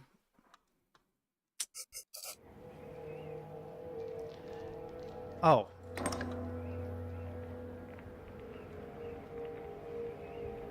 I wish my ex would have wrote it to the dome zone.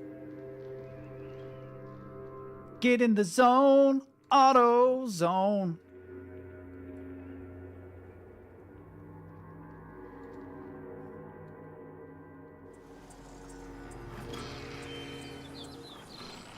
Is there a button or anything out here? So this is not available, sure.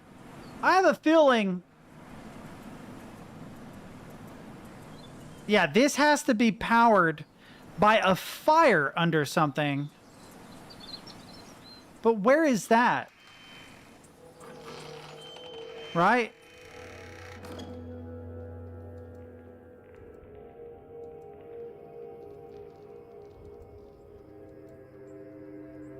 What is this? So this is the door that leads out, right? Yes. But that doesn't help me.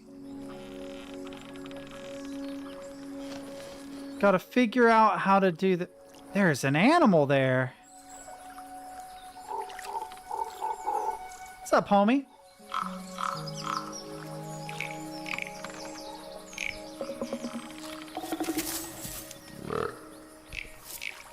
Me too, dude. Me too. It's that habanero salsa, dude. It gets you every time.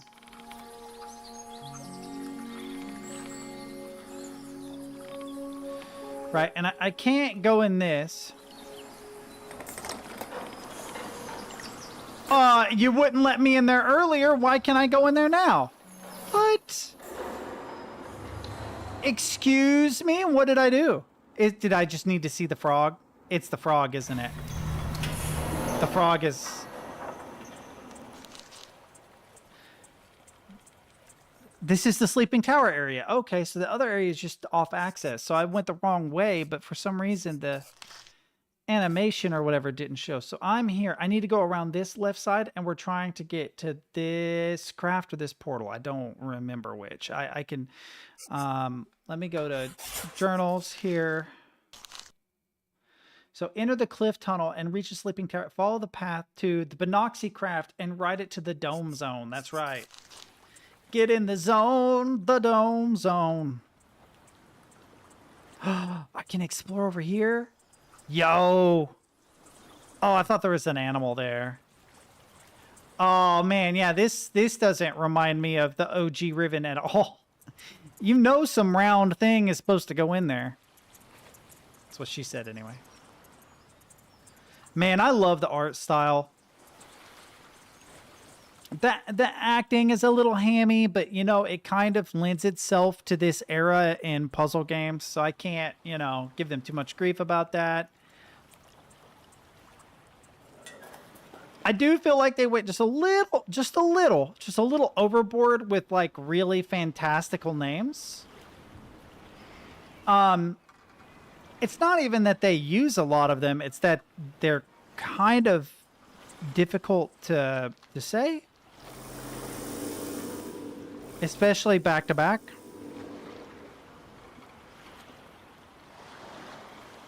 She felt in on my Aryan until I... Yeah! Sorry.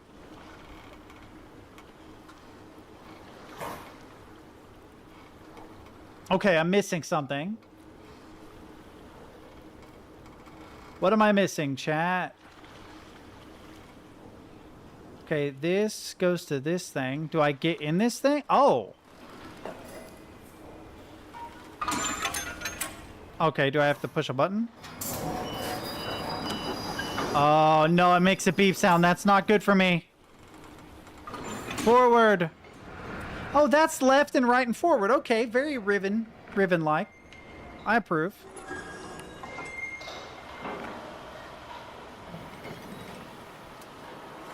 Does this not open, or? Oh, it lowers me. Oh, it does not lower me. Oh, man. I'm definitely buying this game, dude. I am... It is bought already. Can I pre-order it? Can I just go ahead? Thank you, Australian government, for funding your artists. I approve of that. Come on, Trump. Help a brother out. I just need 10 or 15 grand to make the game of my dreams.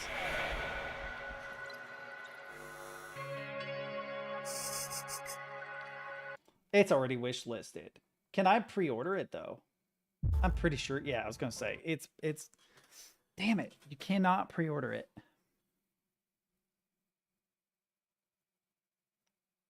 Damn, dude, that's fucking... Yeah. That is an... I'm definitely buying. There's no shot that I'm not going to buy that game. I'm a little sad that it's, like, over. You know what I mean? I've been burned out with games here lately, too. It's so nice to get back to my roots and just play, like, an old, straightforward puzzle game just for shits and giggles. It's so nice. Kind of laid back. Time is it? 7:36. How long have I been streaming? 3.5 hours. All right, I'll stay on for like another half hour or something. Gotta figure out what stupid movie we're watching this week.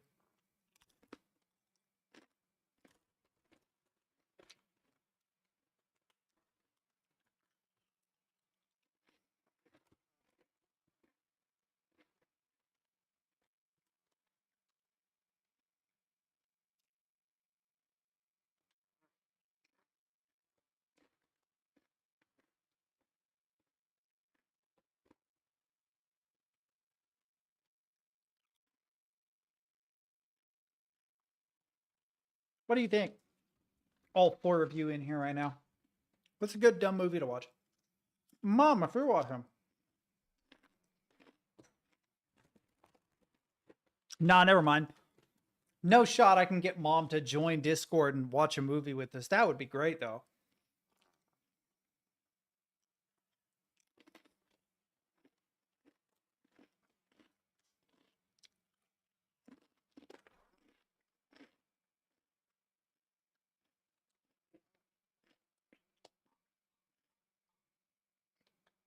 Damn, I really enjoyed that.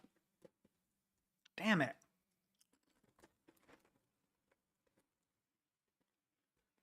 I have to go back to like my normal life.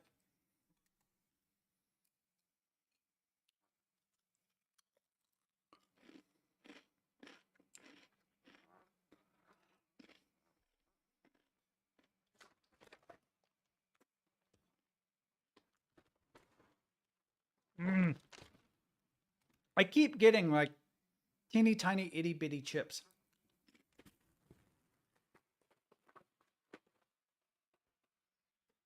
Well, let's see.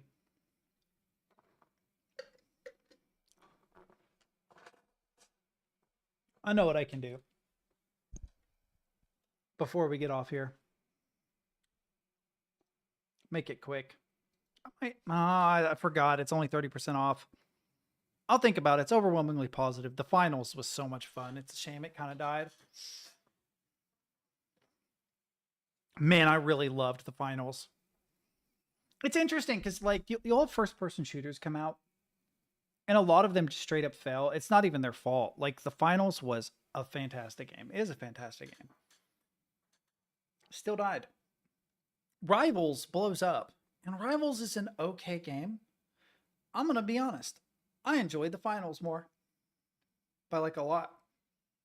I enjoyed BattleBit way more. It's dying too. It's just sad.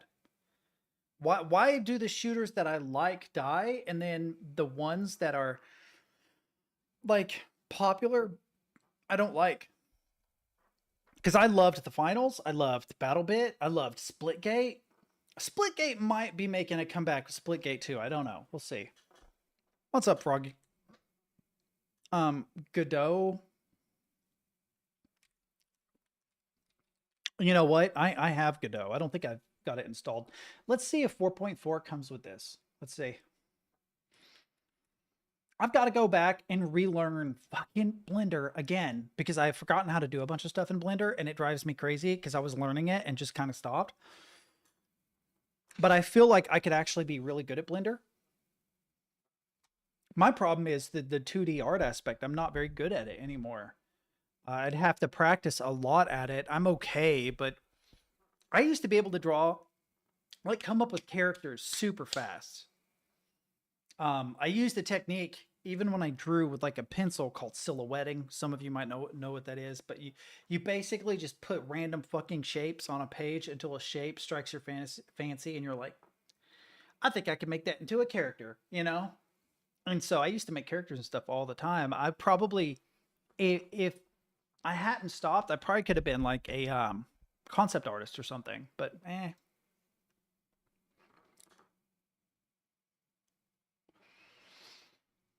Let's see. Do we have 4.4 stable? Sure enough. So we got the new one. So what we can do in Godot is we can go into this asset library and look for templates and then see if we can find point and click. Did they change the way this works? It won't let me type in it. Why is it in offline mode? Oh, I'm an idiot. Godot's great. Open source game engine. I really do think it's the future. I think if Unity hadn't fucked up so bad, I don't think it would have been. But because Unity fucked up so bad, it is. I think it's going to be the Blender of game development. I think there's going to be really powerful competitors like Unreal and stuff. But I noticed that like Unity is now a lot less popular because so many Unity developers went over to Godot that they actually fundamentally changed how good Godot was. Godot became so much better after Unity fucked up that now it's a very real competitor to Unity. Most people who are making games on Unity can just as easily, if not more easily, make them in Godot. I think Unreal has a much stronger place because it's it's geared toward AAA. So we have isometric 2D point and click movement, 3D waypoints demo. This 100%, this is 100%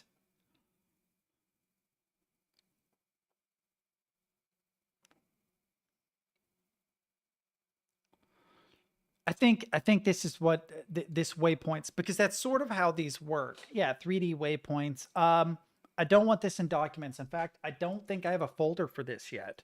So I used to have a game development folder. I do technically on my external, but I need to make a new one. Collapse those.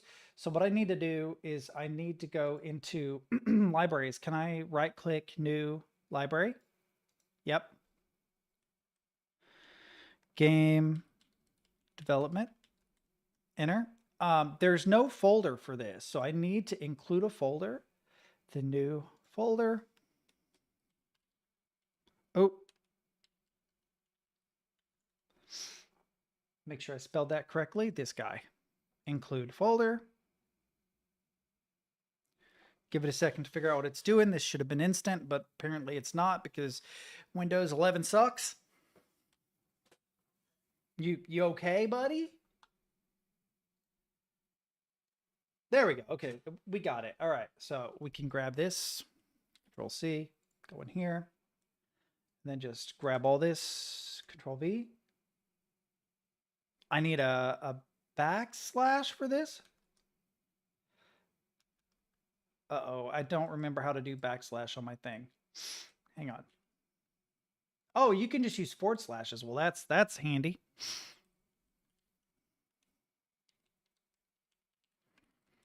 Game, there we go. Project folder will be created. Beautiful. Install.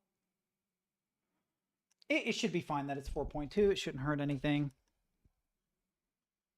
If it were like 3.5, that would be a problem, but I'm just curious what this this waypoint demo does.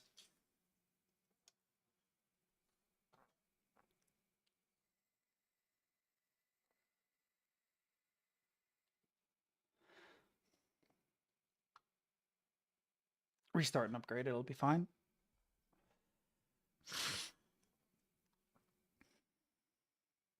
Okay, there we go. I don't know.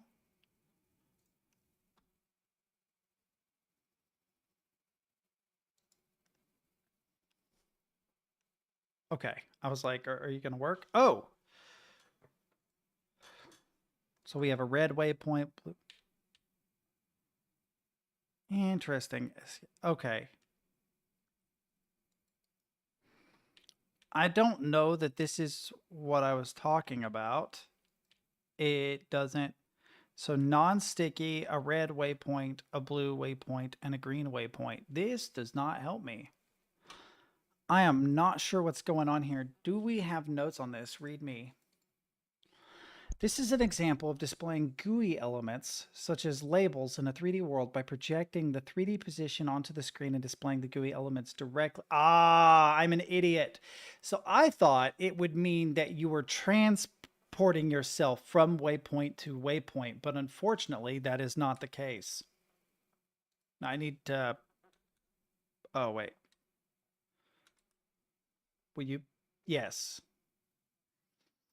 All right, let's try Godot again really quick and see whether or not they have to have a point and click something, right? They only showed 2D, which technically you could make it work. Remove this. Yes, remove. Just the word point. Really?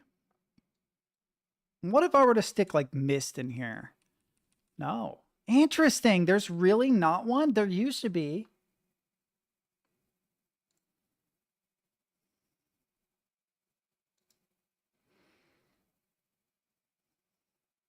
Interesting. There isn't one. I'm going to have to make one. That's insane. I need to make a point and click. I'm going to have to make a point and click demo. That's crazy. All right, all right. Let's get rid. Let's see what they actually have in here.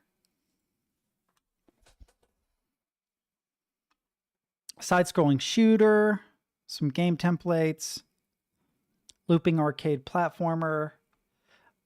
I don't know what that's about. Cute Pong, meta body tracking, sure. Cupcakes framework, turn-based combat in 3D, advanced FPS controller, time, cool. 3D multiplayer. Wow, Godot 3D multiplayer template. That's kind of neat. Creepy eyes looking cursor. Block coding demos. I heard about this block coding thing. Spatial audio. That's cool.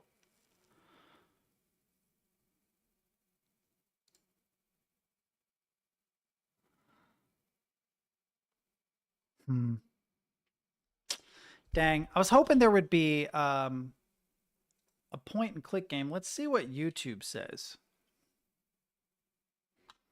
To dog? I don't want to dog anybody, bro. Yeah,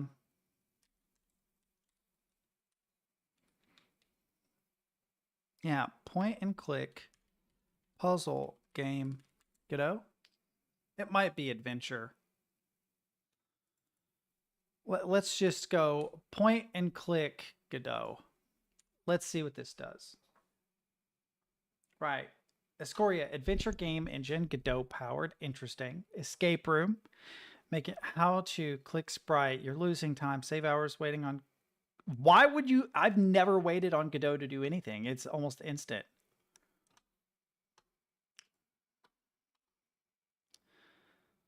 Point and click puzzle design, but this isn't about Godot. Why does this say Godot in 100 seconds? Godot, a free and what is it going to show me in 100 seconds? Capable of building high-quality 2D and 3D games. It was created in 2007 in Argentina and open-sourced in 2014. Like Unity, it provides huge Argentina win. Create, visualize, and program the behavior of game objects. However, Godot weighs in at just 35 megabytes while providing a full-feature developer. It's bigger now. It's like 135. But I will say that a minimal project is about 35 megabytes, which is kind of concerning. I was surprised by that because I put together like a very simple platform controller. It was a very simple platformer controller, like a 2D platformer controller, and it was 39 megabytes. And I'm like, bro, there's no shot. I don't understand where all that excess is coming from.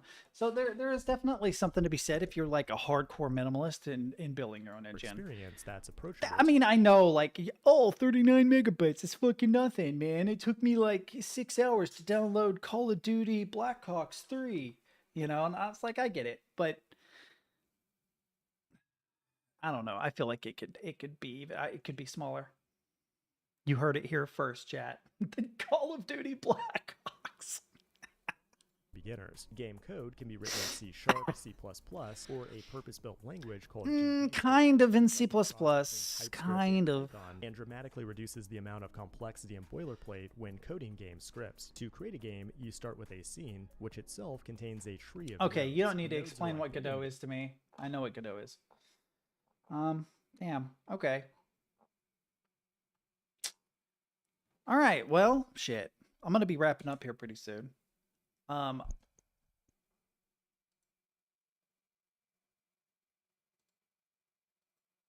Spend the afternoon listening to Girl in Red while messing with Godot, maybe? It's Mike here at Game from Scratch. I got to get the jiggle physics working. That's right. I got to save this because we're going to do some jiggle physics. Why not? The whole thing will be like hyper zoomed in until you zoom out and you realize it's a fat dude on a trampoline and you weren't looking at Big Booba the whole time. Sad story. Ha! Get baited, chat. In the fantasy I've constructed in my head.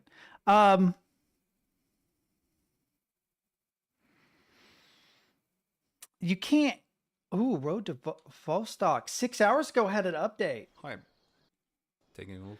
So, like, I'm not big on, like, I don't know, like hardcore shooter games, but this guy is one of the guys that went from Unity to Godot. He ported his whole game from Unity to Godot. And welcome to another Vostok feature highlight, where we're going to take a look at some of the kind of amazing the work that he's done. In this video, I'm going to talk about day and night cycles. I should probably use the same method. Let's put the simulation on, all the dynamic reflections from end to end around 200 FPS. It's pretty cool. So I'm quite happy how this turned out performance and rendering wise, and into early access there should not be any performance issues whatsoever. I mean, if it's a simple lighting system, I mean, I could see some problems, I guess, calculating what time of day it is, but I don't see it causing too many performance issues. Maybe there was some weird quirk in Godot that we're not going to get into on stream that made it a pain in the ass. Oh, man. Trying to decide what to do. So these guys, they make really, really good lightsaber battles. Like, they do some battles that 100% put Disney to shame, but the acting and the settings are garbage. I remember I watched, I think it was this one, and I was very disappointed that the acting wasn't even mediocre. It was just bad. I'm sorry. I'm not trying to be mean. The main guy was okay. The problem was that it felt very stilted. It felt very much like I've got a scene, and so I like look offset to my script, and I'm like, and then he will die and stuff. You know what I mean? Like, that's what it felt like. Very stilted. Also, like, obligatory hot girl, which I can't complain about that too much, but the fucking lightsaber battles are insanely good. The settings are not so good.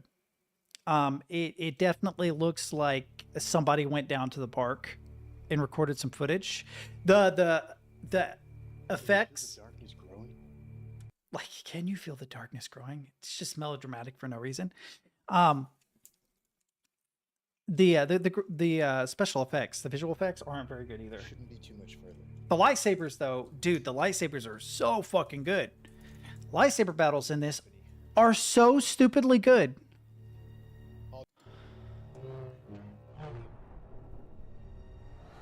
Just wait for it. This is your last chance. So dumb.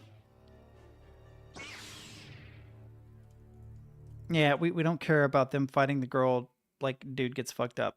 It's this scene right here is actually stupidly good. The choreography is so good. I was really surprised at how good the choreography is. Very, very well thought out. Their choreography is not as impressive. It's still not bad. But that's dumb. The catching, throwing it down. Oh no, he's frozen in time by hot girl energy. But that, holy shit, that is really good. That shot right there is actually insanely good. Because he's trying to fight two guys, so he's having to temporarily stop a guy using the force and then intercept the other guy. Where is it? He's having to intercept the other guy with his actual lightsaber. That's what he's doing with his hand up. He's pushing the other one back. And he does this twice. Once more, like right there, yeah. Then he crosses them, so he only has to deal with one blade, kills one guy. Simplifies the whole equation. It's actually really solid. It's like, holy fuck, you guys actually, what they need to do is have this guy go to work doing the choreography for Star Wars movies and shows.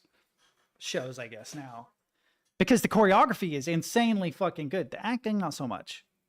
I could totally see dude being like a stunt double for certain fights and stuff. But they gotta work on the acting and the writing if they want to, you know. I'm genuinely trying to be like constructive too. Those things are not easy to do.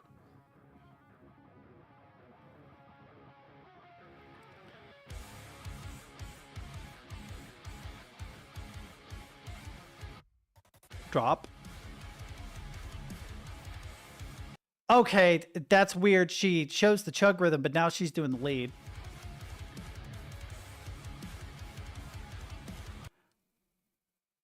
Yo, I want to learn this. This looks like a fun fucking guitar riff.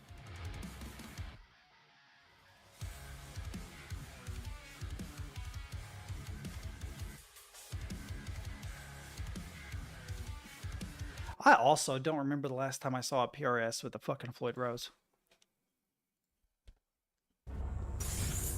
No, I almost thought you shared Callisto Protocol with me. Weird field of view. Kind of portally. Very portally. Never mind.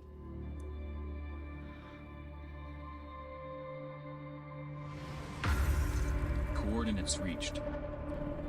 Interesting voiceover there. Employee 628C. You have arrived at your destination. The outdoor environments don't look very inspiring. They look okay. The indoor environments look cool. There's like a very obvious theme.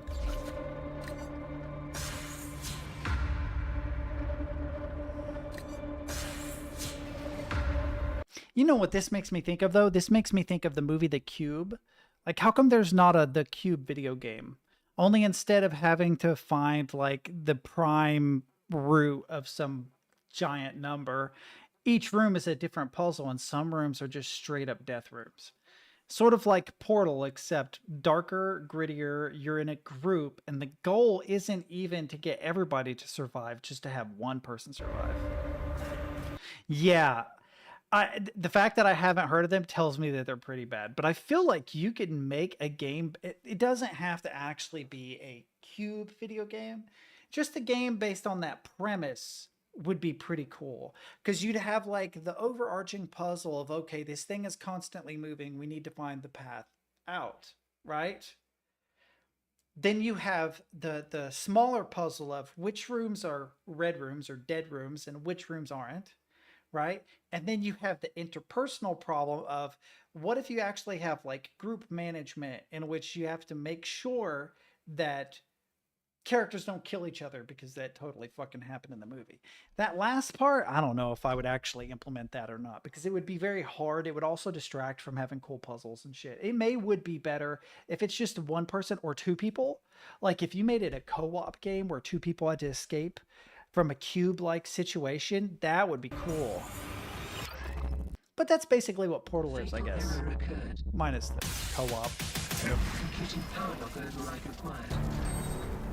Please stand by. Nah, fam, I don't feel like standing by. I'm afraid you're gonna kill me. You're gonna tell me that there's a cake and everything. There is no cake. The cake is a lie. Am I speaking to a sentient being here?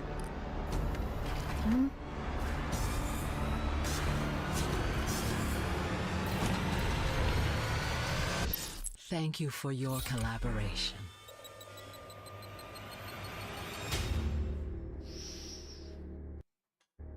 How expensive? I'll play the demo, not tonight, but later. Maybe tomorrow? It's worth playing a demo of, but it doesn't look that impressive. It just looks like mid, you know? Doesn't mean that it is. I might play it. It might be absolute fire. You know how that goes. It might also be a game that I start and I hate it when I start it, and then I come to find I really love it, like Northern Journey. I don't know why.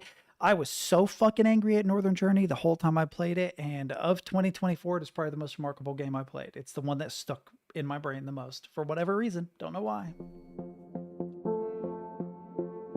Oh, a big streamer did the last game that you gave me, the walking simulator, you know, with the really beautiful graphics. Fuck, I can't remember what it's called now. Black Shard. And they got a lot of views, but I left a comment that basically said that the environments are gorgeous, the UI is gorgeous, but it could use some non-arbitrary puzzles. It could use some puzzles, I said, and then in quotations, non-arbitrary, in case they knew what I meant. I said, but the fun thing is that the slopes are super jank, so if you want to get somewhere, you probably can. You just have to get creative. Yeah, I didn't get like a ton of likes, but I really was hoping that somebody would read that and be like, I'm going to go download this and see what he means about these slopes. Because I told him, I was like, you totally get out of bounds to reach areas you're not supposed to.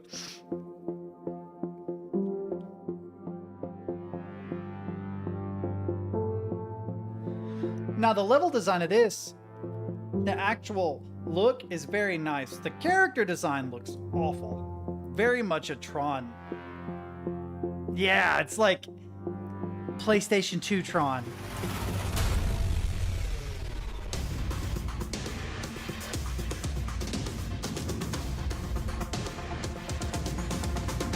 Is this Cube? Is this a Cube game?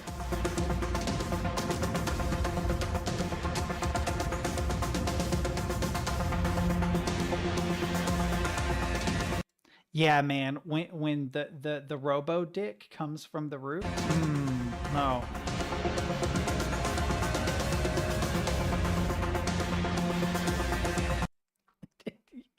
It just occurred to me.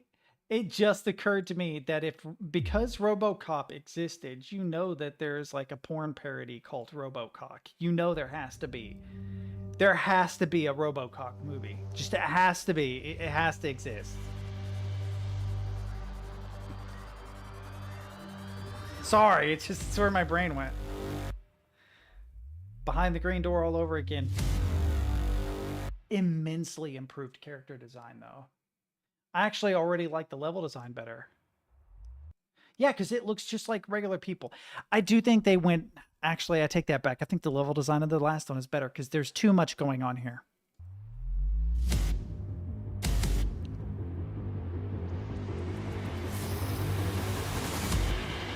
There's way too much going on.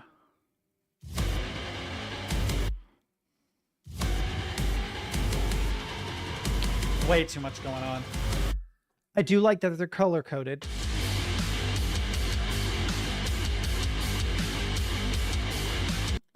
You got to watch out for the hypercubes, dude. You ever see a hypercube in your house, it's best to just leave. Right? Because it can torture you across time. It exists in multiple dimensions, right? A regular cube, you know, like a tungsten one, right? It'll just kill you outright. But you only have to deal with dying once, right? You get dinked by a tungsten hypercube, dude, you have to live your death like an infinite number of times. It's not worth, man.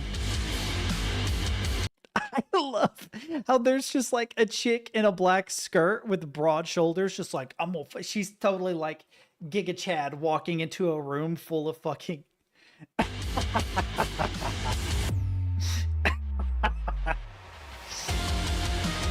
No shot.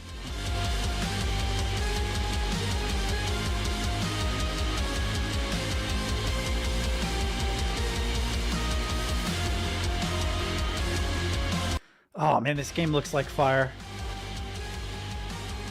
Dynamite? Where'd she get dynamite?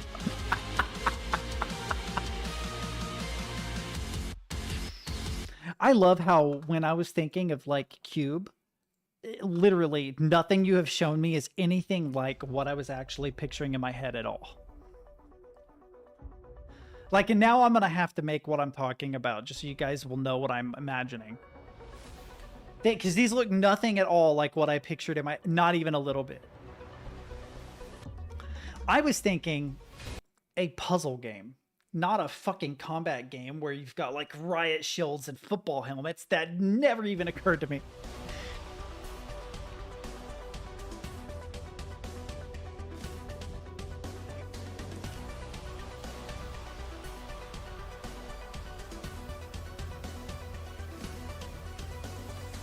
They have the portal cake. Let's go. That's actually pretty cool that they put that in there. You got to watch out for Ganesha, bro. No, Ganesha's a good guy. He would never wield a weird trident thing and try to kill people. Ganesha's like one of the coolest Hindu deities. He's my homie. Half-dead cubes. What wouldn't that be half dead cubed is 0.5 times 0.5, which is 0.25 times 0.5 is 0.125. So it's half dead number 0.125.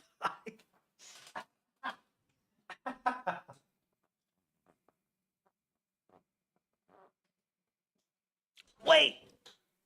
Half dead cubed?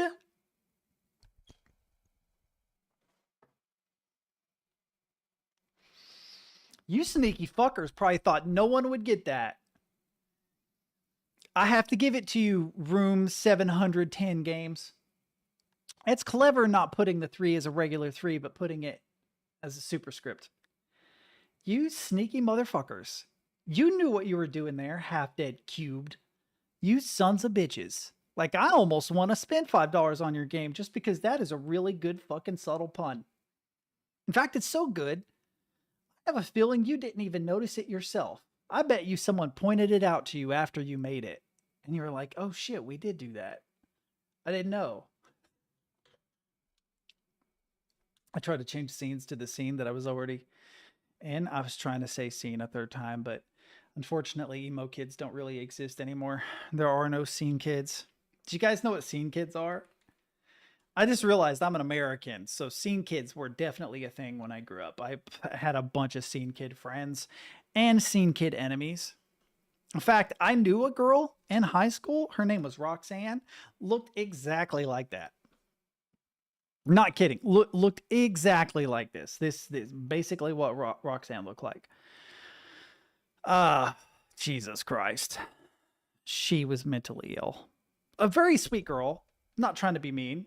Roxanne, you were very nice. But you were just, you have to admit, just a little mentally ill. I hope you worked through your stuff. There were definitely dudes that looked like that too.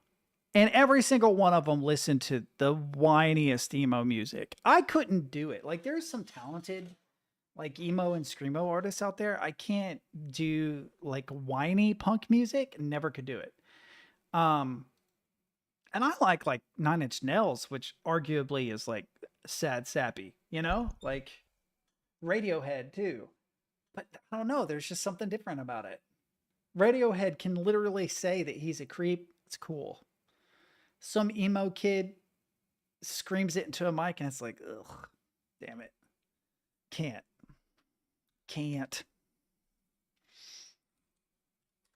Oh. Yeah, corporate art is kind of garbage. I was actually thinking about UI lately, right? And how Blackshard did a really good with UI because it is textured minimalism.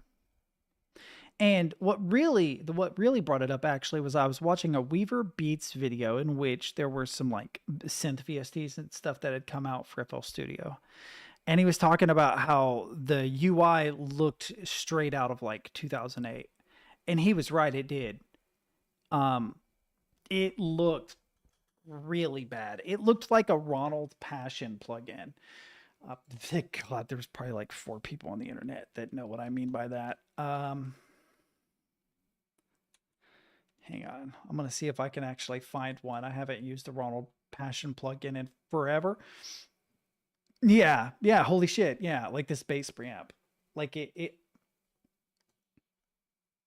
please show me the plugin. I need to see the plugin, you son of a bitch. Only the thumbnail has a picture of the damn plugin. It looks like that. A lot of the old plugins from like 2008 to 2012 looked like that. They looked like this. They just were like not good. The plugins themselves, like Ronald Passion made good plugins. They just looked really bad. Do you know what I mean? Like they looked bad, but they actually sounded really good. I've used that M900 on stuff. I've never used Revolutions. I did use the bass preamp on some stuff, but yeah, they're just really ugly. They're just really ugly looking plugins. And I was thinking about like how good the UI was in Blackshard because it's minimal, but they've textured the minimalism. So like you look at the windows, you know, this thing. Well, I've got chat over top of it at the moment. Can I hide chat, please? Can I hide the black background too? Right? It's very minimal, but there's no texture. And what he did was he took that same minimal idea and he was like, you know what we're going to do? We're going to add interesting textures to it. We're going to, shit, hang on. I remember that March 10th thing. Hang on. What is this called? Fuck. Art Deco. We're going to Art Deco your minimalism is what he did. He Art Decoed the minimalism, which was such a brilliant idea. That's pretty cute. It is the 10th too.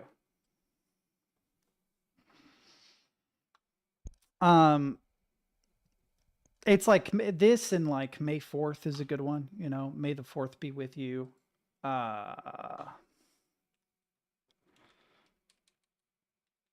Dates that are puns. Puns.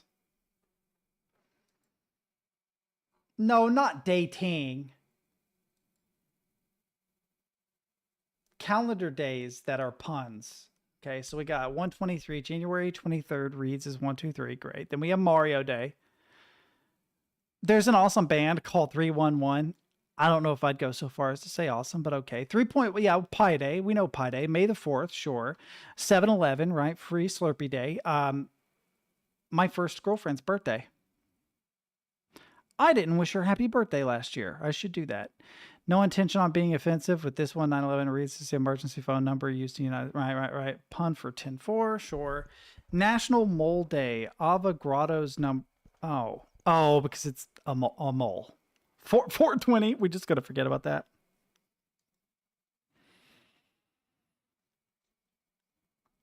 I mean, saying January 23rd is wordplay because it reads as 123 is really kind of pushing it. The only good ones in here are Mario, Pi Day, 7-Eleven, and May the 4th. They're the only ones that really stand out to me as like good punny days.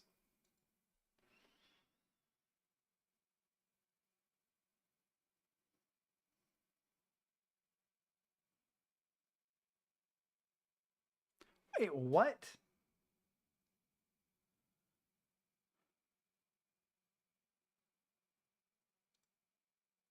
Choosing a game engine is easy, but if you're just starting out or aren't sure which engine is best suited, I'm really, really curious. Was she shit talking Godot a minute ago? I'm not going to watch this on stream. I'll watch it later. But it looked like she was shit talking Godot about the 3D being bad. I think the 3D in Godot can be as good as Unity's. It's not as good as Unreal's, but Unreal cheats at everything, and it's got insane overhead. Looking for a pants. Bisu, man. I keep all the time. Bisu does have a Twitch, by the way. We were watching her play Celeste and struggling at it. I don't know if you guys remember that, but I did find her on Twitch.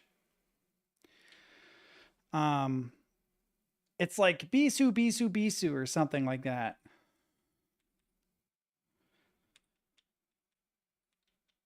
I swear, if that's it, if I typed it correctly. I typed it correctly, first try. So she does have a Twitch, and she does actually have like a following. I thought it was odd. I was like, she has a personality. Where are all of her viewers at? And I was like, wait a minute. If she's on YouTube, she's probably on Twitch also. And then sure enough, she is. And I'm like, oh, okay. So good for her. She's fun to watch. She's very laid back, normal person. She's not like an e-girl, thank God. Oh, I should be an e-boy, chat. Or a flesh tuber, maybe. A flesh tuber e-boy. All right, I guess I'm going to get off here. I can't think of anything else to do. I'm going to go make something to eat, something real, I guess.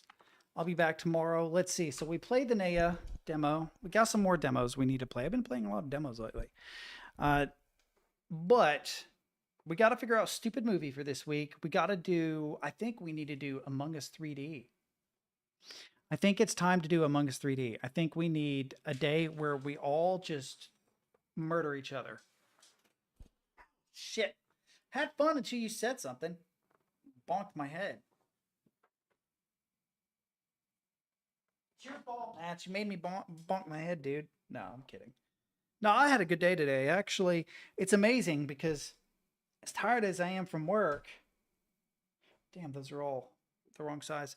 I actually was in a good mood today and did not feel as bad as I normally do on Mondays. Usually Mondays destroy me. I think it's because of the time change. I think that the time change like helped to correct my schedule or something. I don't know. but I actually felt a lot better today than I have in a long time. Also, I got really sick last week. Holy shit. I thought I was going to have to go to work sick. Friday, I felt a little bit better. Then Saturday, I didn't get any sleep, so I felt pretty rough. But then Sunday, I was like, oh, damn, I actually don't feel that bad. Then I get off work, and today I feel great. I'm like, wow, I actually went and did stuff. I drove around and got things done before I was supposed to jump on stream. And the only reason why I was late to stream was because I was messing around with a damn drum app in FL Studio and lost track of time. No real plans for this week other than maybe Stupid Movie Day Thursday. I look forward to that. That's going to be a lot of fun. So we're going to watch something really, really dumb Thursday on Discord. I might try to squeeze in a stream that day too. So what we might do is actually have like an earlier Discord movie stream, you know, maybe like noon or 1 my time. So it's about 2-3 hours earlier than normal so that we can squeeze a movie in before a regular stream. Just a thought. Or vice versa. We could stream and then do a movie after. Would be really cool. Also want to do something like Among Us 3D. Do some kind of multiplayer thing with chat. Might be Friday. I don't know. I need to figure out what day works best for everybody. But I think that would be a lot of fun too, because we haven't done that in a long time. Among Us 3D looks to be like a lot of fun. And I know I'm going to get my ass handed to me, but it'll still be cool. Because I didn't get a chance. I have not played a single game of the original Among Us. I watched a lot of games of it, but I didn't have anybody to play with. And by the time I had enough of a following that we could play it, everybody was already burned out on it and it had already ran its course. So having a chance to play like the 3D Among Us would be cool. Maybe I can get Crimson to actually join us. That would be nice. It's pretty cheap, I think. Let me see. If not free, let me see. I'll let you know. Among Us 3. Oh, it's only the demo right now. Let me see store page. Add to wish list. Oh, the 3D version isn't even all the way out yet. Son of a bitch. Hopefully you can still play with other people that have the demo. I'm hoping. So the demo is free. So it would be the demo actually. Well, Thursday is going to be movie day, and I'm probably not going to do a community stream the same day I do a movie stream. And the reason is, like, you need excuses to bring your community together, and if you only bring them together on one day, well, then what the fuck is the point? But if we can work out a day where we all get to play a game together, and then a separate day where we get to hang out and watch a movie, that works better. And the movie stream, like, if you miss it, it's no big deal. You know, it's not, like, a huge thing. We're just going to watch a dumb movie, and it has to be like a bad movie. The problem is the last time I watched one, I watched Turkish Star Wars. It was so bad that it was no longer even entertaining how bad it was. It was just bad. The best one I watched was Orcs by far, because Orcs was like bad, but fucking hilarious. It was so absolutely hilarious to watch that it was worth it. So I'd like another movie like that. They made another movie called like Dudes in Dungeons or something like that. We might watch that Thursday because I'm curious if it has the same vibe as Orcs. Yeah, you missed Turkish Star Wars. The problem with Turkish Star Wars is it was so bad. It was so bad. It just was bad. It didn't even make, there was no sense to be made. I think the Japanese robot movie actually had a plot. Turkish Star Wars didn't really. Yeah, the problem, I know it sounds weird, but there are movies that are like so bad they're good, and then there are movies that are so bad that they're still somehow bad. And I feel like Turkish Star Wars was, because there wasn't even a lot of things to point to that you're like, oh, haha. You're just like, what? This doesn't make sense. What? This doesn't make sense. The whole movie, you're just like, this doesn't make sense. And every now and then when something did make sense, it was super, super predictable. The only funny thing about Turkish Star Wars is his buddy fucks. That's it. His buddy's whole shtick is getting laid. In a very machismo Turkish way. So, Is there a trailer like running in the background or something? What are you talking about?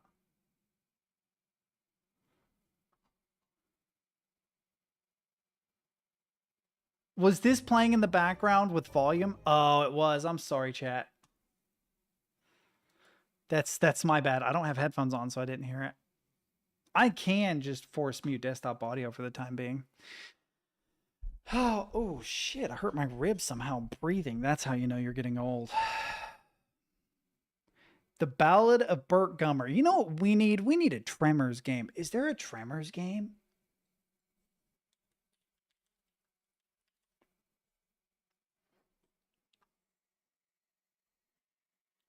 Oh my god. Oh my god, there's a Tremors game and no one fucking told me. No one, dude, I was raised on Tremors.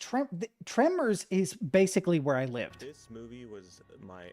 Not even kidding, like perfection in the movie is almost, it is identical to where I grew up in the desert. Childhood. And now there's a game. I am so freaking excited. Hello, welcome to Tremors.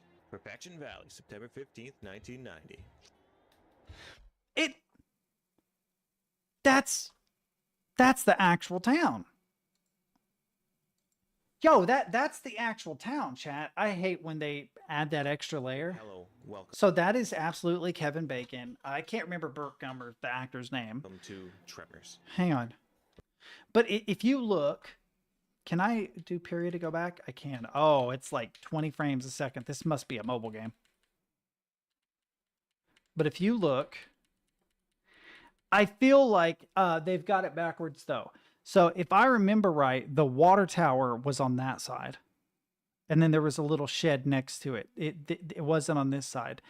Because she was able to get from the rooftop, or she fell from the rooftop, was able to get to the ladder to this, and there was a pipe that ran down it that she kicked. I don't remember exactly, but it's pretty close. Valentine himself, Mr. Kevin Bacon. I believe it. Where is Alabama Hills?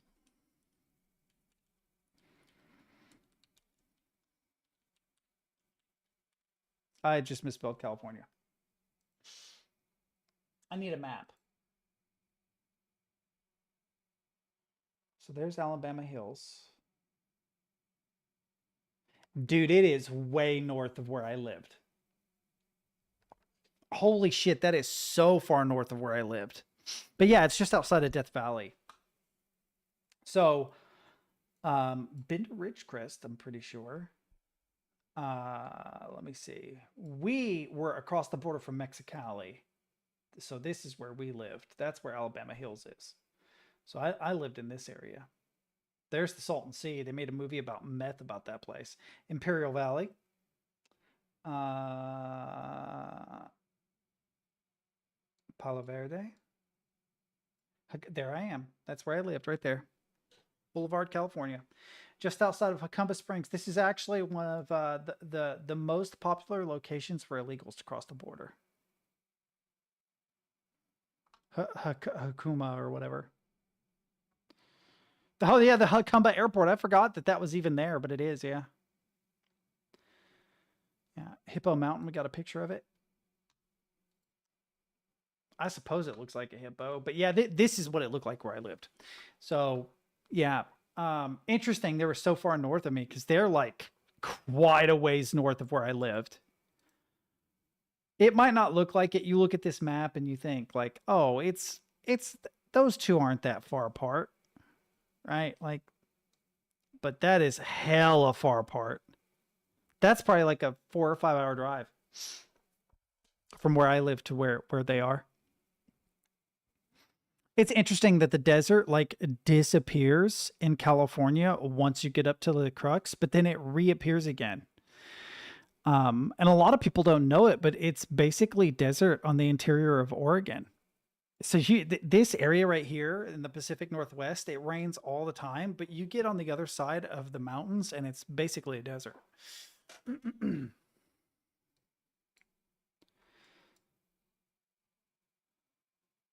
Interesting. Where was there was an Indian reservation near where we lived. I'm curious if it would show up on here.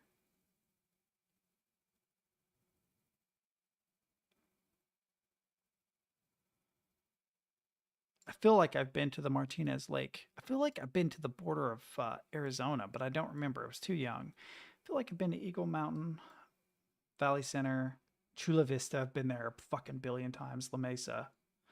I can actually maybe show you guys where I was born. Hang on. So this is San Diego. Give me a second.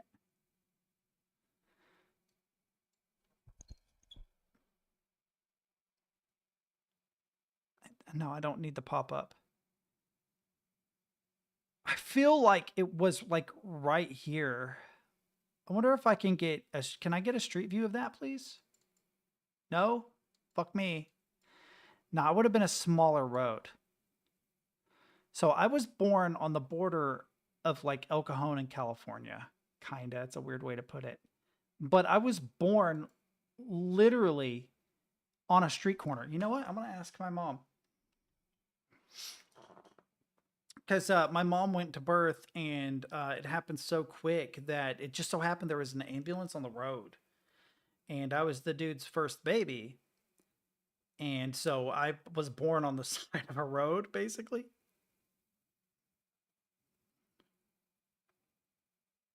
Start chat with Judy. Where are you?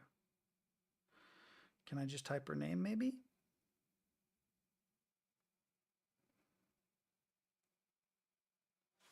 Hey, do you remember the streets that intersected where I was born? Question mark. Yeah, they put my mom into a car, if I remember right, and they got to an intersection and saw an ambulance, if I remember correctly.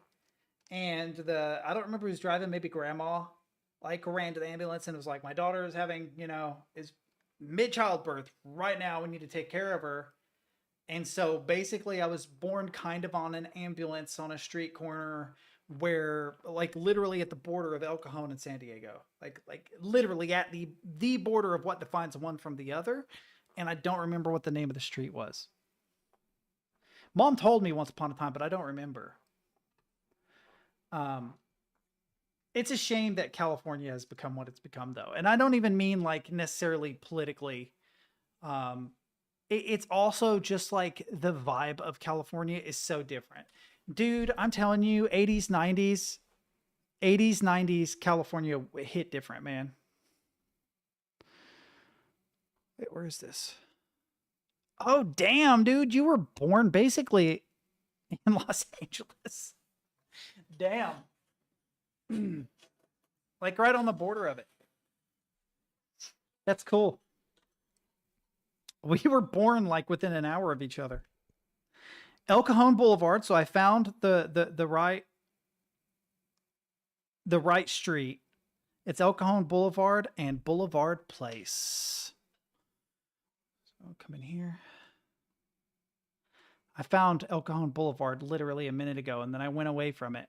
So San Diego, we're looking for El Cajon Boulevard. We can do that.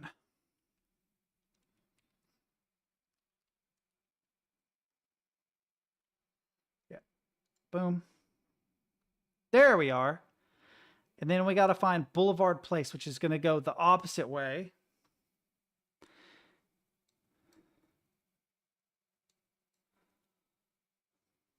Let's see if we can do...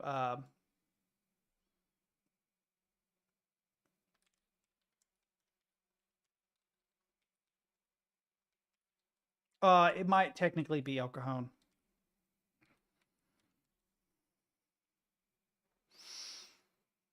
Yeah, there's Boulevard Place. It's this street. And there's El Cajon Boulevard. So can I get a street view here? Hang on. Can I not? Yes, street view. So here's El Cajon Boulevard and Boulevard Place. This is where I was born. This is where I was born. I have never looked at this, by the way. I didn't know what it looked like. Obviously, I was a baby. But yeah, apparently you're looking at the fucking intersection where my dumbass was born. So there you go, chat. You learned something with me today, something I didn't know. I'm sure it looked way fucking different in 1980s, but still.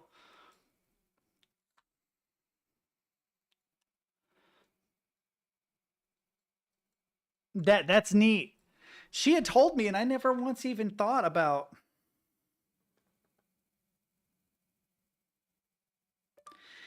Well, I found the intersection of the two on Google Maps and found a street view and am sharing it with chat. So you should pop on YouTube really quick and tell me if it looks different. I can't imagine it looks anything like it did in the late 80s. It is wild, though. They would have had to have been coming up Boulevard Place. I almost guarantee it. Because I feel like they would have been in the suburbs somewhere, and the ambulance would be taking a main strip somewhere, right? That makes sense. She said, I know, dear, I'm watching. Does it look different? Question mark.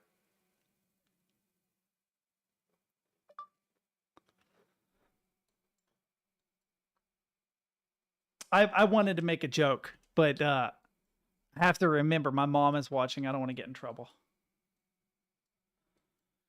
Who was driving? You weren't driving. You. By the way, you're watching. You can't get away with pretending like I'm not here. Who the hell was driving? I don't know the full story. I vaguely remember you being grouchy with grandma about something. Like she didn't take it seriously enough or something. I don't remember. And I'm pretty sure my sister was there because my sister was pregnant at the same time and she had my niece like a month later. There's a big difference in age between me and my siblings. Like my oldest sibling was born in like 64, maybe 65, which is pretty fucking big difference. My youngest sibling is 12 years older than me, and my sister was born in 1970, I think. So yeah, just in case you're like, how the hell do you have a niece that's a month younger than you? Yep, that's how it happens. I actually wouldn't be surprised if do I have a niece or nephew older than me? I don't know how old Sam is. There might be. If Sam is older than me, then I have a niece older than me. That's a thought. Never even considered that before.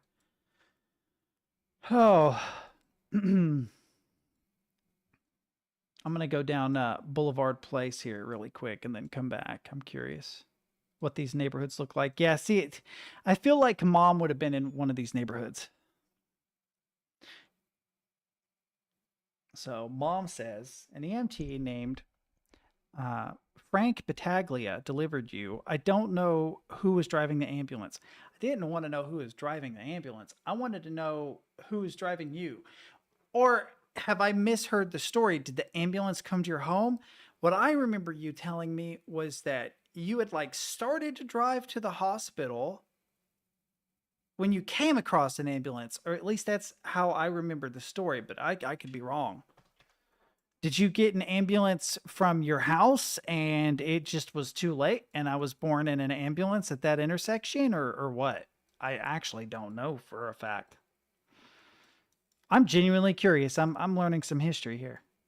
Man, I wish I could go back to California in the 80s. That'd be amazing. I'll take the 50s, 60s, or 70s too. Well, maybe not the 50s. I kind of want some post-civil rights California. You feel me? I would say maybe the 70s before like crack epidemic. Thank you, Reagan, you fucker. Just a thought. Wait, what did that sign say?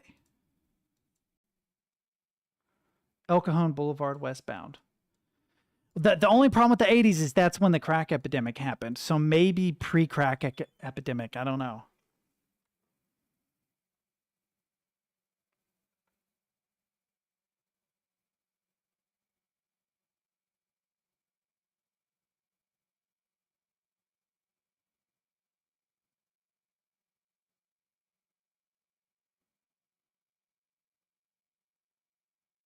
Oh, okay. Okay. So no. Yeah, I was born in an ambulance. They called an ambulance. And her mom was afraid to drive because she knew that my mom had babies fast, apparently. There was no waiting around.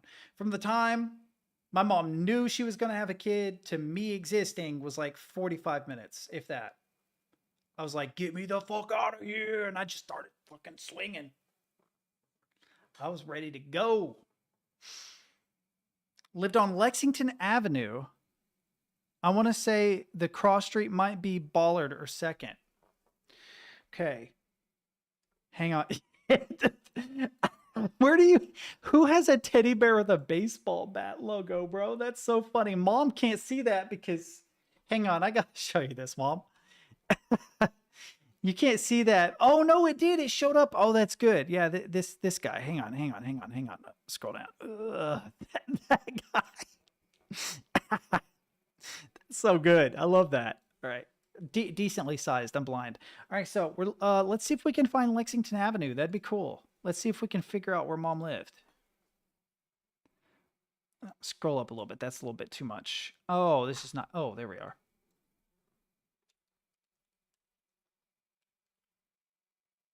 Yeah, not Lexington, Kentucky. Lexington Avenue, San Diego, presumably. Let's see. It'll probably know. Where's the pen? Oh, God, there's two. It would have probably been El Cajon, actually. It would have been this one. And then there's Ballard Street. No shit. Wow, like you look up East Lexington Avenue and it goes straight to exactly where Mom is talking about. Can I go here, please? Street View? Street View! Street View, you son of a bitch. Yeah. No shot. I'd never seen any of this. Did you guys have a yummy, yummy taco? Yeah, it was El Cajon. Apparently, there are two Lexington Avenues, like 2 miles apart. I didn't expect that.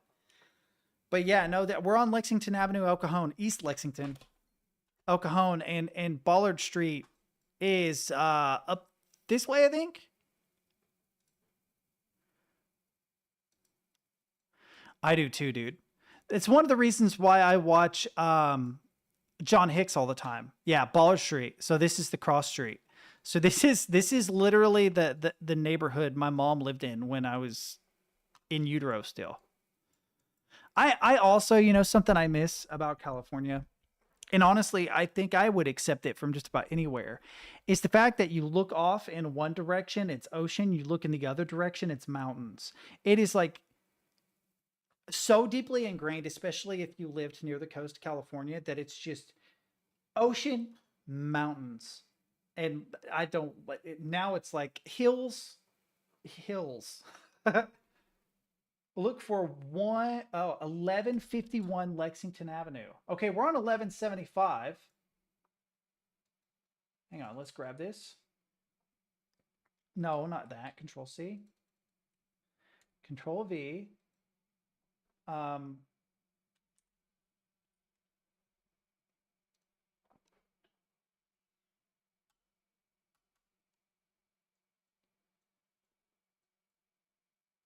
I don't know which one is 11. Oh, no way. There's no way. This is where you lived? I mean, they need to work on the yard. I have a feeling that, see, you have to understand, my mom is a huge green thumb. There is no shot that this was not green as fuck when Mom lived there. So back in the 80s, this house would have probably been fucking just green everywhere. I have never known her to... We lived in the middle of the desert, chat. You have to understand. Like, way out in the middle of the desert. And she had I don't want to say a giant garden, but a damn good-sized garden in front of the house. And it attracted all the wildlife because of the water and the vegetables and shit, that she had to buy a whole bunch of chicken wire and basically cage the garden to keep the animals out of it. But yeah. Is this it? This place right here looks like a duplex. I'm curious if it was a duplex then, because this is 1153 now. And there's something across the street from it. It does not look like it's aged well. There are random doors parked out there. God, Mom, you really didn't take good care of this house. You left the mop out. 37 years this mop has been on the front stoop because of you. I'm kidding. What happened? Oh no, Santa has died. Oh, that's the snowman. No one cares. No one cares about the snowman. Okay. What is this? What is this? Oh, that's an apartment complex. Wow, I haven't seen an apartment complex like that in a long time. Where it's like everything's inside the complex. What?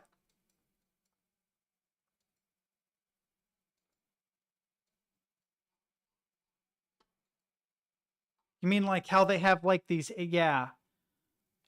And it's crazy because it probably isn't the safest place in the world to live, but I would love to live in a place like that.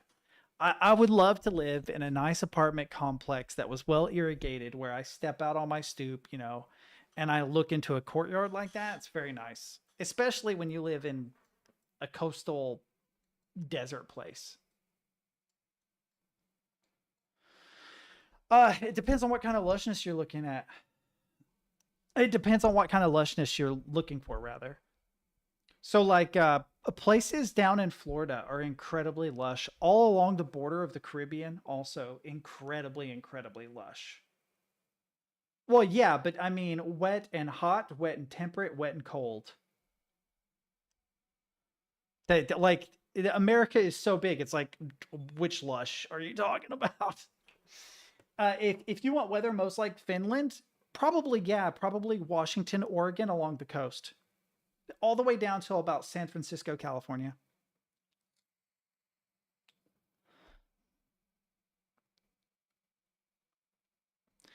She's like, yes, that's the house we lived in. And that was the apartments across the street. So those apartments have been there, were there when she was there. No shit. And apparently, Mom lived down the street, but she doesn't remember the number. Her mom, my grandma. But yeah, hang on. I'll show you what I mean, because there's a lot of different lush. There's like a tropical lush. You have some places in California that are like that. I actually think some of the luscious places, like San Diego has some beautiful places, but some places like north of Los Angeles or even north of San Diego. Here, let me bring up a map really quick. So like, I just need a regular map. Oh my God, I don't want to buy a fucking map. Just Google Maps. Just Google Maps. Okay. It thinks I'm in Lexington. I'm not. There are some areas. I gotta back out a little bit. Like, this area is actually incredibly lush, but it's fairly tropical. There are some places like Riverside that are fucking gorgeous. They are absolutely stunningly gorgeous. There are also places in San Diego that are so incredibly lush. Like, if you were to look at like the San Diego Zoo, it looks insane. It is also one of, if not the largest zoo in the world. I think it's the largest in the country. Incredibly green, incredibly lush. The whole place is. It's a fucking jungle, basically. They've converted this place into a fucking jungle. And it is the size of its own town. But it's kind of tropical. The same is kind of true if you like go outside of Miami. It's sort of a tropical lush. Very blue, very green, very fucking wet. Let's see if I can see what it means. Let's look at Riverside. It's been a long time since I've seen Riverside. But I'm curious if I can like, no, I don't want pictures, thank you. I want Street View. But it's a very green, beautifully lush place. It's urbanized, but yeah, it's fucking beautiful. Riverside is a beautiful place to live. But if you were to go to say like, God, what towns are just outside of Miami. I don't know Miami as well, but my brother lived in Florida when I was a kid, and it was incredibly, incredibly lush too. Let's say Coral Gables. All right. Let's look this up. Florida. Can I get a street view here somewhere? Let's get a little further away from Miami. Like, let's go to Black Point Park. All right. Go here. All right. I want street view. Why does Google hide street view nowadays? Like, it's starting to annoy the shit out of me because I can't look anything up and go to street view anymore. It used to be a big button where it's like, oh, here's street view. You just hit this and you're in street view. Now it's like this little show imagery. It's like, is it just the person? No. It drives me actually fucking crazy. Just pick a place, please.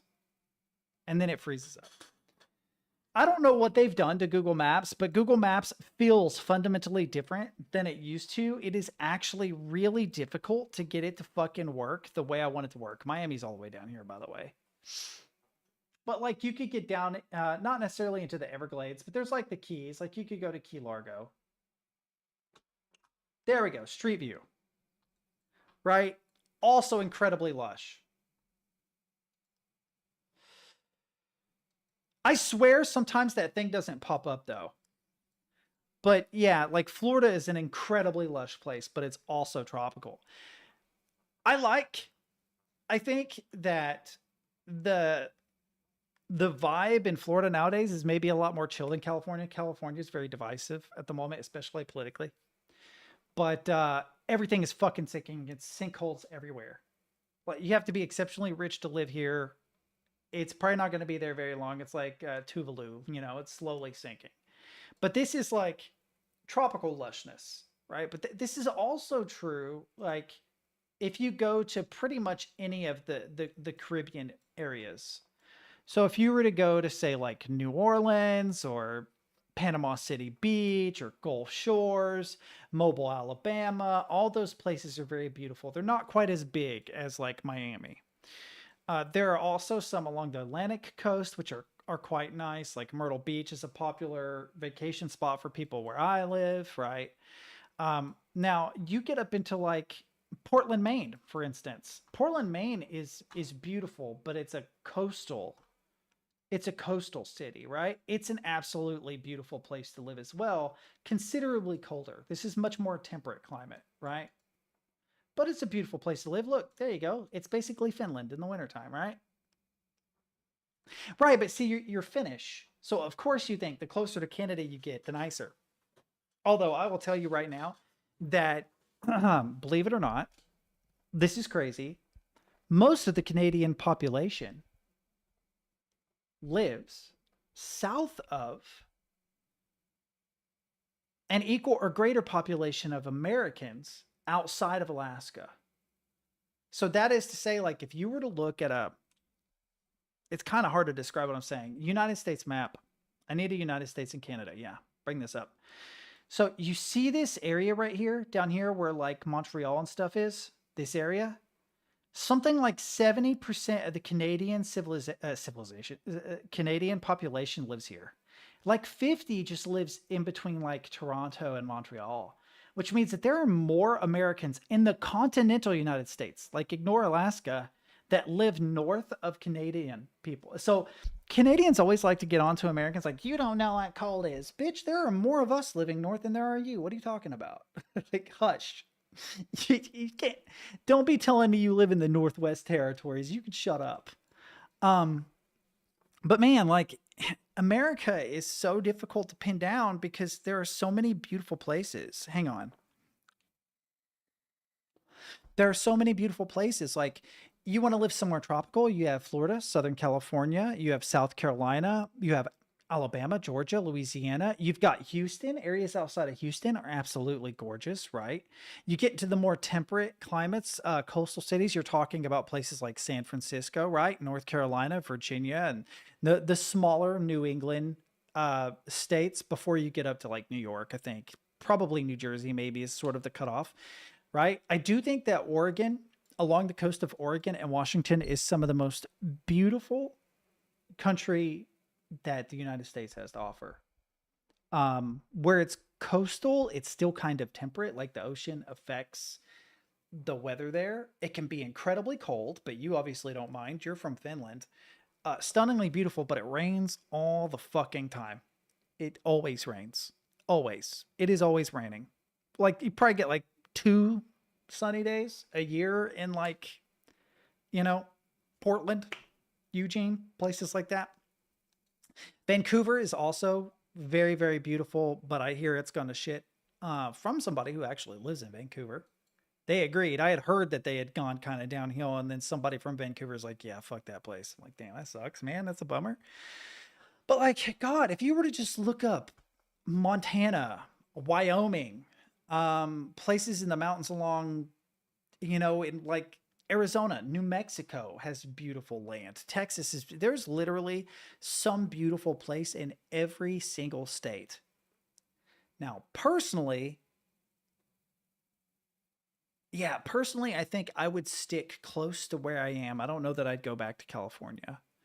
I'd probably go to like Nashville. It's beautiful. It's lush. It's cool most of the year round. It can still get warm in the summer. The winters aren't totally unbearable.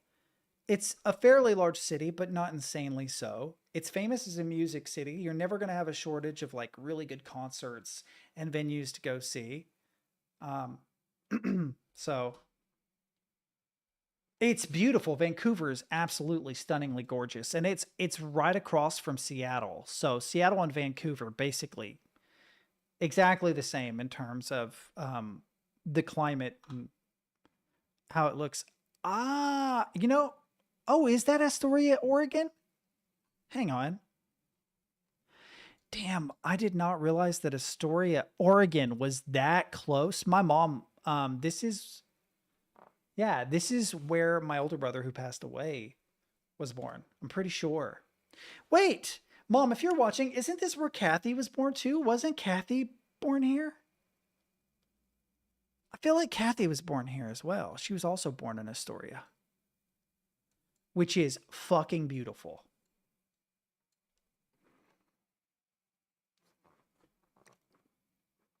So my sister and one of my older brothers also, I'm pretty sure. Where is this? Yeah, Portland.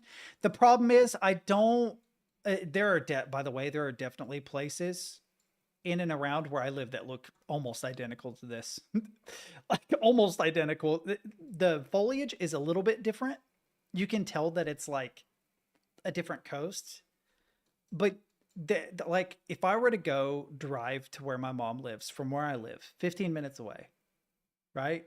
There's a road I can take that is smaller than this, mind you, but that is every bit as lush as this.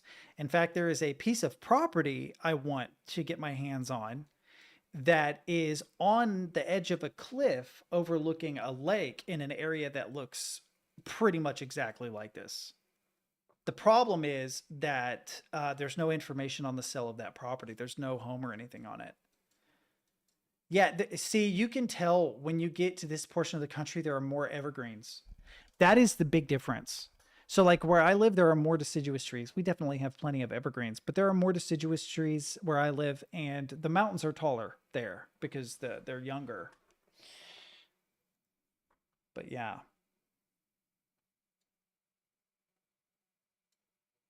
What is BB604?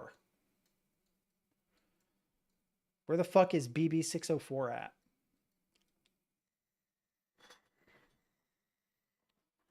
The problem is, oh, just outside of Vancouver. Yeah, it's beautiful. The people in Oregon and Washington don't want you there. And I'm not kidding. You can ask my mom. There was like literally a sign. If I remember right, she said there was a sign outside of Astoria that said it's a beautiful place to visit, but we want you to go home. Something like that. Kathy was born in Astoria, John in Seaside. She also lived in Cannon Beach and Gerhardt. It's just the way the people are. I think that they were really like small coastal towns. And then they got inundated by tourism and people fucking hated it. They hated all the extra people. They felt like they were going to destroy their beautiful, quaint little town by flooding it. They didn't like it. And I honestly kind of understand because I live in sort of a touristy town and it's fucking obnoxious every summer. It fucks up traffic. There are people fucking everywhere. People that come from out of town are like really obnoxious and they it's just, I don't know, they shitify wherever you live. I'm not saying that you're going to do that, but I understand where they're coming from. Hang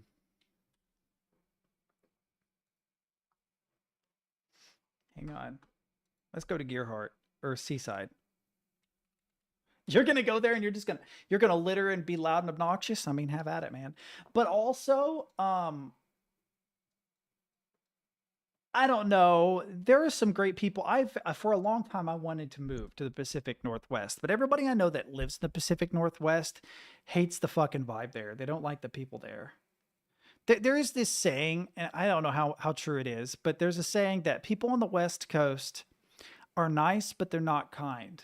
And people on the East Coast are kind, but they're not nice. And I'd rather have kind people that talk shit than people that will act super friendly and wouldn't spit on you to put out a fire. You know what I mean? Like, and it kind of has been my experience, actually, even when I meet other people from California, not always, but there is sort of like this hoity-toity, self-righteous, I'm a little bit better than you. Now, I haven't met a lot of them where I live now, but I have met them. And there have definitely been exceptions to that rule, but I used to think like, oh man, that whole like stereotype, that's not real. That's not really what people are like. And then in my actual personal experience, I saw it and I'm like, fuck, maybe it is real. Maybe people really are like that. But I haven't personally been to Oregon, so I don't know. Right? I can't say. My mom could tell you what the people are like there. But for a very long time, this is where my brother was born. For a very long time, considered moving to the Pacific Northwest. That's another thing, is they're incredibly expensive to live here. And I'm sure that like being Finnish, coming to a place like this, you'd be just exotic enough that everybody would be friendly with you. You wouldn't have any trouble. In fact, it would probably be me coming from Kentucky would catch grief. They'd make fun of my accent or something, you know? But I don't know for sure. I will say I would much, much rather go to the Pacific Northwest than back to California, unfortunately. California is impossible to live in now. It's just completely taken over with the homelessness epidemic. Drugs are rampant, gang activity in a lot of the urban areas. And I love California. Like, I'm not even trying to give it a hard time. It's where I was born. I'm like a fucking third or fourth generation Californian, and it's sad what's happened to that state. It's been abused for way too long. And that's like an apolitical statement because a big contributor was Reagan. His war on drugs really fucked up Southern California. I mean, you have CIA drug operations, the crack epidemic in like the 80s. Then you have incredibly high taxes.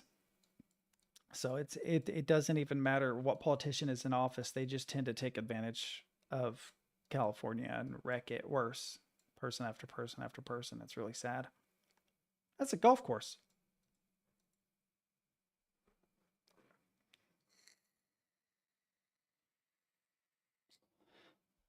Yeah, I wouldn't want to go to LA. I mean, LA actually has a lot of character. There are a lot of places I would love to visit. Go to the bridge that goes across the Columbia River to Washington and check out the beaches in Haystack Rock. Yes, ma'am. All right, I'll do it. Hang on. I had my phone open, so it didn't notify me. Haystack Rock, Cannon Beach, Oregon. Okay. She said, check out the beaches in Haystack. All right. Will you? Wait, isn't this just where the Goonies? This is just the Goonies, right? Hang on. Can I not go there? I guess I can't. There are spots here, though. Hang on. Man, it looks so beautiful. Look at how foggy, chat. I'm pretty sure this is the Goonies. Hang on. We'll search again so that it gives me a top down, and then we'll go to the main beaches. Or do you mean here? Wait. Yeah. Yeah, let's see. We got a couple other angles. Yeah, so it'll give you... Bro. He's wearing a Goonies shirt. He's a fucking baller. Okay, I can't give him grief. Man, it is beautiful, though. I completely see the... I completely see the appeal of like Oregon and Washington. I do. They're beautiful. They are absolutely stunningly gorgeous. She's like, yes, it is the Goonies. I kind of figured when the guy who took a picture of it was wearing a Goonie shirt, I just kind of figured, all right, the bridge that goes across the Columbia River.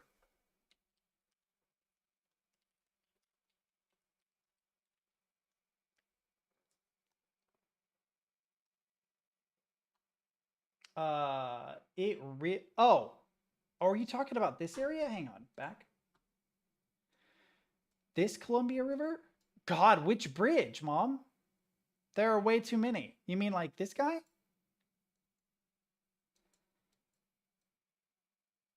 I have no idea. The problem with saying Columbia River is there's like 60 Columbia Rivers in the US. That's not even an exaggeration. There are probably like 60 Columbia Rivers.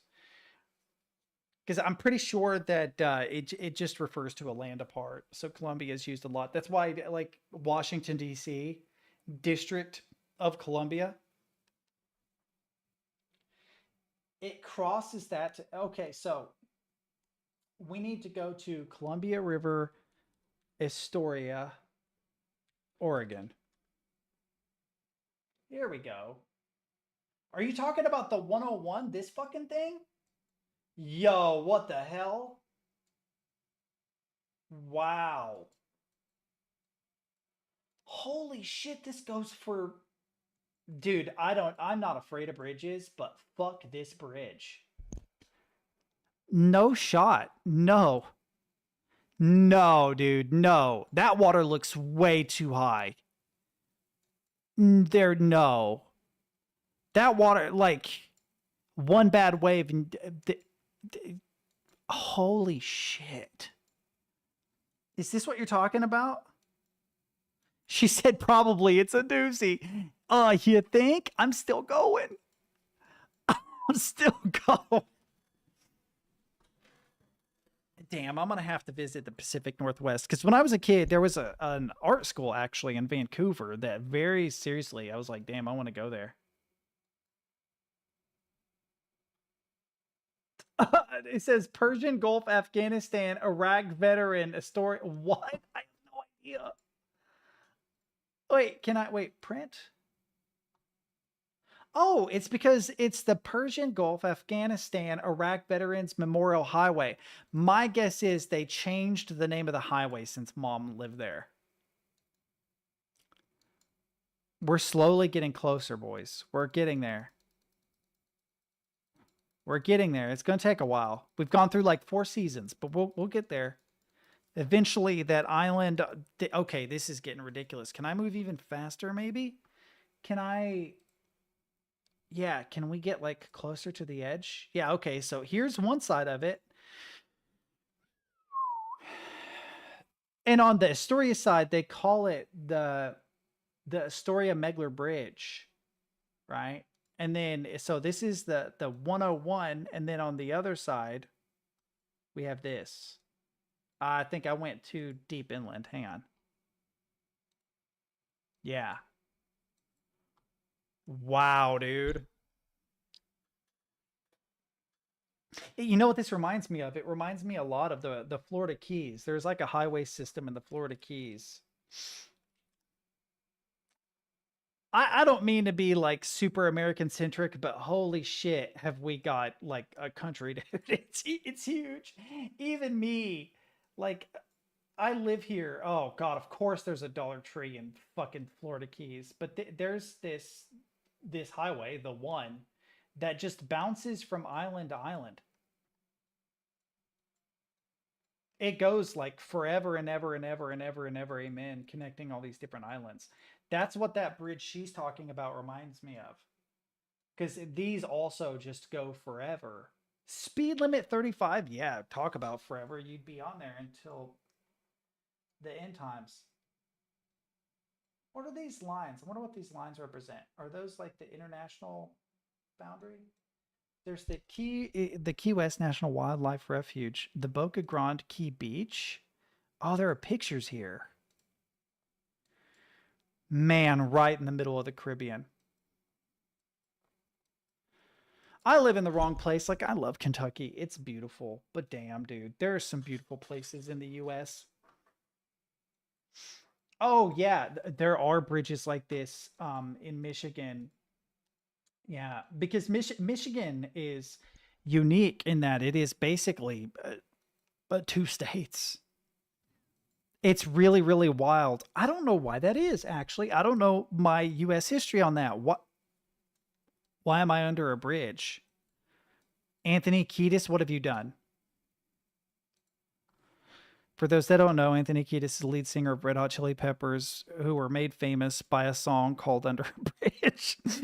In case you're like, what the fuck is he talking about now? I wouldn't mind being in like rural Michigan, but I wouldn't want to live in urban Michigan. In fact, I would probably stay away from the Rust Belt. Like Michigan, though, I will say, Michigan, northern parts of Indiana and Ohio, a lot of Finnish people. See, my brother, my youngest brother, his family is Finnish.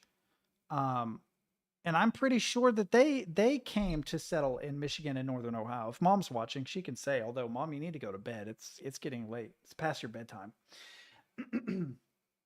Yeah, I would not be surprised. I'd have to ask him though. He would know for sure. But like if I wish I could see like she said if you're showing off the United States something, will you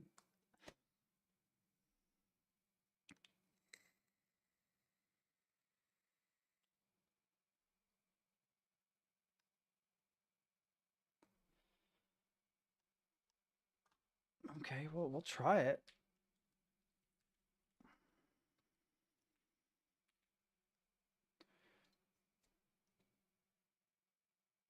Okay, North Island, Coronado, California. Where is this?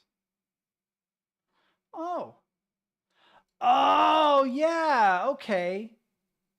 For some reason, I was thinking that it would be in the northern portion of California, but no, isn't this near where like the military bases and stuff are? She's like, if you're going to show off the United States, you should show off this island. And she said, never mind. I just have good memories there from the Vietnam War. Damn.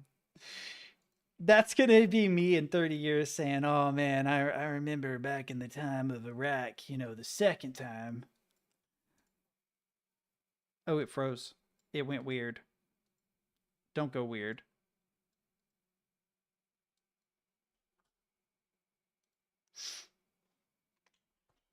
Where's this?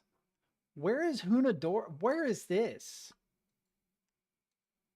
Is the Carpathian Mountains? I should maybe read. Yeah, there are definitely a lot of beautiful places in Europe. Yeah, see, the thing is with like the US, and I would argue probably with like Canada, Russia, China, we have the benefit of being so big that you're going to find a lot of beautiful stuff just from sheer size. So if you're realistically like going to compare it with like France or Britain, it's kind of unfair because they're so considerably small in comparison, right? But if you were to compare like all of Europe with all of North America, all of a sudden you can start making some amazing comparisons. Because like the French Riviera is beautiful. I fell in love with the French Riviera in a movie from, I think it was the 1950s about a jewel thief. It's like, holy shit, I want to live there. Damn. See, this, though, this actually really does feel like where I live. This feels like the Smoky Mountains. If you said, hey, yeah, this is the Smoky Mountains, I'd be like, I believe it. I would. You could probably convince me that this was the Smoky Mountains and I wouldn't even know it. Even like the rusty guardrails and shit. I'd be like, oh, okay, that makes sense. And then I'd see a sign and be like, oh, red arrows? The fuck does that mean? I don't remember there being red arrows. Can I go this way? No, it won't let me.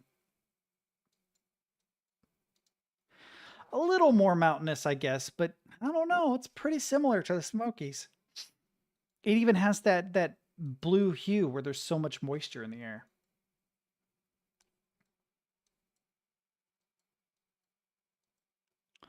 Also, plenty of deciduous trees. A surprising lack of kudzu, though. That would give it away. That would be how I know it's not Appalachia, because it's like, where's all the kudzu at? There's no kudzu. I'm very disappointed. Do you guys know what kudzu is? I never even thought to ask if you guys know what kudzu is. It's like an invasive vine that was introduced to Appalachia, and it has taken places over. You'll play GeoGuessr and you'll find like a McDonald's with what looks like a jungle behind it, and you think, oh, that's South America. It is not. That is Appalachia. That is just kudzu vine. It's just taken everything over. The infrastructure looks a little what's the word I'm looking for?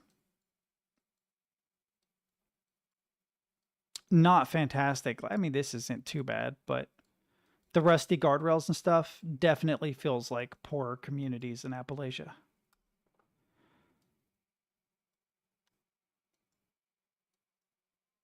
Yeah, I mean,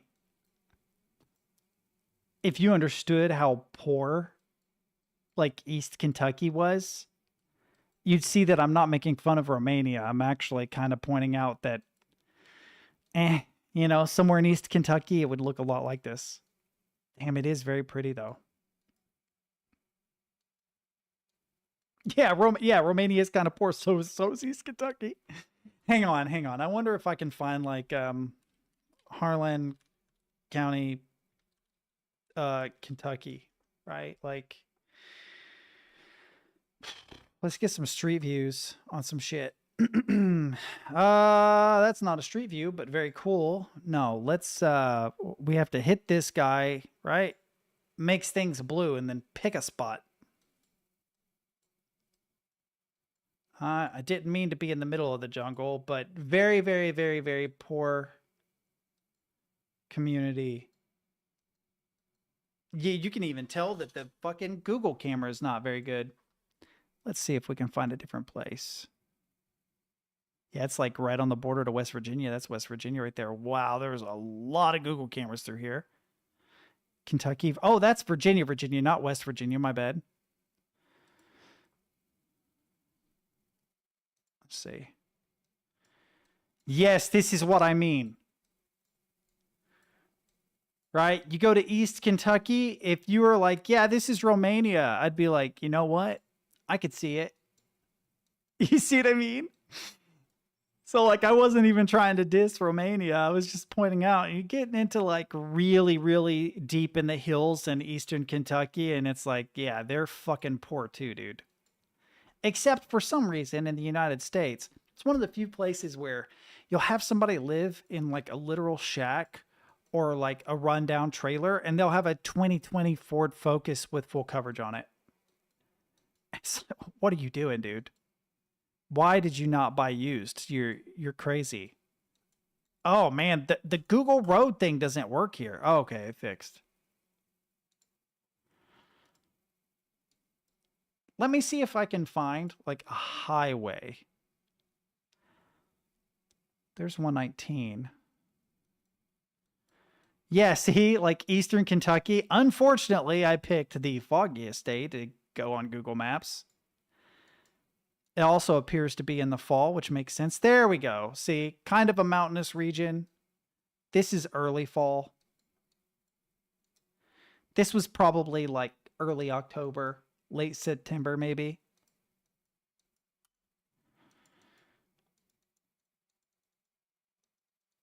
But yeah, Anyway, the road gives it away.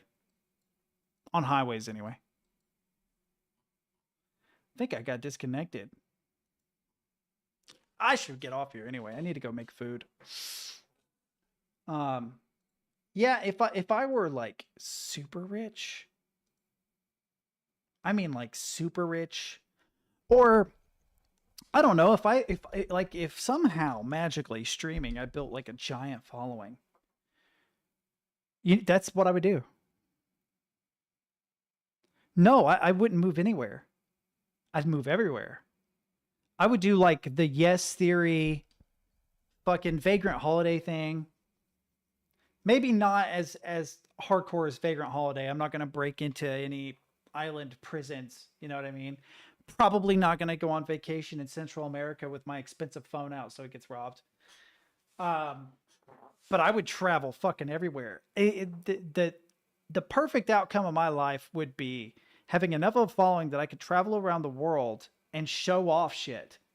Like fucking go to Tuvalu, you know? Go hang out with some people in Tokyo. That'd be fucking amazing. Even if I were just wealthy enough that I only got to explore the US. Just I made enough money every single week that I could go fuck off to the Florida Keys in the wintertime. You know? Check out Vancouver in the spring. Shit like that. That'd be amazing. I'd love that. That would be so cool. That would be it. I would die happy. But it's interesting.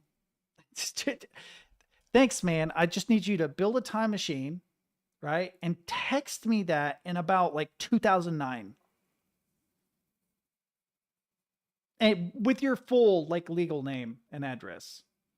Because then I'll help you out. We'll split the revenue or whatever. What's up, Gronk? I'm getting off here, man. Oh, hang on. I gotta see what this YouTube short here is. We want it muted though. It's broken for some reason. Why is? Oh, it's just General Grievous. It looked like a T-800 with the lightsaber. Yeah, man. Have a good night. I'll see you guys tomorrow. Probably more demos tomorrow, but we need to do another full playthrough of something sometime soon. I'll try to be on time tomorrow, about 3 o'clock.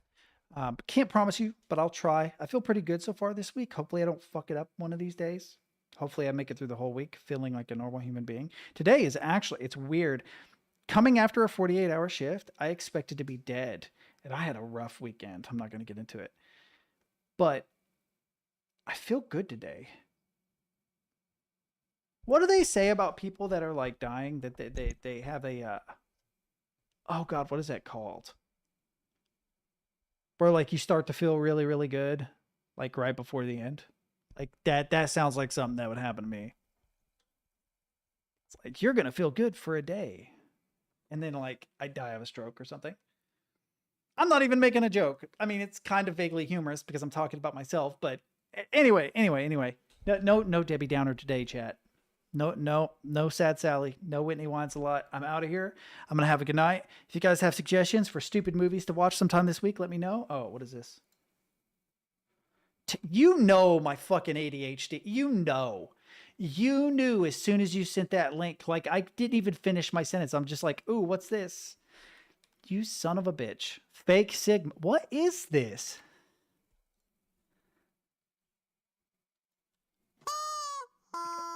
Fuck.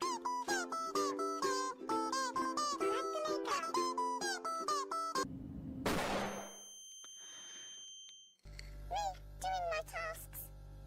That one crewmate.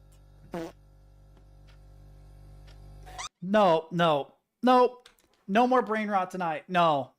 Have a good night, guys. I will see you tomorrow. Until next time. Bye-bye.